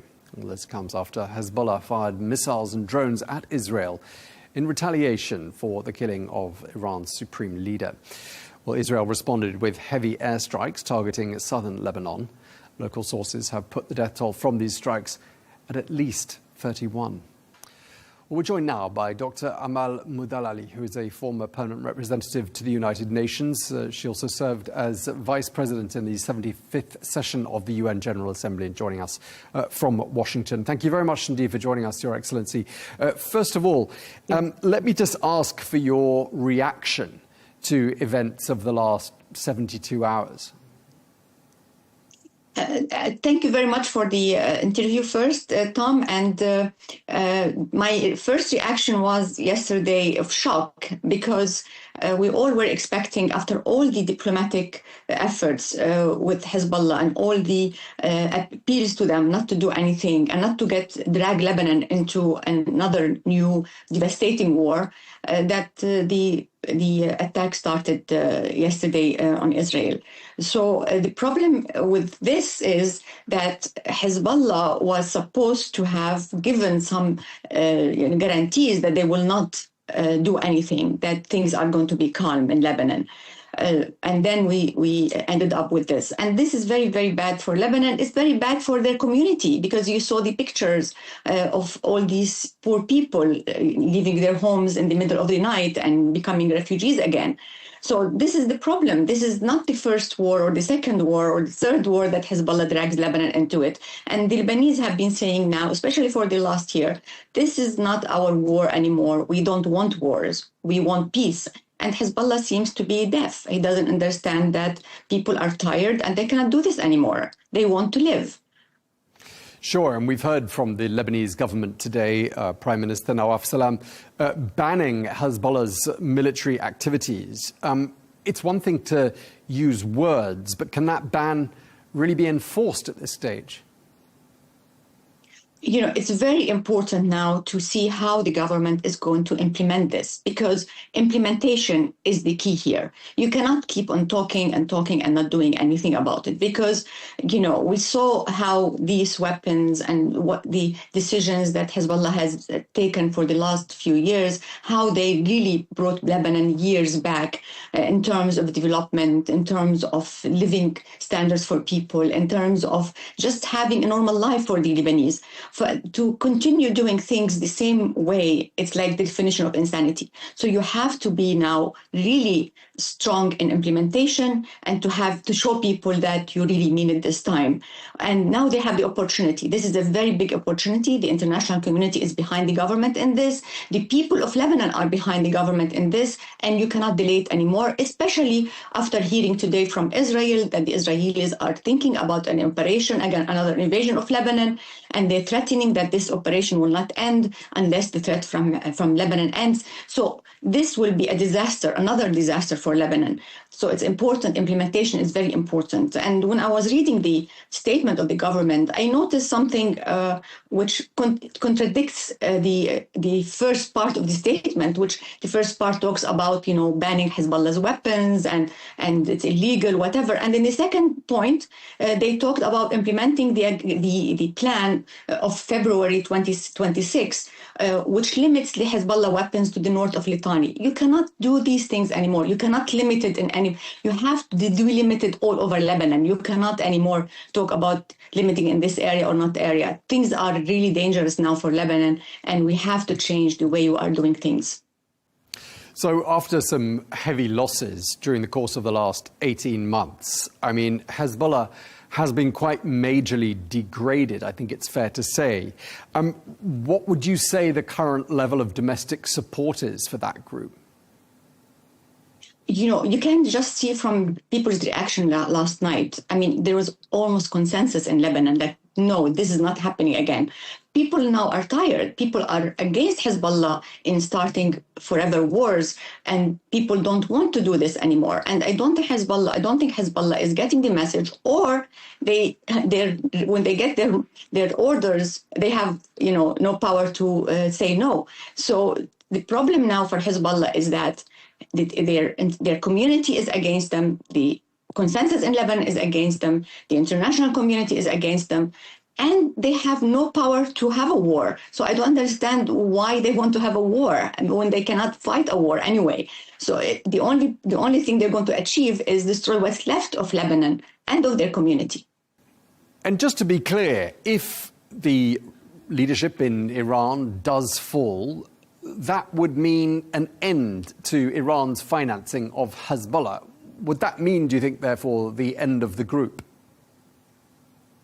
Yes, of course, money is very important. Cutting the finances of Hezbollah will weaken the Hezbollah further and will make it very hard for them to exert their influence in the country over their community and for buying weapons and things like that. But also more important as financial support is that the weapons have to dry out. You cannot anymore have the weapons come from Iran or from Iran's friends and proxies to Hezbollah and its infrastructure. But the problem also, Iran has to stop dealing with Hezbollah as its arm in Lebanon, and Hezbollah has to stop behaving as if it's the mouthpiece of Iran in Lebanon. This is very important. They have to behave as a Lebanese army, a Lebanese party with Lebanon's interest foremost in their mind and in their actions. They cannot continue playing the card of Iran and being the proxy of Iran in Lebanon. Lebanon has paid a very heavy price for that for over 40 years, and this has to stop. As we were saying earlier on, Dr. Mulalali, there's been some serious setbacks for Hezbollah during the last 18 months. There was another one today. Israel says it killed Hezbollah's intelligence chief, a man by the name of Hussein Mukhaled. Do you know anything about him? Was he a significant figure? I'm sorry, I don't know the man. I never heard of him before. Okay. And what about the current leader of Hezbollah, Naim Qassem? The Israelis are saying he is now a target for elimination. He sounds like he could be vulnerable given Israel's track record in that country. But fair to say he's a shadow of the figure that his predecessor cut. Yes, Naim Qassem is not Hassan Nasrallah. He doesn't have the power of Hezbollah. He doesn't have the influence that Nasrallah has over people. He doesn't have even the religious gravitas that Nasrallah had. And so his influence is limited. People don't take him as seriously as they took Hassan Nasrallah, and his word does not have the same weight as Hassan Nasrallah had. But still, he is now the head of the party, and he is now targeted by the Israelis. Okay. And I just wanted to know what your opinion is about the reaction in Lebanon. I know you're not there, but what you're hearing from your contacts there, the reaction to the death of Iran's supreme leader. Was it sort of along sectarian lines, or has there been some muted celebration? What's been the reaction? What's your understanding? Yes, I just saw, reports, and I talked to people. As you said, it is along sectarian lines in some instances, but in general, the Lebanese now are very tired of the Iranian influence and role in Lebanon. So they, some people are very happy that maybe now the influence of Iran will lessen more on Lebanon. But what I saw, that not everybody was shedding tears over him. Okay. I mean, from the beginning, Iran did say, if you strike us, it could spark a regional war. Does it look to you like that is the direction things could be heading in? And how does Lebanon avoid getting involved? Yes, Iran from the beginning, that's their plan, was their plan to cultivate these proxies around the Middle East, because they were preparing them for a moment like this. Because Iran believes that now if it expands the war, if it makes it costly for all the region and for the United States and its allies, that they will stop the war and this will save the regime. But I think their situation now is so dire in Iran. And now we just heard the Secretary of Defense talking about having superiority, air superiority over Iran, and the President of the United States saying they have not even started hitting the big one. He said the big one is coming. So we are really heading to a very big confrontation. And the head of the chair of the Joint Chief of Staff said they are sending more personnel to the region, which means we are heading to a stronger, bigger confrontation now. So I think Iran, with all the proxies that they have,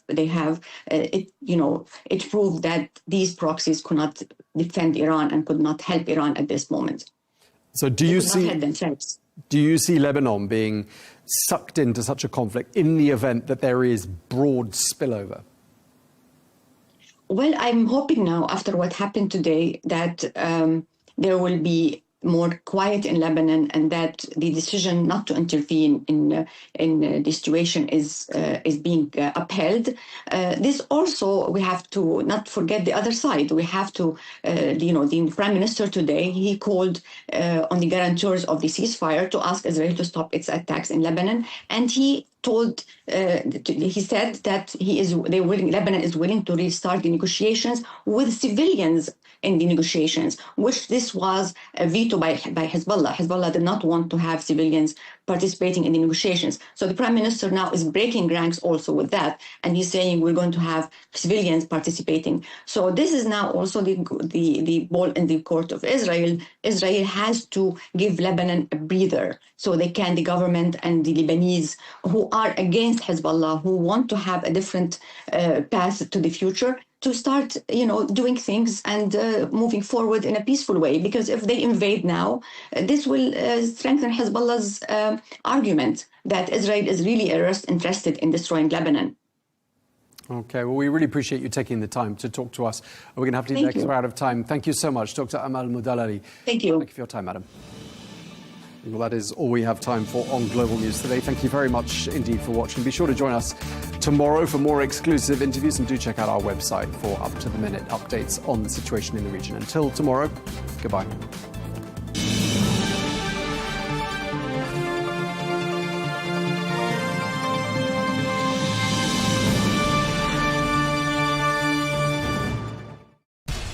We have to take care of our people, and we're going to take care of our people first.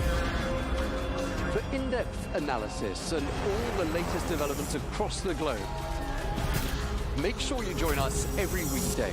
President Trump is trying to negotiate a ceasefire. With so much happening, so much information, and so much noise, International law will have no part in his administration. It can be hard to keep track. Tariffs will just fuel inflation. We're going to fight these tariffs. But you can count on us to tell you what you need to know. We stand by your side. Join me, Tom Burges Watson, for Global News Today, right here on Al Arabiya News. Are we living through a period of wrecking ball politics, or rather a time of creative destruction, ushering in a new world order? The Munich Security Conference dominated headlines again this year, with Germany's Chancellor warning of a deep divide between Europe and the US. We'll debate the big takeaways here on Counterpoints with me, Melinda Nucifora.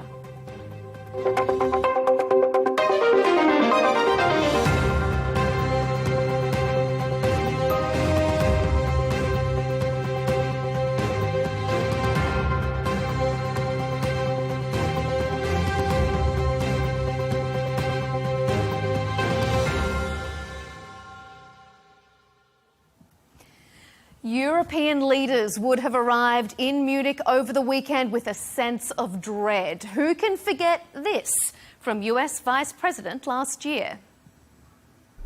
If you're running in fear of your own voters, there is nothing America can do for you.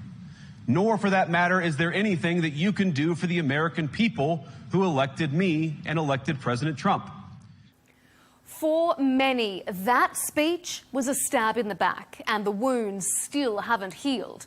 The US representative this year, Secretary of State Marco Rubio, certainly adopted a softer tone, but warnings of Europe's civilizational erasure and political decline remained. We want allies who can defend themselves so that no adversary will ever be tempted to test our collective strength.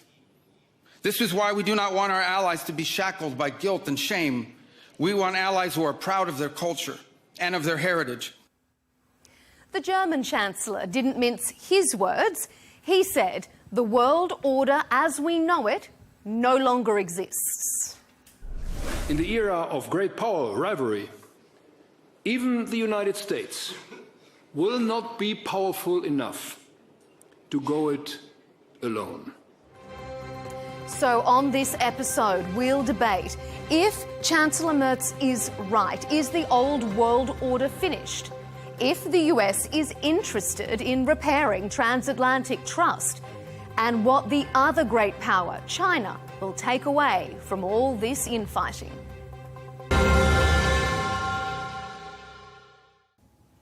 Joining us for this discussion is Nadia Shadlow, a former Deputy US National Security Advisor and currently Senior Fellow at the Hudson Institute. Sir Michael Fallon is with us, former British Secretary of State for Defence. And rounding out the panel is retired Commodore Chitrapu Uday Bhaskar, Director of the Society for Policy Studies, an independent think tank based in New Delhi. Welcome to all of you, and thanks for being here on Counterpoints. Well, it felt like we were all sort of going into this year's Munich Security Conference waiting for the other shoe to drop. Everyone sort of had this nervous patience to see if the US was going to repeat last year's lambasting of the EU and double down on what the Trump administration has called the civilizational erasure of Europe. Well, Marco Rubio's speech wasn't as much of a bombshell as J.D. Vance's the year before, but some traditional allies are still cautious. Germany's Chancellor went as far as to say a deep divide has opened between Europe and the US. Nadia, let's start with you. Is the German Chancellor right when he said at the conference the old world order is finished? And if it is finished, is that a good or a bad thing? He's right in that elements of the old world order are finished, but I would characterize it more as an opportunity for renewal and reordering. It's a renewal and a reordering of a different set of arrangements to achieve better outcomes. So that sounds a bit policy wonky, but what I mean by that is that if we look at the outcomes that the international community wants, the so-called international community wants, the US and its allies and partners, the existing global order has actually been pretty mixed about delivering those outcomes. And I'm happy to sort of go into that later, prove the points, hear my fellow panelists' view. But the Chancellor is right in that we're seeing a different type of order emerge, and I think that's a good thing. Sir Michael, what do you think? Do you agree with Nadia that maybe this reordering is underway and that it is a good thing? Well, first of all, I agree with her. It is underway. Clearly, it's underway. We're seeing a more assertive China, a more assertive Russia. We're seeing America responding to that quite reasonably.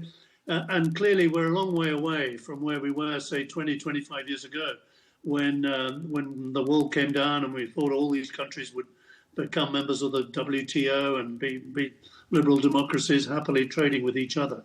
We're a long way away from that now.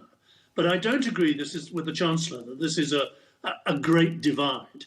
I think we're going to see a reset, and we're going to slowly get both sides, I think, to understand each other a bit better. We have to understand in Europe that America has other priorities. It's got stuff closer to home, like Cuba and Venezuela and so on, and perfectly entitled to give more prioritization to its own homeland. But we've also got to persuade the Americans that they too have an interest in a strong alliance in Europe, and indeed in working with allies. The interception of the tanker out in the North Atlantic wouldn't have been possible or practical without specific help, for example, from the United Kingdom. So I think we're going to reset, and I hope into a more mutual understanding that we need to work together on this new assertiveness, particularly the assertiveness of Russia and China. We're going to completely agree with with Sir Michael on that, in terms of it not being a divide. We're working through differences of opinion on certain issues, but the fundamentals are still there. They are still there, and I think, if I may say so, language, of course, is important. But I felt last year there was an awful lot of what we call pearl clutching when Vice President Vance made his remarks. And I think we got overexcited by that. If you look at what Rubio has said last week, if you look at what Elbridge Colby has said in Brussels a couple of days before, these were tough, assertive speeches, and we need to analyse them, and we need to see how we can work with them.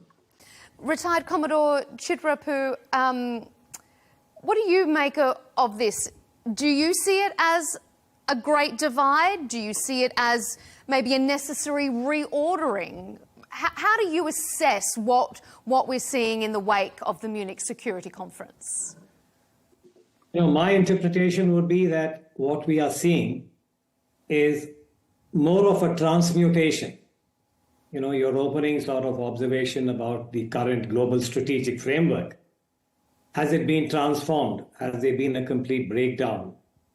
I would qualify this as a case of transmutation as opposed to transformation. And the reason I say that is to agree with what Professor Nadia just said, that the critical fundamentals are in place, which is that the United States and, quote unquote, the Western alliance, which is currently bewildered because of what is happening in the White House and what President Trump has said and his officials when they have come to Munich, the Vice President Vance last year and the Secretary of State this year. My take is that the EU and the European Union, as it were, is bewildered. But the reason why the fundamentals are in place is that for the United States and the West, Russia and China still pose a strategic challenge. How they'll deal with it, I think, is not very clear. So which is why I'd like to suggest that it is a transmutation. It's a certain state of flux. We don't know the end state as yet. And perhaps in Munich, we saw a bit of that. I just heard Sir Michael talking about, say, for instance, the UK view, or what the German Chancellor said. And I think, some of the speeches, if you pass them carefully, you see the United States making it very clear that the Americans are basically European, that there is a whole heritage issue there. And from the United States, I think there is a kind of a feeler not to repeat what happened last year when the Vice President, as you said, lambasted the European Union.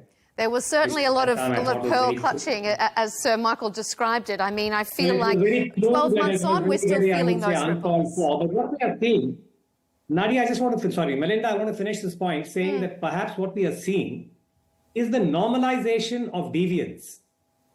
Now, there is chapter and verse about this particular formulation about deviant behavior and deviance as applied both in sociology and in international relations. And to my mind, as a security analyst, I think what we are seeing is the United States, which is lowering the median of deviant behavior, deviant conduct of policy, from what the world was familiar with post-World War II. I mean, that's the way I'd frame it. Nadia, I know you want to jump in on that. Are we seeing the normalization of deviance? No, absolutely not. We are seeing a pushback against, so with due respect, Commodore, I disagree, but that's what makes these programs fun. I think we are seeing a clash between two operating systems, between two approaches, between a global approach that has predominated and grown stronger and stronger since 1945, and a shift toward a state-centric approach. We are seeing a clash of two ways of doing business, so to speak, of two ways of solving problems, two ways of thinking about what's the best way to solve problems. I don't think a state-anchored approach is a deviant approach. I think it's actually always been it's been a part of international politics since the very beginning of the Westphalian system of the nation state. And we're seeing a tension between the two with President Trump and many others too, unabashedly saying we need to begin from the state level and from solving problems at the state level. And this is part of the reason, actually, we're seeing these tensions with our European allies and other friends around the world. Europe is exhibiting this tension itself. Is the EU the right approach to solving problems and to dealing with many of the issues that Europe's facing? Or does power need to shift back toward the state? This is part of the give and take of the politics of Europe today. Populism, new political parties pushing back. So I think it's a really legitimate debate and one that we're still having. Yes, and I think it's unfolding, shall I say? It's unfolding now, and we're going to see where it goes over the next year. But it is an active, ongoing debate that is. I would not characterize as deviant. I would characterize it as an alternative to the current system. Mm-hmm. Commodore, I want you to respond to what Nadia has given commentary on, and then Sir Michael will bring you in after that. Well, very briefly, I think I would like to respond to Professor Nadia, what she said. Professor Nadia, Secretary Nadia, whatever, right, title. But, when I use the word deviant and deviance, I was talking about the principles that underpin what we understood as the rule-based international order post-World War II, where the United States was seen as the leader of the West, the leader of the liberal democratic values, and everything that was seen as quote-unquote good in relation to Moscow, the former Soviet Union, and what was seen as the containment of communism, authoritarianism, and all the principles that were deemed to be negative. It's in that context I'm making a broader point that the normalization of deviance or deviant behavior by states. I'm with you about state-centric approach in international relations. I don't see that as a deviation. My reference to deviance and deviation is that if you look at the last few years, I would make the case that from Gaza, the invasion of Ukraine, and even the Epstein files and that whole rather unsavory episode, which is now churning the world, United States in particular and parts of Europe, to my mind is a representation of the normalization of deviance. Gaza for sure. I mean, what happened in Gaza, which was being accepted, as normal to me as an analyst, was the normalization of deviance. Ditto for Ukraine. Russia invades Ukraine and what followed after that. And at a sociological level, a socio-political level, I think this very unsavory episode of the Epstein files and all the luminaries who have been incriminated, or at least as questions being cast on them, to my mind, again, is a representation of the normalization of deviance. Mm-hmm. But I'll rest my case there. I'm sure Sir Michael would. Okay, yeah, so Michael, jump in there and then we'll hand it back to you, Nadia. Yeah, sure. I don't agree with that, I'm afraid, because, when you talk about deviant behavior in the United States,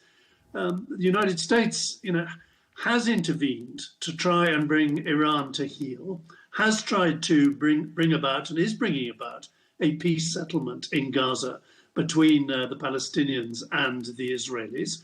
And where it can, the United States has not withdrawn. On the contrary, it is still trying to uphold some of these principles that you think it's deviated from. But I want to go back to, this bigger point about the European reaction and what I call the pearl clutching. I think it is because the United States has pointed out that upholding a rules-based order imposes obligations on all of us, and that for far too long, America has been carrying an awful lot of the international democratic order. And the reason I think these speeches have hit home and have hurt home in Europe is because they're revealing a truth. 80 years after the end of the Second World War, we still have 80,000 American soldiers guarding our freedom on the eastern frontier of NATO. Well, when are the Spanish going to turn up? When are the Belgians going to turn up? What is happening now, I think, is the Americans are saying quite reasonably, we have our own priorities nearer the homeland. You have long pledged to increase your defence spending, and it's time you did that and ceased to rely on some of these capabilities that you've not bothered to provide for yourselves. Nadia, what do you say to that? And has the US-led world order been a success, or has it been too successful that now everyone's taking it for granted? Has it been a failure, and that's why the US is pivoting away? It's been mixed.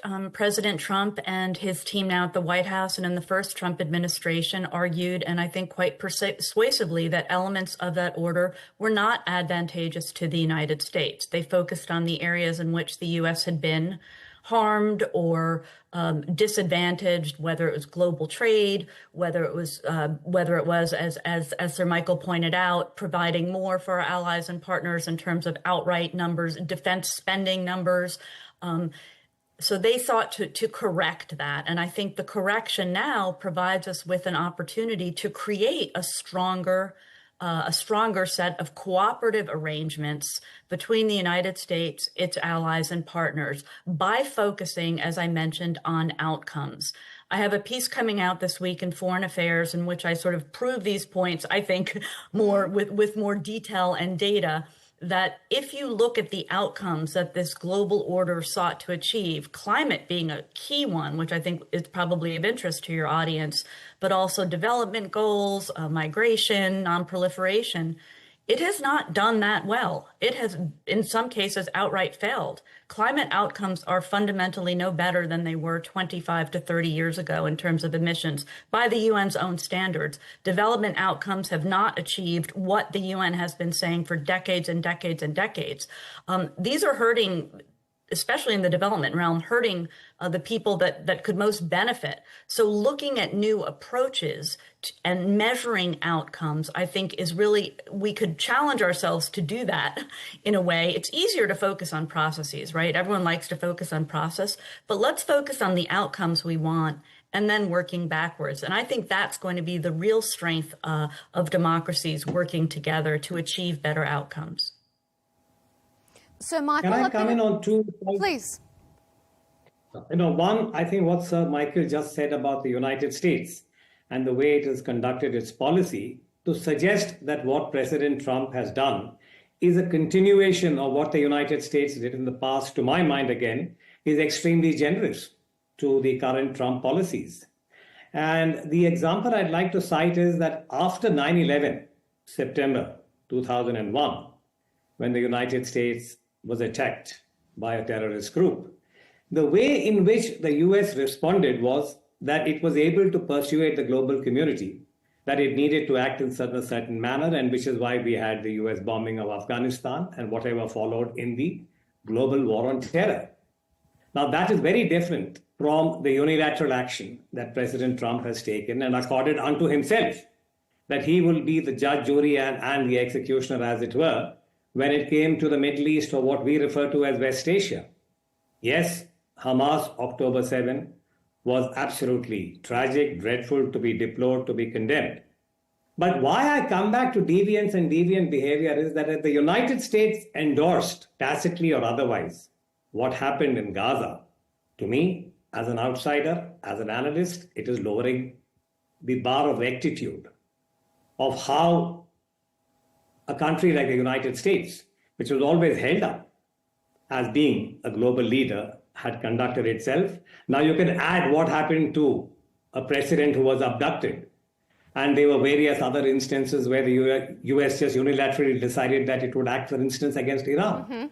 So that is what I mean by deviance and deviant behavior. This is not a moral judgment. I mean, we are often told that big powers will do whatever they want to do, whatever they wish to do, and all the lower and smaller powers will accordingly trim their sails and accommodate and come to terms with that.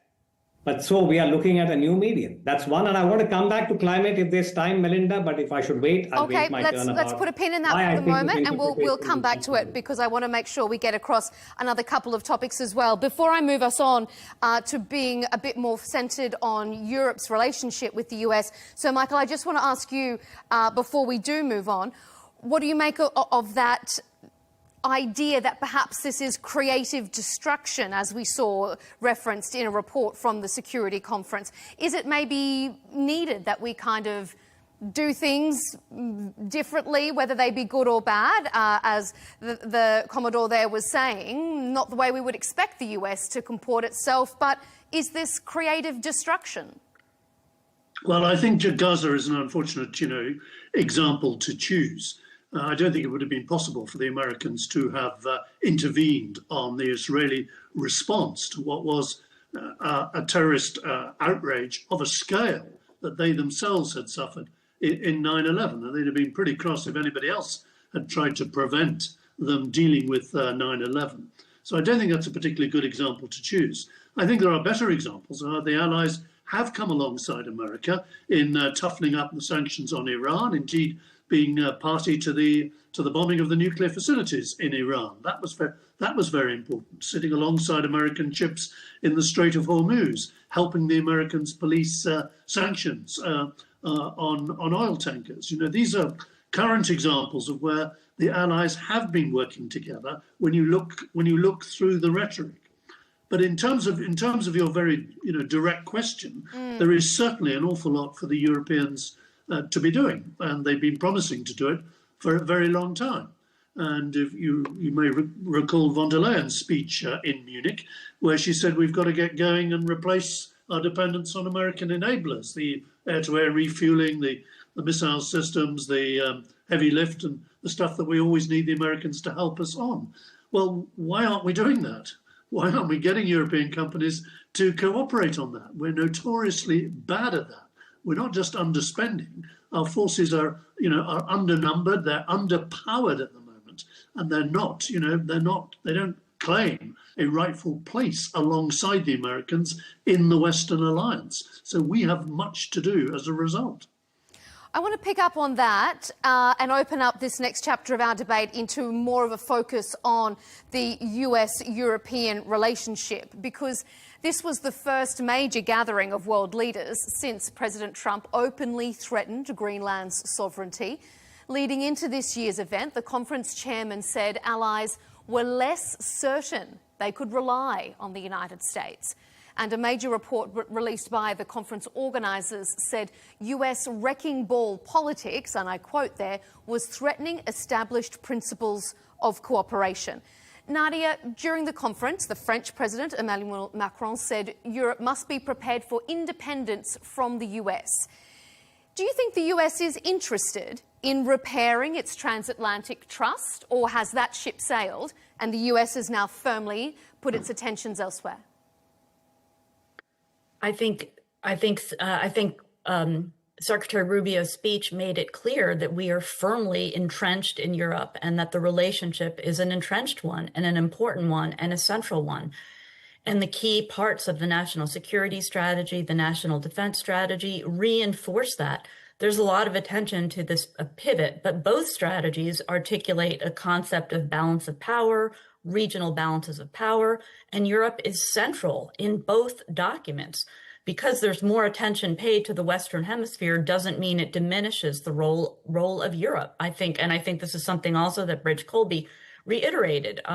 So I think now, as Sir Michael pointed out, we need to basically move toward the nuts and bolts of doing that, of reinvigorating the defense relationship in a meaningful way, increasing Europe's capabilities. I think it would be a dramatic mistake to go independent. I'm not sure what that means. Europe needs, it would be a mistake to deplete NATO at the expense, that would hurt, in my view, the transatlantic relationship. Europe should work through NATO, where these defense capabilities have been built for decades, and strengthen its pillar within NATO. I personally think it's a mistake to focus on the European Union for European defense capabilities. I think NATO is the better way to go to continue to cement that transatlantic relationship. And just one quick point on U.S. actions and the previous discussion. I think it's always been consistent that protecting our national security, and I think this is the view of many states, first and foremost should come from the United States.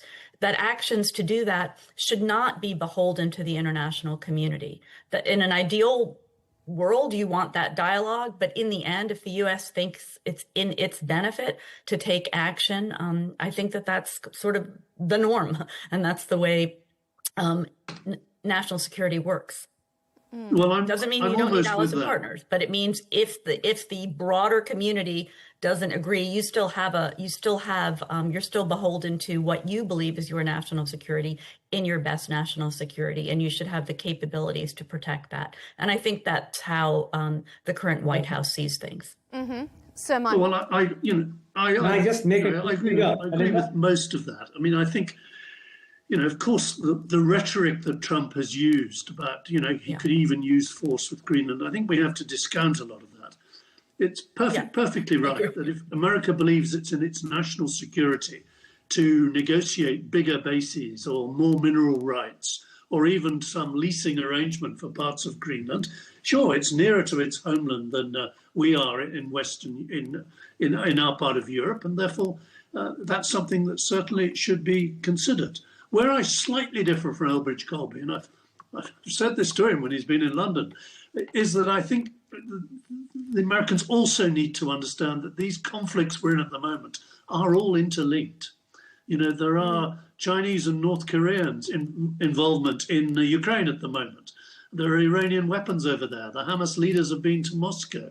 These conflicts right across the world are increasingly interlinked, and therefore it is in America's interest, that we do still have a strong Atlantic alliance and a strong European part of NATO that can help share this burden and actually free up the Americans to deal with stuff closer to home. I agree, which is why I think President Macron, I think speaking of European independence strikes me as not advantageous to the transatlantic alliance. No, well, we've had the community, is whatever it is, it's 70 years old now. We've had years in the Union to get together, to get our European companies together, to properly cooperate on the kind of military hardware that's so important to defend a continent. And we failed to do that. And there's a latest hiccup over the French-German new fighter jet is just one example of that. We're proceeding in Britain with an alliance with the Italians, and we'll see whether the others join in. But the honest truth is Europe isn't very good at this, and we haven't been good, at responding in a European way to the threats that are here on our continent. It's our continent that's been invaded. It's not the United States of America, and really we should have risen to it. We promised, by the way, back at the summit in 2014 to spend 2%. It took nearly 10 years before NATO did spend 2%. We're still not spending at the new target. We're nowhere near it. The countries on the eastern frontier, like Poland and the Baltics, they've risen to it, and they are spending more. But the rest of Western Europe needs to do so as well. We can't simply go on relying on the Americans. Commodore, what do you make? I know you wanted to jump in there. I just want to jump in and make 2 points. One, I just wanted to say that I found some of the observations by Sir Michael and Professor Nadia very instructive. But the larger point is about, can Europe go alone? Can it take a different path from the United States when it comes to its own core security and strategic interests? I just make one broad point as a naval person, as a sailor.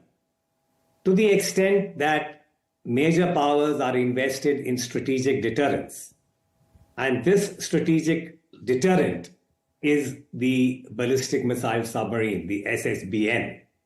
And currently there is a certain global balance in terms of how that deterrent is maintained by the major powers, the United States, UK, France in the Western Alliance, and what Russia, China, and India now also have. There is what I would call as a certain status quo. My reading as a sailor is that Europe cannot go it alone as far as the deterrent at sea is concerned. They are heavily reliant on the United States. So to my mind, that is not an option. It would not be a prudent option if the European Union and the security leadership in Europe wants to remain invested in that kind of a deterrent. Will AI, will technology give you new options? That's a question mark. So that's the first broad point. The second is when I hear Michael and Nadia talking about the way in which the United States and Europe would find a modus vivendi, would it be fair to extend the point made by Professor Nadia that the United States will act depending on its own core national security interests and the way it perceives them? I mean, that is the broad reduction, if I've understood her right. In which case, if next month, in March 2026, the White House comes to a determination that come what may, Greenland has to become part of the United States because it is in our core national security interests, then would Europe have to go along? Or would there be a divergence within Europe about that? So these may be a bit stark, but to my mind, again, it appears that Europe has very few options. That when it comes to hard power, by the time Europe ramps up its defense spending, is able to invest in the really credible kind of macro strategic power, it will take time. In the interim, you have Moscow, you have Ukraine, you have President Putin, and whatever be his agenda, I'm sure there's an anxiety in most European capitals. So there are very few credible options for Europe in terms of going alone. That's the limited point I wanted to make. Yeah, okay. But the most credible option we have, I buy all of that. The most credible option we have is the NATO alliance, actually. It's not the European Union, as the professor has said. It is the NATO alliance. And yes, I'm sure we can strengthen the nuclear side of the NATO alliance. The French deterrent could be more closely committed to the alliance. We could extend the use of dual-use aircraft, long promised but not yet delivered. We could have other countries beginning to share the burden. But none of this gets away from the main point, that it is our continent that's under attack, and we need to do far more to be ready to defend it. We're talking about whether Europe can go it alone, but Germany's Chancellor Merz said that the US is not powerful enough to go it alone. Nadia, what do you think of that?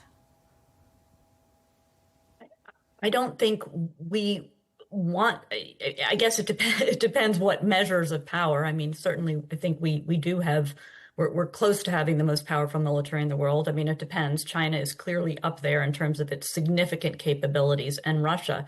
I don't think we want to go it alone, and nor does Europe want to go it alone. I think, again, to go to the beginning of the conversation, we're trying to develop now a reordering to make both of us stronger, the United States and Europe, and working on shared capabilities, but making all of that real, not just talking about it, not just spending years in bureaucratic discussions where you're not achieving outcomes. So it really does go partly to updating these processes and approaches to reflect that outcomes matter. So to Sir Michael's point, can Europe do something different today than it did 10 years ago in terms of cooperative defense programs? I think it can if it really wants to, but that means making trade-offs. That means reducing the regulatory climate. It means increasing investment, an open investment climate that brings in U.S. capital, which is there and wants to be there. It means doing all of those things differently to focus on outcomes and time. It's really striking if you look at how fast China can act often. It really acts with speed and agility in many ways. And how can we, the West, our allies, our partners, India, Europe, and the United States, work with time in mind so that we get to the outcomes we need and we must have? So That's how I'd put it. I don't think we want to go it alone. The whole part of the national security strategy is balance of power, regional balances of power, shared responsibility, working with other countries, but in new ways that are actually more effective and make us stronger. Now, I know that, if I could just interrupt just for one moment, Commodore, because Sir Michael needs to leave us. He has time restraints. So I just want to thank you, Sir Michael, for your time here on the panel. Sir Michael Fallon, former British Secretary of State for Defence, thanks for being here on Counterpoints, and we'll remain with our current two guests for the last sort of 5 minutes of our show. Sorry, Commodore, go ahead. I just wanted to acknowledge Sir Michael before he had to leave us. No, a very brief, again, two-finger kind of observation on what you said about the German Chancellor and his observation that for the United States also going alone may not be a prudent option or something to that effect. I think, there is something to be said there about the US is clearly the world's most powerful military. There's no doubt about that. It has a very credible naval profile underwater. The deterrent is something which I think is distinctive. But, and this is the but, that at the moment, the strategic deterrent has the kind of texture, the kind of characteristics it does have because of the close US-NATO kind of alliance and partnership. And again, coming back to Greenland, I'm sure all the professionals know about this. We talk about the GI-UK, the Greenland-Iceland-UK gap. That was always a very important kind of a, shall we say, domain in underwater deterrence, particularly in terms of the former Soviet Union and preventing them from entering these waters and so on. So the United States has been dependent to a certain extent on Europe and the kind of capabilities it brought to the table, both in terms of surveillance and the other, shall we say, elements of hard power. So were the United States to decide that it will go it alone because Europe has made a political choice, that in my mind would be a very imprudent choice for Europe. But if it were to happen hypothetically, the US would have to rewire and it would have to invest and reallocate its resources to be able to maintain the same credibility. And I'm only talking about the underwater deterrent at this point in time. So to that extent, I think the German Chancellor did have a point in what he was saying. Okay. That's what I wanted to say. Thank you. Nadia, a quick response from you, and also we're almost out of time, so I just want to quickly bring in to both of you. We've seen the UK, EU, both having discussions with China and India respectively recently. Do you think the US's actions, the way it has been behaving on the world stage, has accelerated this rise of China? Nadia, I'll put that to you first. If I have to answer yes or no, I would say no. Yeah. I would say no. China's rise has occurred because of its deliberate sets of policies to dominate global supply chains, all of its entire economy, its overcapacity, it's the way it approaches its economic growth. China has grown because of the deliberate set of policies to dominate, as I said, global supply chains and the inputs into our system. Now, if India and if Europe want to increase their dependencies on China, I think that would be short-sighted in terms of their own actions. They need to think about what's good for their economies, their ability to reindustrialize, their ability to manufacture, look at what's happening to German car industries, EVs. These are decisions that European publics and the Indian public and Indian leaders and European leaders need to think about, because the United States perhaps puts things in stark terms, and perhaps people get very agitated by the style of President Trump and the way he approaches things. That's fine, but we knew that the first term. He speaks in this disruptive way. He often puts things in ways that are off-putting to others. But the core issue is what is good for Europe over the long term and what is good for India over the long term. And that should be the key questions for both parts of the world. We're almost out of time. Very briefly, Commodore, what do you think? Has the US pushed its traditional allies towards China?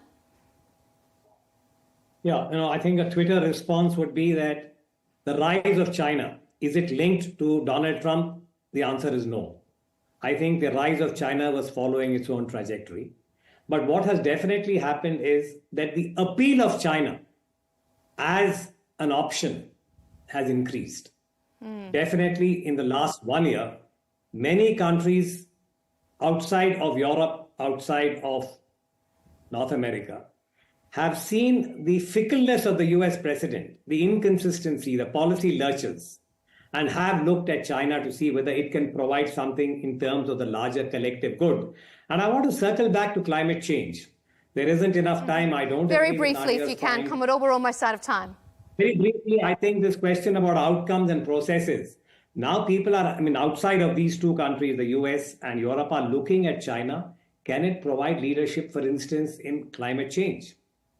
It may not be a yes, but they are looking at China. So I think the appeal of China has acquired more traction pre-Trump than it has now. That's my limited point. Thank you so much. So many interesting points. I wish we had more time, but we are going to have to leave it there. Thank you so much for joining us on Counterpoints. Nadia Shadlow. Such a pleasure. Thank you, Commodore. Thank you. Such a pleasure to meet you. Thank you so much. Former Deputy US National Bye-bye. Security Advisor, retired Commodore. Thank you for being with us. Chitrapu Uday Bhaskar, from the Director of Society of Policy Studies. And we had to lose Sir Michael Fallon a little bit earlier, former British Secretary of State. Thanks to all of you for your opinions and your perspectives.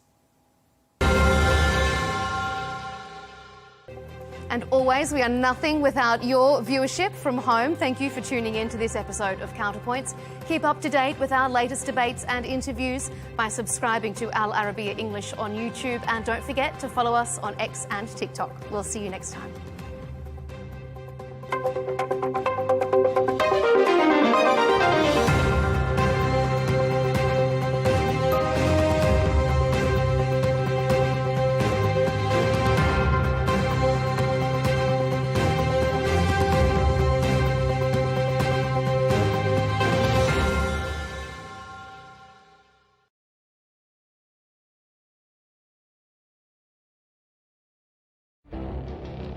It feels like decades are passing by in a matter of weeks. Seismic shifts in the world order. Never, ever will be part of America. With so much happening and so much noise. Whether it's political upheaval, Canada has been ripping us off for years. economic shifts or social movements, And no one wins from tariffs. I think America can be more friendly to the rest of the world. For in-depth analysis and all the latest developments across the globe. To have an inclusive policy together. The meetings with Hamas gave me some hope. We're in another nuclear arms race. the most important developments straight to your screen. Welcome to the dressing room. I'm on my own. I need backup. And an insightful look at the issues shaping our world today. It was not going to happen, that war, and it happened. Join us on Al Arabiya News, where the world talks.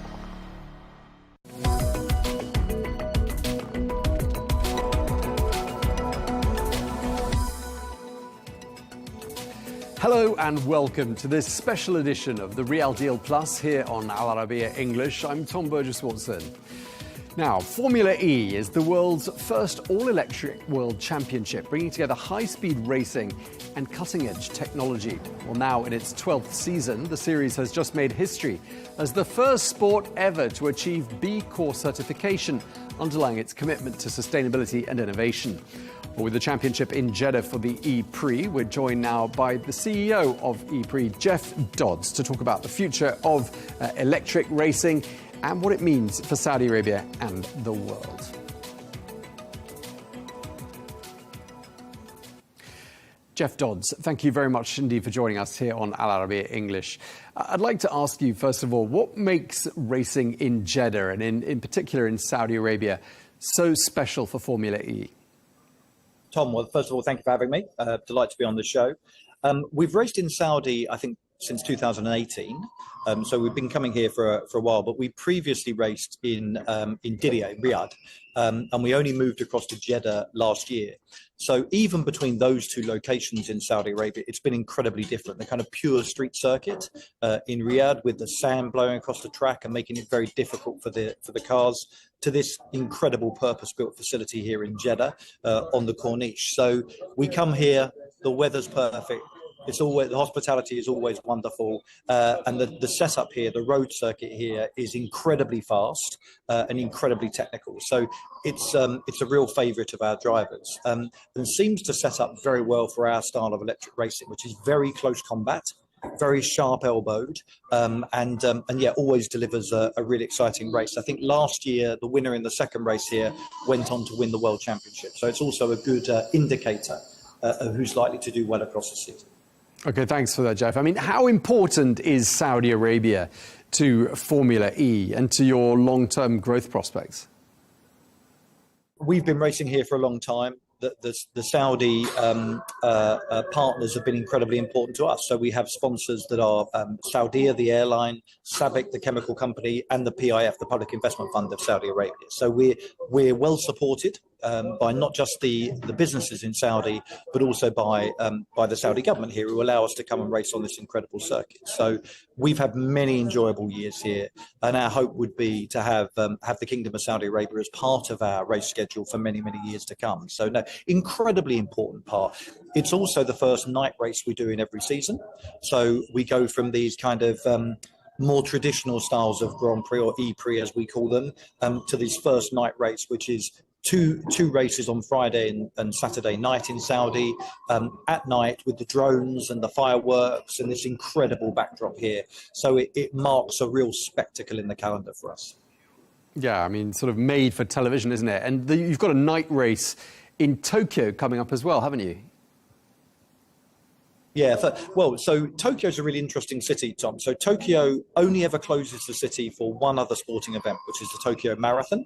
We're the only other sporting event they close the city for. And Tokyo, for me, when I think about Tokyo, and I've been there many, many times over the years, but when I think about it at night. I think about the big neon signs and the kind of the TDK neon sign that's very famous, and this wonderful kind of nightlife. So bringing a race to Tokyo and doing it at night is super exciting, because you're going to get to experience those cars racing around the city, and get to see it at night with those beautiful neon lights around. Yeah, I mean, with the beautiful Corniche in Jeddah and the nightlife and the lights of Tokyo by night, I mean, with all of that, I mean, that's some seriously impressive backdrops. And I'm just thinking to myself as you're talking there, I mean, why don't you consider something a bit like Drive to Survive, you know, that Netflix series which did a lot for the image of Formula One? Why don't you do something like that? Yeah, well, we actually have one. So we have a series. It's on Amazon Prime Video. We've only had 2 series of it now. It's called Driver. So anyone that hasn't seen it, by all means, go and check it out. I think you'll enjoy it. But it's a slightly different style to Drive to Survive. So Drive to Survive is, it's slightly more soap opera-y in the way that it's designed. Ours is a bit more of an authentic look into the mind of a driver and what it takes to be a world championship driver. So we've started that journey ourselves, Tom, but obviously they're on Netflix, we're on Prime Video. Theirs is a slightly different take on the subject than ours, because there's no point just creating the same as them but for Formula E. So we do something slightly different. Fair enough. Let's get back to Saudi Arabia, where you are right now in Jeddah. And, you know, we're talking about Formula E here, a sport that's still relatively new. A lot of people watching it there could be watching it for the first time. And I'm just wondering what you hope they will understand about Formula E. We're in our 12th year, as you said earlier, and you know that would compare to someone like Formula One that's 75 years old or 76 years old this year. So we are comparatively a newbie when it comes to motorsport. If they were to come, though, and they like motorsport, the first thing is there's a lot of familiarity, right? You've got open-wheeled, single-seater racing cars screaming around here at incredible speed. The drivers will feel familiar to them. The setup will feel familiar to them. Maybe where the differences are, the first thing is we're all electric. So we're pure electric powertrain, which means 30% faster accelerating than a Formula One car. So they explode off of the line. Much more close combat racing. So the cars are much more tightly packed, which means you've got many more overtakes, much more sharper elbows. They don't reach quite the same top speed, but then they don't need to, because we're on circuit layouts that are much more tightly packed together, much more challenging. So I think if you came to watch it, the other big difference, of course, which everybody will reference, some people love, some people don't, is the sound is very different. So these will sound more like fighter jets that very different sound to a traditional roar of a combustion engine. So I say, if you're coming to watch it for the first time with a family, actually you can watch the racing, enjoy the racing, still talk to the people with you, and maybe you go home with slightly less of a headache. But if you're more of a traditional motorsport fan, you are going to find that different. Yeah, I mean, we're talking about your sport, which is all electric, but F1 is kind of heading into your territory, isn't it? Because there's talk of hybrid engines with a 50-50 split between electric and combustion. How do you feel about that? Well, so look, we're the only motorsport in the world that can race as a single-seater series, pure electric, as an FIA World Championship. So we are pure electric, 97% efficient powertrains, 100% electric.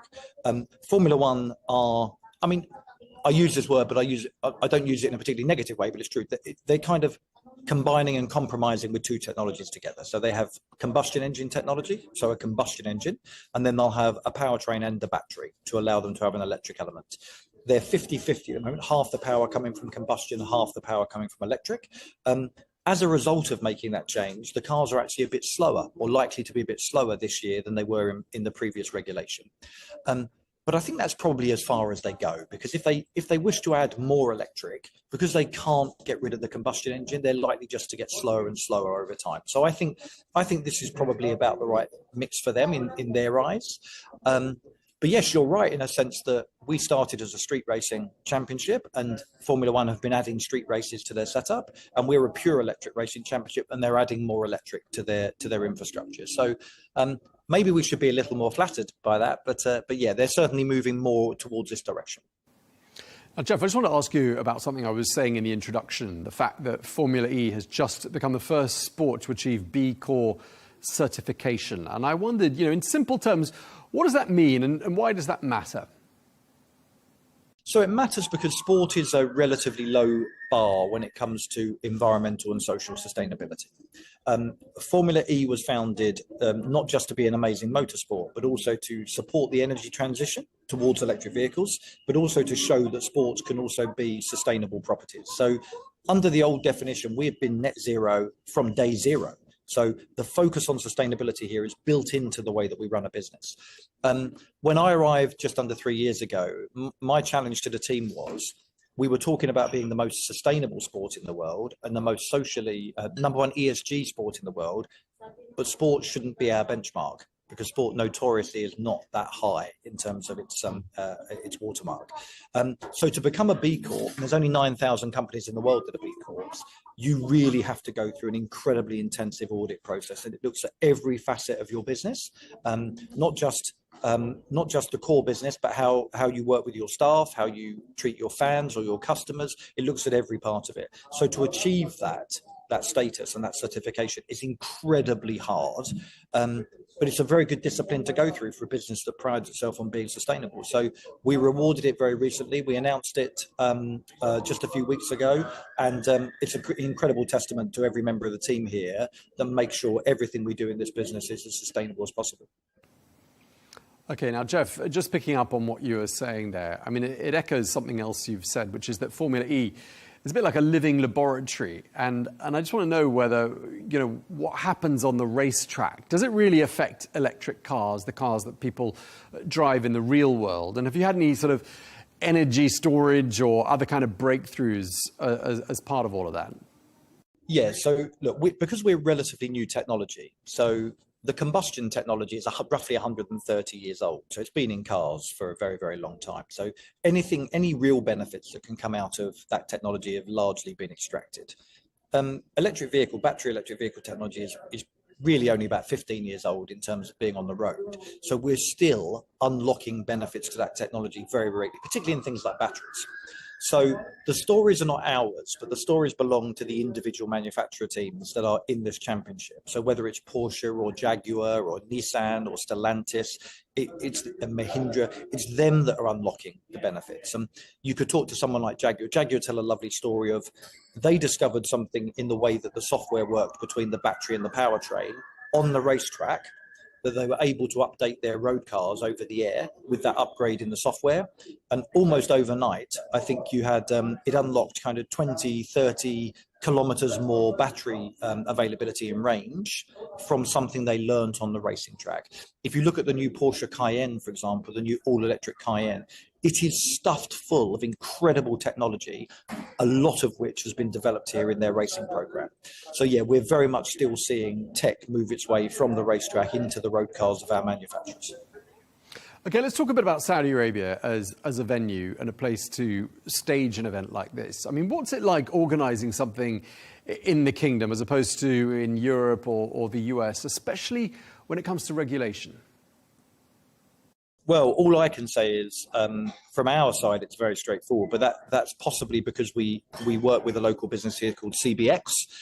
They've been running motorsport events for many years. They're very established here in the kingdom, and they've worked with us for a number of years, and they do just an amazing job. So for us, my team would tell you it's probably one of the easiest races they do all year because you've got a state-of-the-art facility here. You've got a brilliant local partner that does a lot of the organising and makes it work smoothly. But look, for me, you arrive on the e-visa system into Saudi Arabia, incredibly hospitable welcome. We get to the racetrack, everything's set up for us, and it runs like clockwork. So, yeah, I have to say, if every race around the world was like this, and my team would find their work a little bit easier. And just tell us, what do people usually tell you at an event like the one you're at there in Jeddah, especially if they're watching Formula E for the first time? What usually surprises people? So they're blown away by the acceleration of the car. So I think they are absolutely shocked when they see these cars take off the line and just how fast they are. They're also surprised just how close the cars are racing and the gaps. So, you know, you will split the entire field in qualifying by much less than a second. These cars are so closely matched and they race so closely together. So I think the things that would surprise them are the raw acceleration and then how combative the racing is and how closely matched it is. Okay, Jeff, I want to ask you briefly about the Evo sessions that are being held there in Jeddah. You're bringing some global content creators to drive these Gen 3 Evo cars. Tell us a bit about that. Yeah, so look, we're always looking for ways to bring the sport to a new audience. We did the first Evo sessions last year with Mr. Beast in Miami and a number of other content creators, Brooklyn Beckham, Amelia Hartford, Yuka, just this kind of cool group of very highly followed individuals. It was very successful last year. Obviously, we learned a lot, and we will do the second Evo sessions here in Jeddah because the format worked, the facility here is great, but it's a very different group of content creators this year. So it's the Sidemen and special guests. Kabi Lame, the very famous, I think the most followed TikToker in the world. Amelia Hartford's coming back for a second go. She loved it so much the first time round.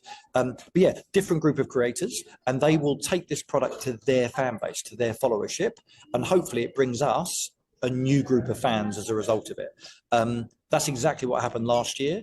And for us, it's quite an exciting way of engaging with a new community of fans.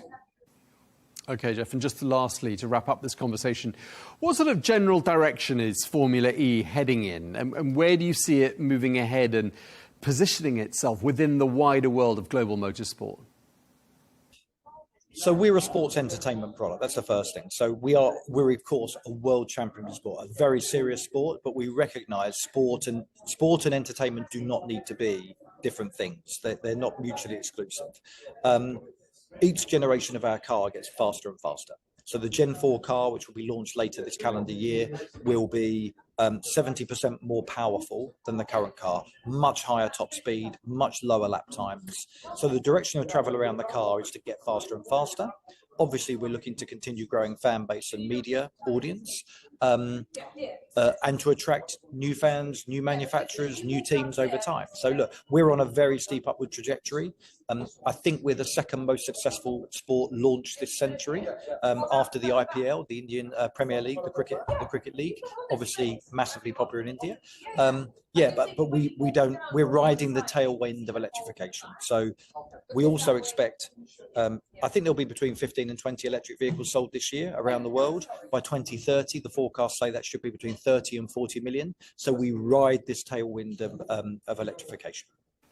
Okay, we really appreciate you taking the time to speak to us on what's been a very busy weekend for you. Jeff Dodd, CEO of Formula E, thank you very much indeed for your time, sir.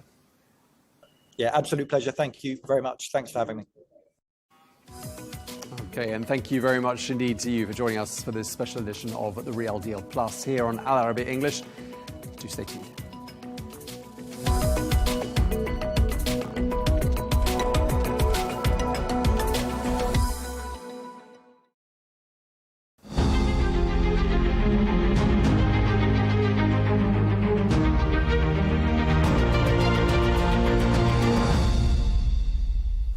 Welcome.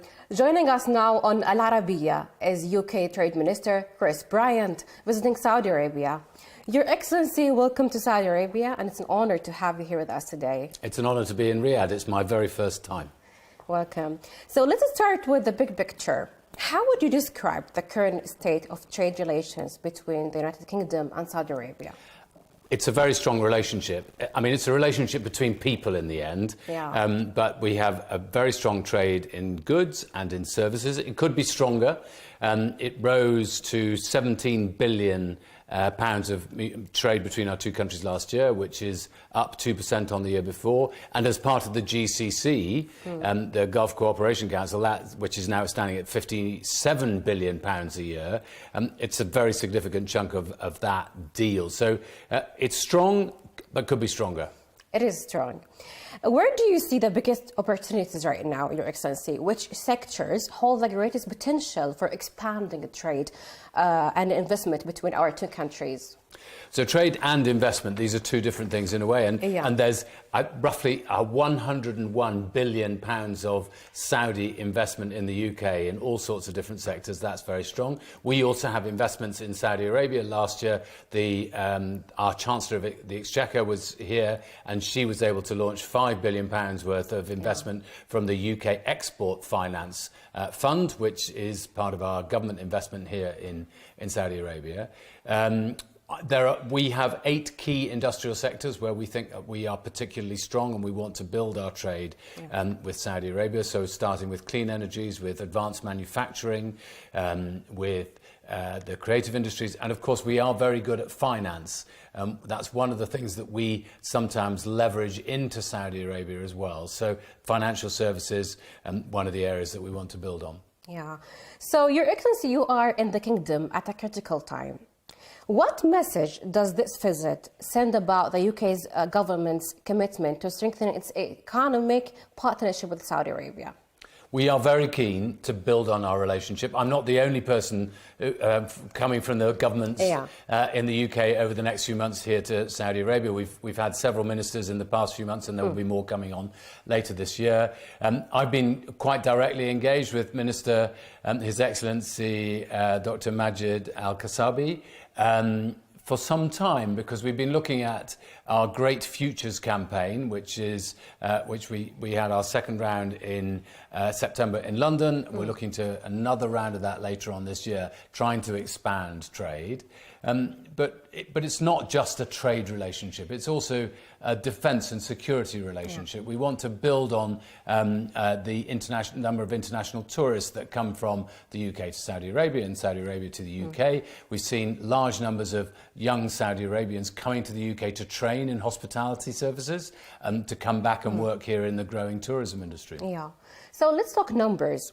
Your Excellency, how many British companies are currently operating in Saudi Arabia, and how many Saudi companies are working today in the UK? I wish I could give you precise numbers. Yeah, approximately. But, so if we're talking just about services, trade in goods, so that's things, there's about 7,000 businesses, UK businesses, who are registered as doing bringing goods to Saudi Arabia, and there's about 1,000 businesses bringing goods from Saudi Arabia into the UK. But then there's a whole load of other businesses as well who are engaged in services work here in Saudi Arabia. And I haven't got those statistics. I wish I had. One of the things that I think we need to be much better at is understanding precisely the relationship between our two countries, because sometimes there are misconceptions in the UK about Saudi Arabia and misconceptions in Saudi Arabia about the UK. Your Excellency, during your meetings here, are there specific agreements or areas of cooperation currently under discussion? So we have a strategic partnership which is chaired by the Prime Minister and His Royal Highness, and we are wanting to expand that in lots of different areas, and I'm aware of the 80 different projects that the Kingdom here has that they're advancing. In nearly all of those, UK businesses or UK people are engaged, whether it's the creative industries, tourism, manufacturing, so many different areas where we're engaged, or for that matter, even airlines. So we want to expand that. But I'm here specifically because one of the things we've been trying to get over the line for some time is a trade deal, a free trade agreement between the UK, one of the G7 countries, and the Gulf Cooperation Council. It's not easy. 6 different members, obviously, of the GCC, but I'm very keen that we try to get to that position as soon as possible. That's my question, Your Excellency. I thought it might be. Yeah. So, as you said, one major focus right now is the GCC UK Free Trade Agreement. My question for Your Excellency is, where do negotiations stand right now, and which key files are still on the table? Well, even at this moment, more negotiating is happening. I wish I could tell you exactly where we're at. Before Christmas, I was thinking we were 95% done. Maybe we're 97.5% done. Maybe there's a couple of tiny things to be done. The thing is, with all negotiations, it's not done till it's all done. So you have no deal until you have the whole deal. So we're very, very close. And this would be important, I think, internationally. As I say, G7 country, one of the biggest economies in the world, the GCC, one of the growing areas of economic opportunity in the world, and wanting to diversify its economy in many different ways. We think that that is a really strong partnership, and if we could get that deal over the line, I don't know, in the next few days or weeks. Hopefully, Yes, hopefully. I think that would send a message to the rest of the world that, you know what, both the GCC and the UK, we believe in the rules-based order when it comes to world trade. Yeah, we do. And these are the kind of deals that we can do. So could you please tell us more about the main, maybe, like, let's say, sticking points that may delay that deal? Well, I'm very reluctant to let you in. I'm not going to lift the veil to show you what's going on in every detail of the negotiations, because the GCC has some asks, we have some asks, and we are going like this at the moment. And I hope at some point we'll be able to go like that. We hope that it will, inshallah.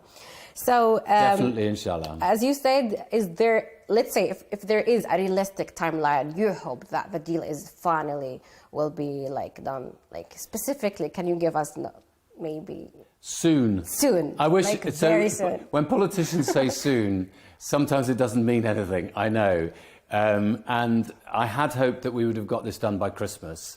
I have very cordial relations with both my counterparts here in Saudi, but I was also in Qatar yesterday, and I hope that we might manage to get to a place when we can do this very, very soon. Very soon. We're optimistic. So, Your Excellency, how much do regional and global geopolitical developments may shape these talks for the free trade agreement?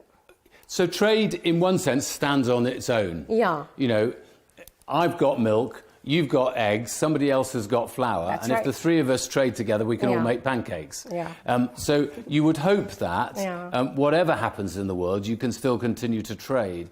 But I noticed that some of the shocks in the world over the last, 2 years, 3 years, have provided real problems for everybody. So the war in Ukraine, Putin's illegal invasion of Ukraine has had an effect on energy prices in many parts of the world, and the access to bread and to corn and so on. That's for many parts of Eastern Africa as well as the rest of the world. So that can be important. And obviously the situation in Gaza and in Israel has disturbed lots of people's understanding of how we can achieve peace and stability across the region.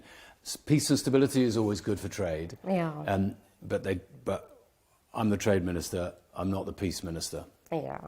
So in the meantime, Your Excellency, before a GCC-wide deal is reached, is a bilateral trade between Saudi Arabia and the United Kingdom an option? I don't want to do a separate deal. But I want to crack on with trade with Saudi Arabia. I mean, in fact, some of the things that we've already been discussing today and over the last few months around the World Expo that's coming, or the World Cup that is coming here, and whether there are elements that the British businesses can bring to that, because we have some expertise in that area. All of these issues are progressing every single day, and some of those don't depend on a trade deal. Yeah. It's not just about tariffs, it's about the willingness of businesses to work together and two governments to work together. And that's why, as I say, it's so important that we have this strategic partnership chaired by His Royal Highness and by our Prime Minister, and we're determined to push that forward, as well as our Great Futures campaign, which looks at specific sectors in the economy. Yeah.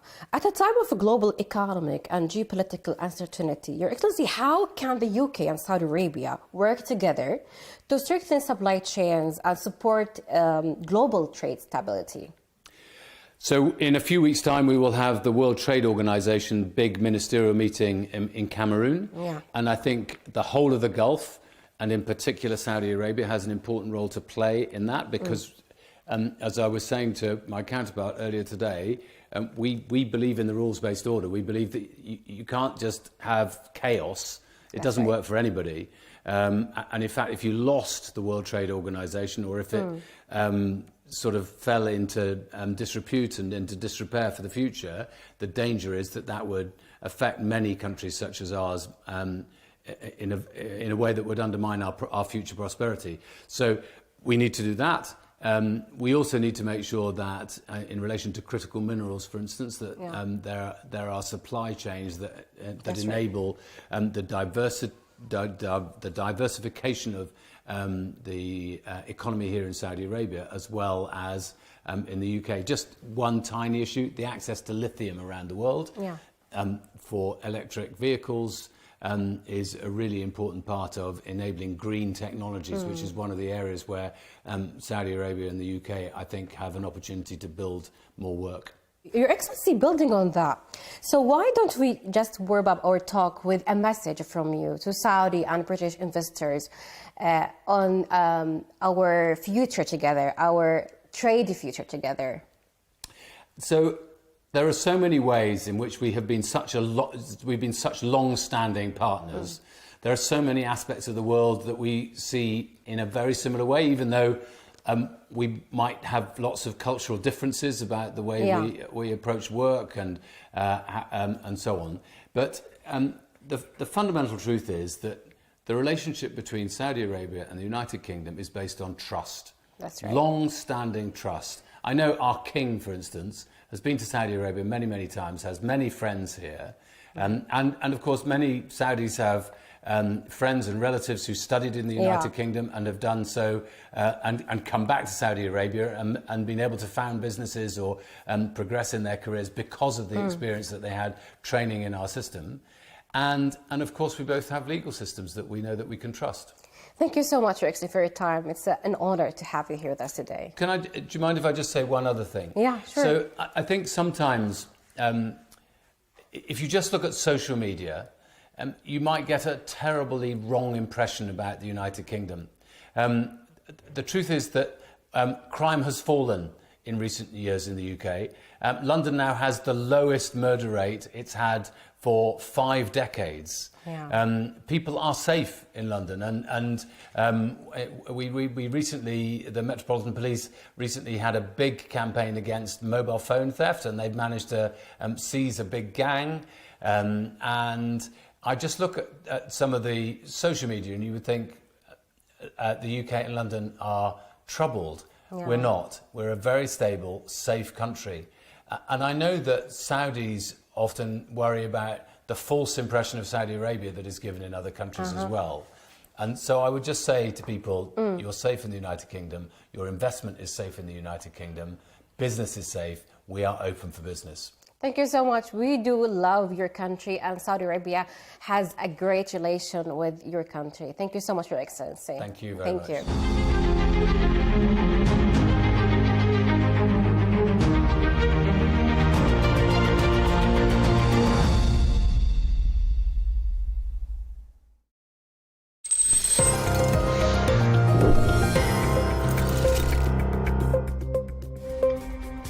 Jeffrey Epstein's brother says new autopsy details coming in February will prove Epstein was murdered, not a suicide.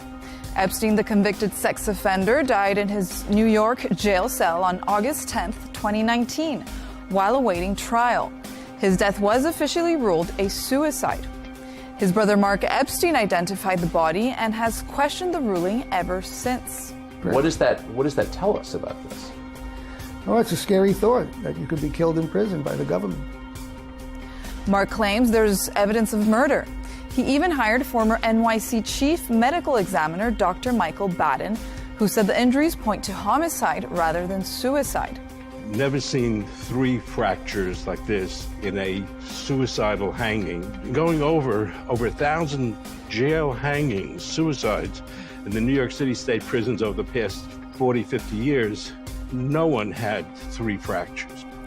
Despite Mark's claims, the FBI and DOJ reported in June 2023 that there was no credible evidence of foul play. Still, Mark doubled down in a January 9th interview with News Nation, saying more autopsy facts will be released in February that prove it, insisting the injuries didn't match the way his brother was found hanging. Mark has also claimed Jeffrey told him he had compromising information on powerful figures, including Donald Trump during the 2016 election, allegedly enough to cancel the election.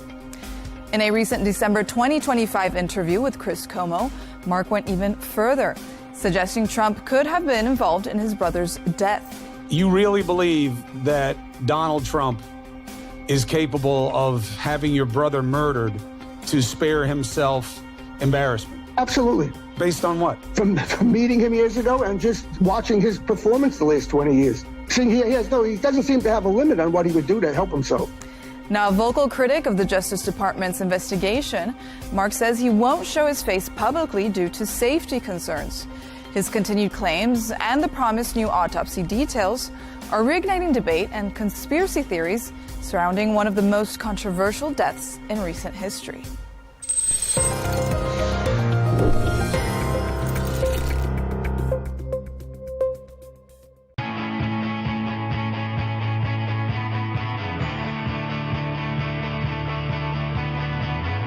Welcome to the metropolis, the big city. This is where tech, trends, and culture meet.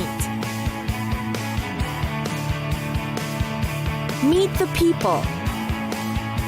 See the sights. Walk the city streets. And experience the lifestyle.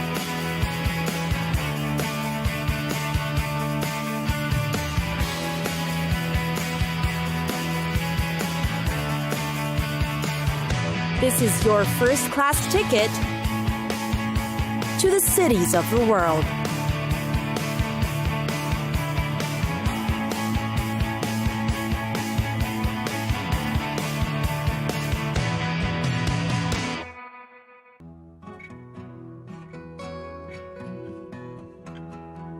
Kyoto, Japan's former capital. You can perhaps consider it the quieter, quainter counterpart to Tokyo, which is known for future tech and skyscrapers. Kyoto is where you can experience the authentic Japanese culture, no less. Here's how to get to know the city.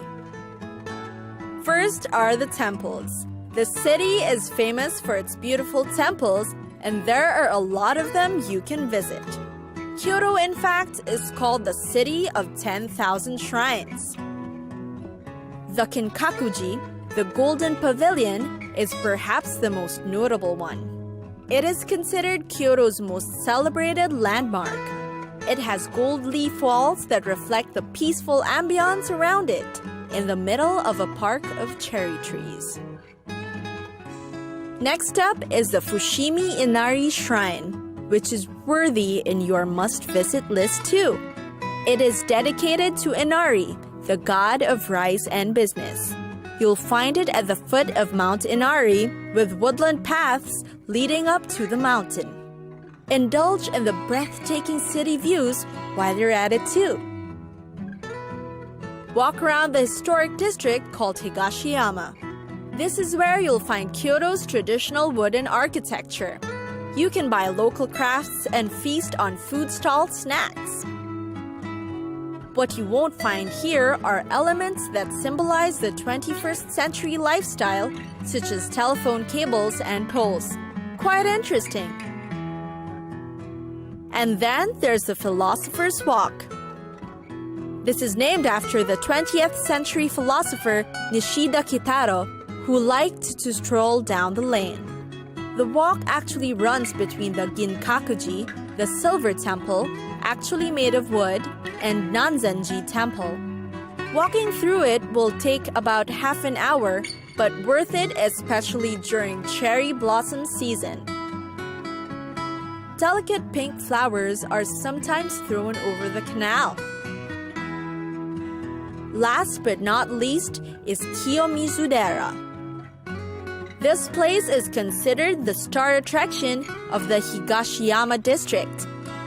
It is a large temple dedicated to the goddess of mercy. It has a temple wooden terrace that's constructed entirely without nails. That's its most popular architectural feature. It's highly recommended that you visit during spring or autumn for spectacular views of the landscape.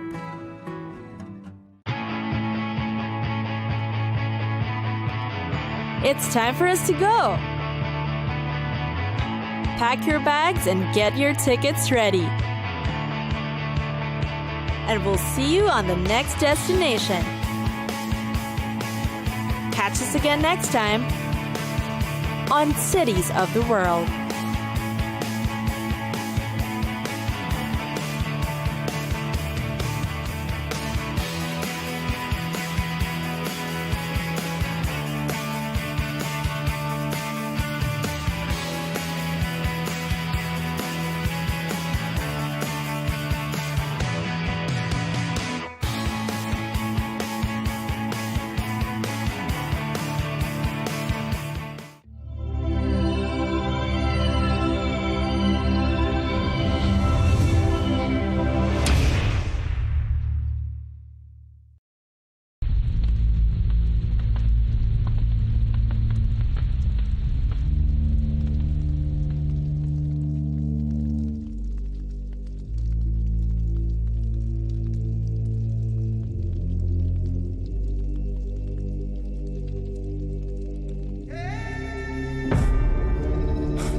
The first democracy in the world, the descendants of Alexander the Great, an isolated village. And a God who speaks through a spiritual medium. The secrets of Malana, a veil lifted from the depths of a mysterious world.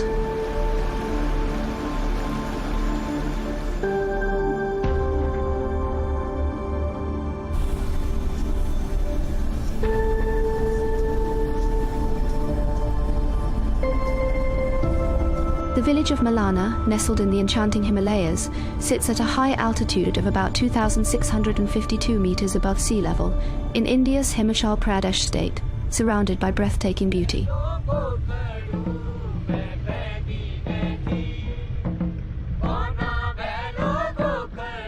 To reach this hidden sanctuary, travelers must endure a long, winding journey, about 21 kilometers from the nearest city, Kulu, climbing steep trails and rugged paths that seem to go on endlessly before finally reaching the village.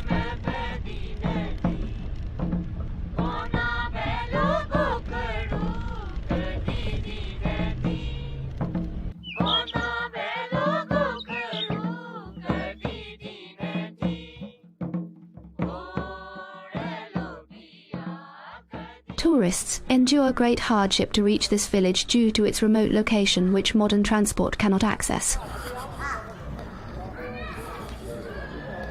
The only challenge which I felt was like trekking to Malana village from the parking, which is quite a lot. For me, it was around, it took me around an hour to reach over here. In this distant valley, there lies a rich history that stretches back thousands of years, a way of life deeply bound by its own unique traditions and laws. The beliefs of the Malanese, which often conflict with their economic needs, mean that although they strictly forbid physical contact with outsiders, they are nonetheless forced to rely mainly on tourism, a blessing, yet also a curse for them. As the head of the village, my job is to take care of all the work here, such as leveling roads and installing solar light. It is my duty to place trash bins in different parts of the village and to raise awareness among tourists to use them instead of throwing garbage anywhere. I use the money that the government provides for this work. Jamlingirishi, regarded as one of the great sages in Hindu mythology, is said to have intervened through his divine oracle, commanding that all guest houses surrounding Malana be closed. According to the legend, his decree allowed the village to welcome visitors only during daylight hours, when the god's blessing was present. This remote village attracts around 12,000 visitors each year. Tourists can't come and stay over here. It's very hard to find a place over here. Usually tourists come, visit, stay here for like a couple of hours and they go back to their own hotels. It is well known for its beautiful wooden houses, built in the unique Kafkuni architectural style, which were tragically destroyed in a massive fire back in January 2008. From those ashes, a new Malana emerged, resilient and hopeful. The march of modernity became increasingly evident, with cell towers, electricity and television sets appearing everywhere.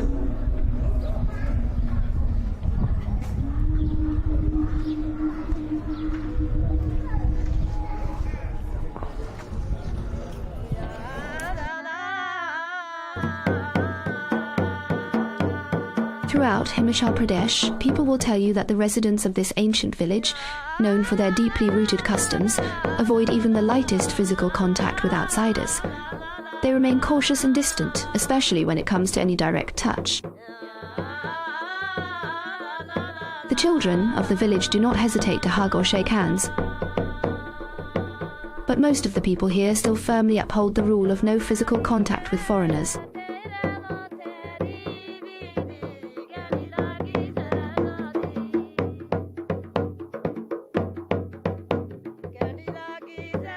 What surprised me over here is that you can't touch their holy places, you can't touch the local people over here. And if you're not walking on the path which is already made to walk, they'll literally tell you to move away from that. You can't come closer to their houses as well. You have to pay huge amount as fine or something like that. सुनो यहाँ मना है कि ऐसा नहीं है किसी जगह में हम भी नहीं जा सकते हैं आप भी नहीं जा सकते हैं. Touching is forbidden here. This rule, you see, is not only for outsiders. We too have our own rules that forbid touching others. Even the gods have their rules. That is how it is. Everyone can be punished for touching, even the locals. The people of Malana do not marry outsiders. They also have their own language, which is closely related to ritual and traditional religion.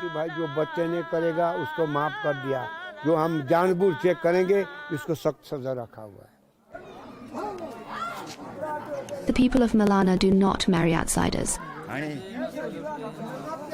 They also have their own language, which is closely tied to their rituals and traditional faiths, deeply rooted in their culture.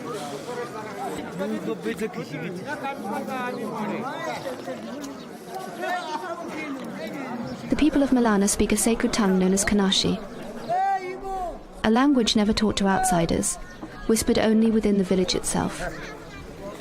Nowhere else on earth can this language be heard. The good tongues once spoken here are gone. Now we speak only Dano, the demon's tongue. This rare language, Kanashi, belongs to the great Sino-Tibetan family. Yet, in the neighbouring villages, people speak completely different Indian languages, none of which share any real connection with Kanashi. The current state of the Kanashi language, unfortunately, puts it at an inevitable risk of extinction. It is unwritten, and it has not been scientifically documented at all.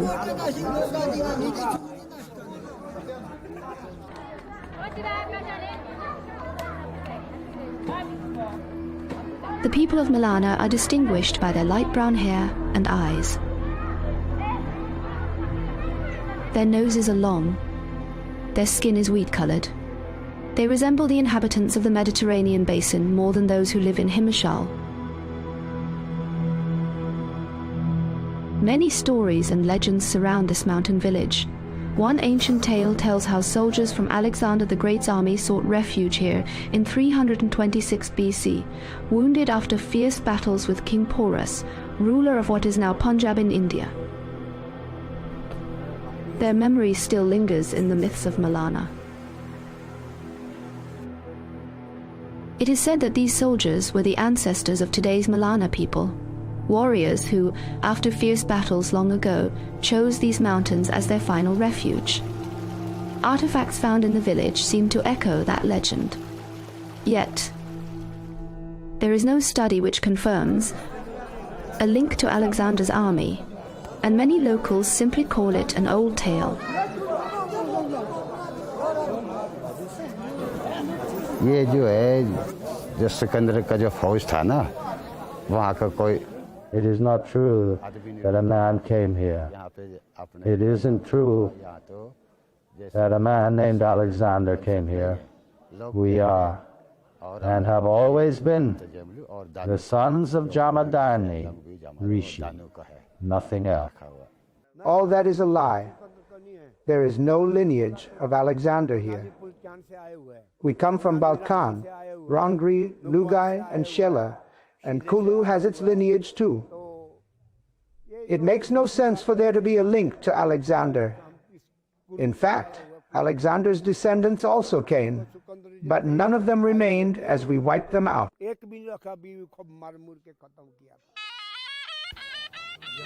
The village of Malana is renowned for its judicial and democratic system, marked by its unique and ancient traditions. The members of the village council, 11 in total, gather in the main square and are known as the Jamda. The council members listen patiently to every case brought before them. Disputes are discussed, voices are heard, and the village reaches its verdict by a vote of the majority, an enduring example of the living spirit of democracy that has guided Malana for centuries.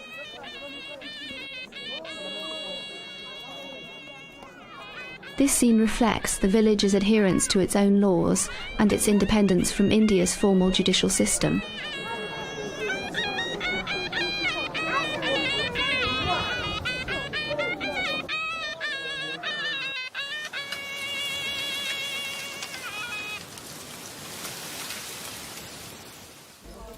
Malana is famous for cultivating a type of cannabis that bears its name, Malana cream, one of the region's main sources of income. Yet this crop brings not only legal challenges but also social consequences. Children and young boys, sadly, have become involved in supplying and selling drugs in Malana. थोड़ा सुधरेंगे यहाँ पे थोड़ा problem थी नशे मतलब ऐसे Families that live here believe that people fall into drug addiction at a young age. The village is very small, so education is poor. And only a few of the villagers can read or write. Still, we live a simple life by farming the land, welcoming travelers, sharing stories by the fire, laughing together and finding happiness in the quiet rhythm of our days. Guest houses can be opened, but not inside Malana. I studied until the 10th grade, yet family troubles forced me to stop. According to our culture, we no longer take outside jobs. We follow Rishi's path, growing vegetables, tending apple trees, gathering herbs from the forest. This work is inherited from our ancestors. This is the rhythm of our lives. It keeps us close to our land, to our mountain, and to the silence that protects us, and collecting herbs from the forest. This is how we earn our living.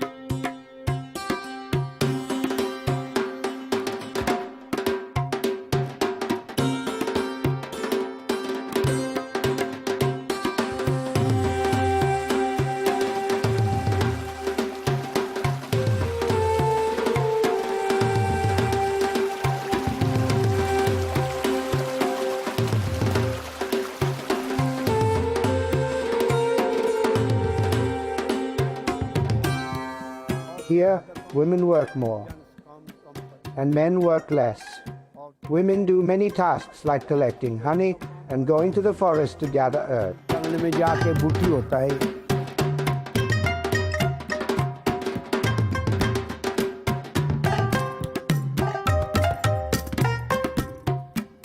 People are quite friendly over here, and there's some different culture also over here. What I heard about the culture and everything, that they have their own code, they have their own law. They don't follow what you call Indian constitution. So this place is completely different compared to all over India, kind of, you can say that. Their Pradhan take all the decisions if there's any fight or anything in between the locals or something among themselves. There's only one person who takes all the decision for them.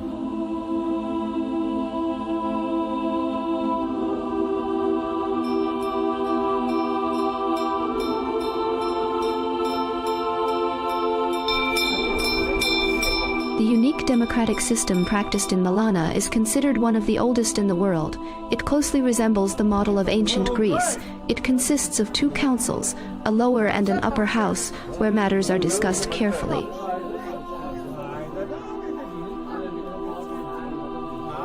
Final authority always rests with the upper house, which includes 3 respected figures, one serving as the voice of the local deity. The village's oral tradition tells of a sacred figure named Jamadan Girishi.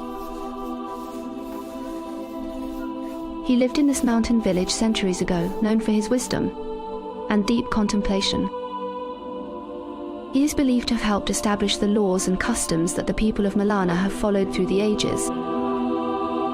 ऋषि आया ना इधर, जमदग्नि ऋषि आ गया तो इस करके इधर तपस्या की इन्होंने, दानु का राज था, हाँ दानु ने हार माना. When the Rishi Jamadagni came here and meditated in this place, Danu ruled this region.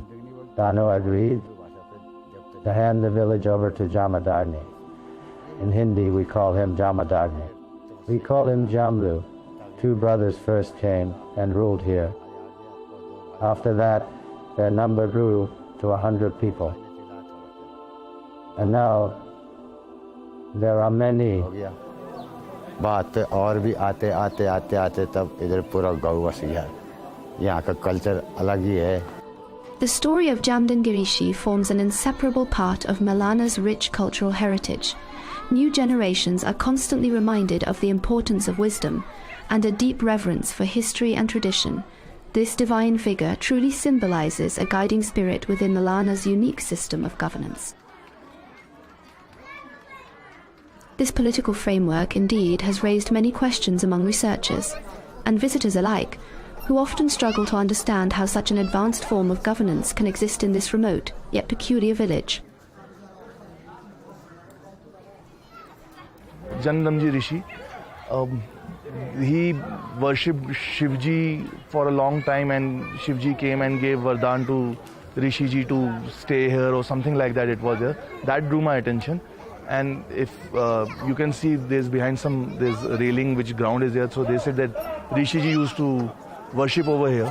Over here only Shivji gave him darshan and gave him the Vardhan to stay over here and all that.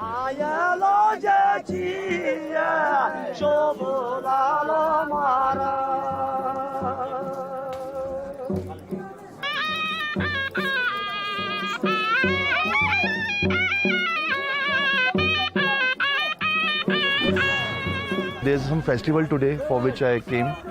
So let's see festival, how does it goes. It should start in the evening and it will go on for the next 2-3 days.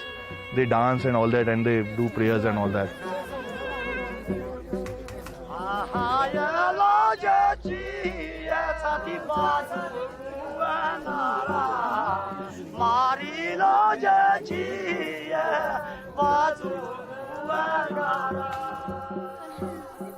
The young women adorn themselves with bright clothes and jewelry as they prepare for Fagli, the joyful festival celebrated across Himachal Pradesh. It marks the end of winter's chill and the warm, colourful arrival of spring.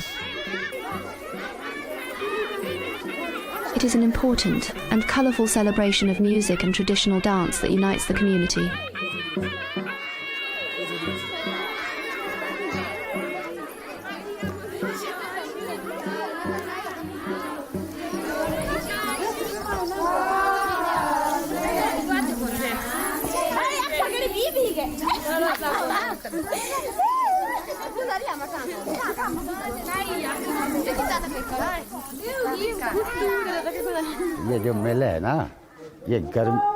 This celebration is held at the end of winter and the beginning of summer. Now we can plant the seeds in the fields. We will start by planting potatoes, kidney beans, and other things.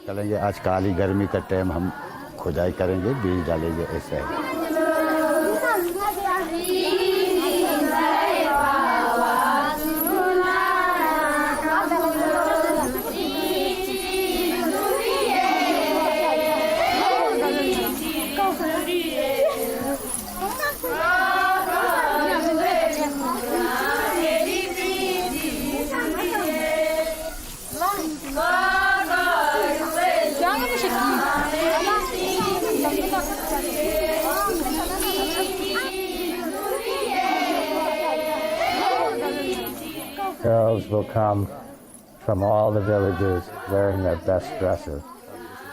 And there will be dances in many places, and everyone will visit each other's homes to eat together.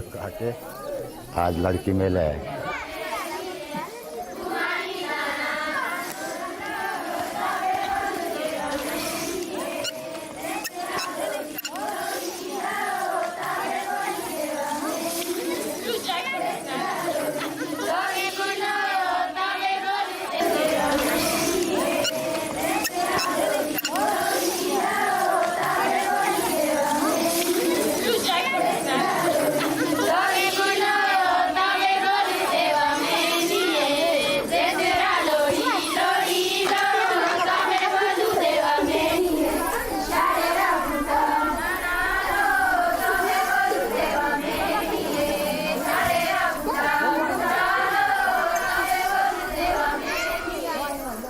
It is our tradition to celebrate after the snowfall that lasts for 6 months. The snow isolates our village completely, as there is no way out during the winter. When the spring arrives, the place becomes filled with joy. Everyone sings, the snow has melted, and people dance through the night and into the morning. This is the reason for our happiness.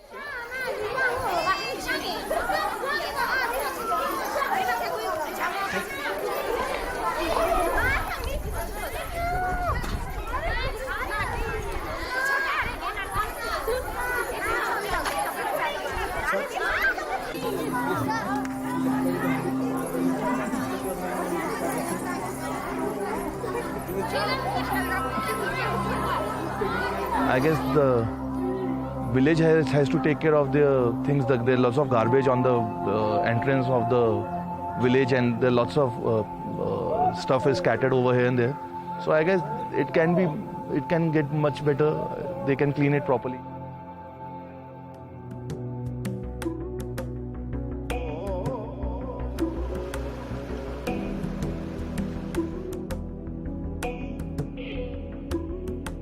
नहीं हम से तो कोई परेशानी नहीं है फिर भी है जरूर परेशानी We have no problem with tourists.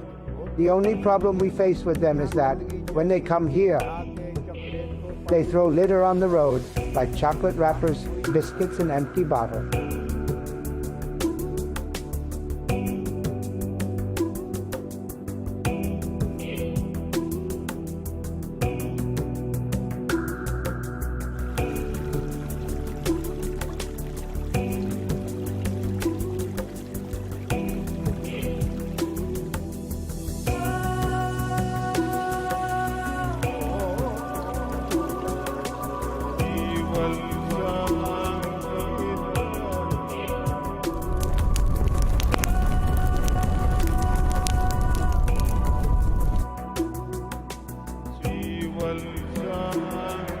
This enchanting village has absorbed the essence of the Himalayas that surround it, its roots intertwined with the ancient heritage of its people.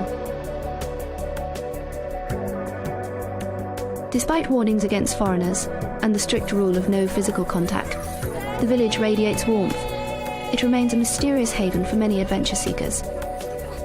Yet one wonders, could the villagers' joy in welcoming tourists ultimately become the very cause of their village's ruin?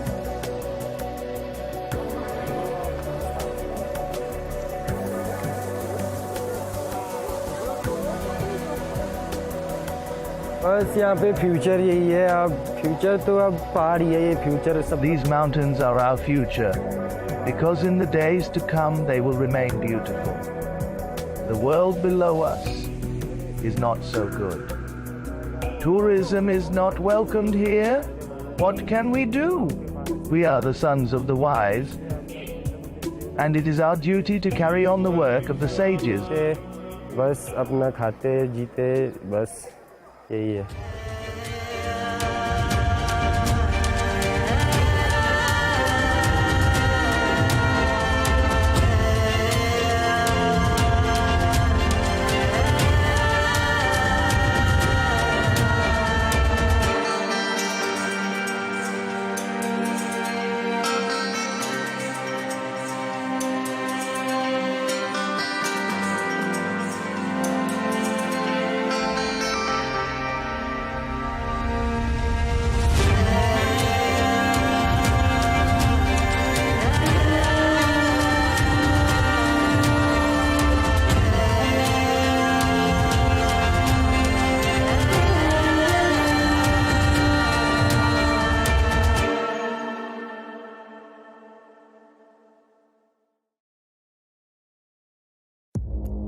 Our allies, in many cases, are worse than our enemies. Stay informed and connected with the latest international headlines.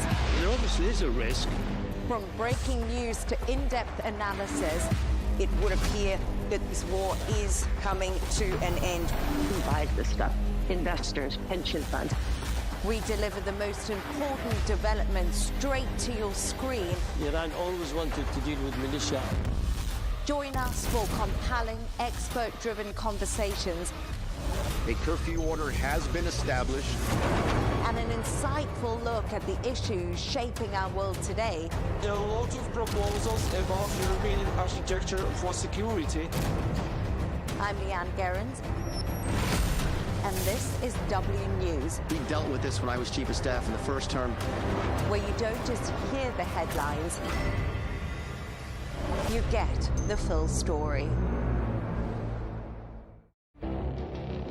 It feels like decades are passing by in a matter of weeks. Seismic shifts in the world order. Never, ever will be part of America. With so much happening and so much noise. Whether it's political upheaval, Canada has been ripping us off for years. Economic shifts or social movements. And no one wins from tariffs. I think America can be more friendly to the rest of the world.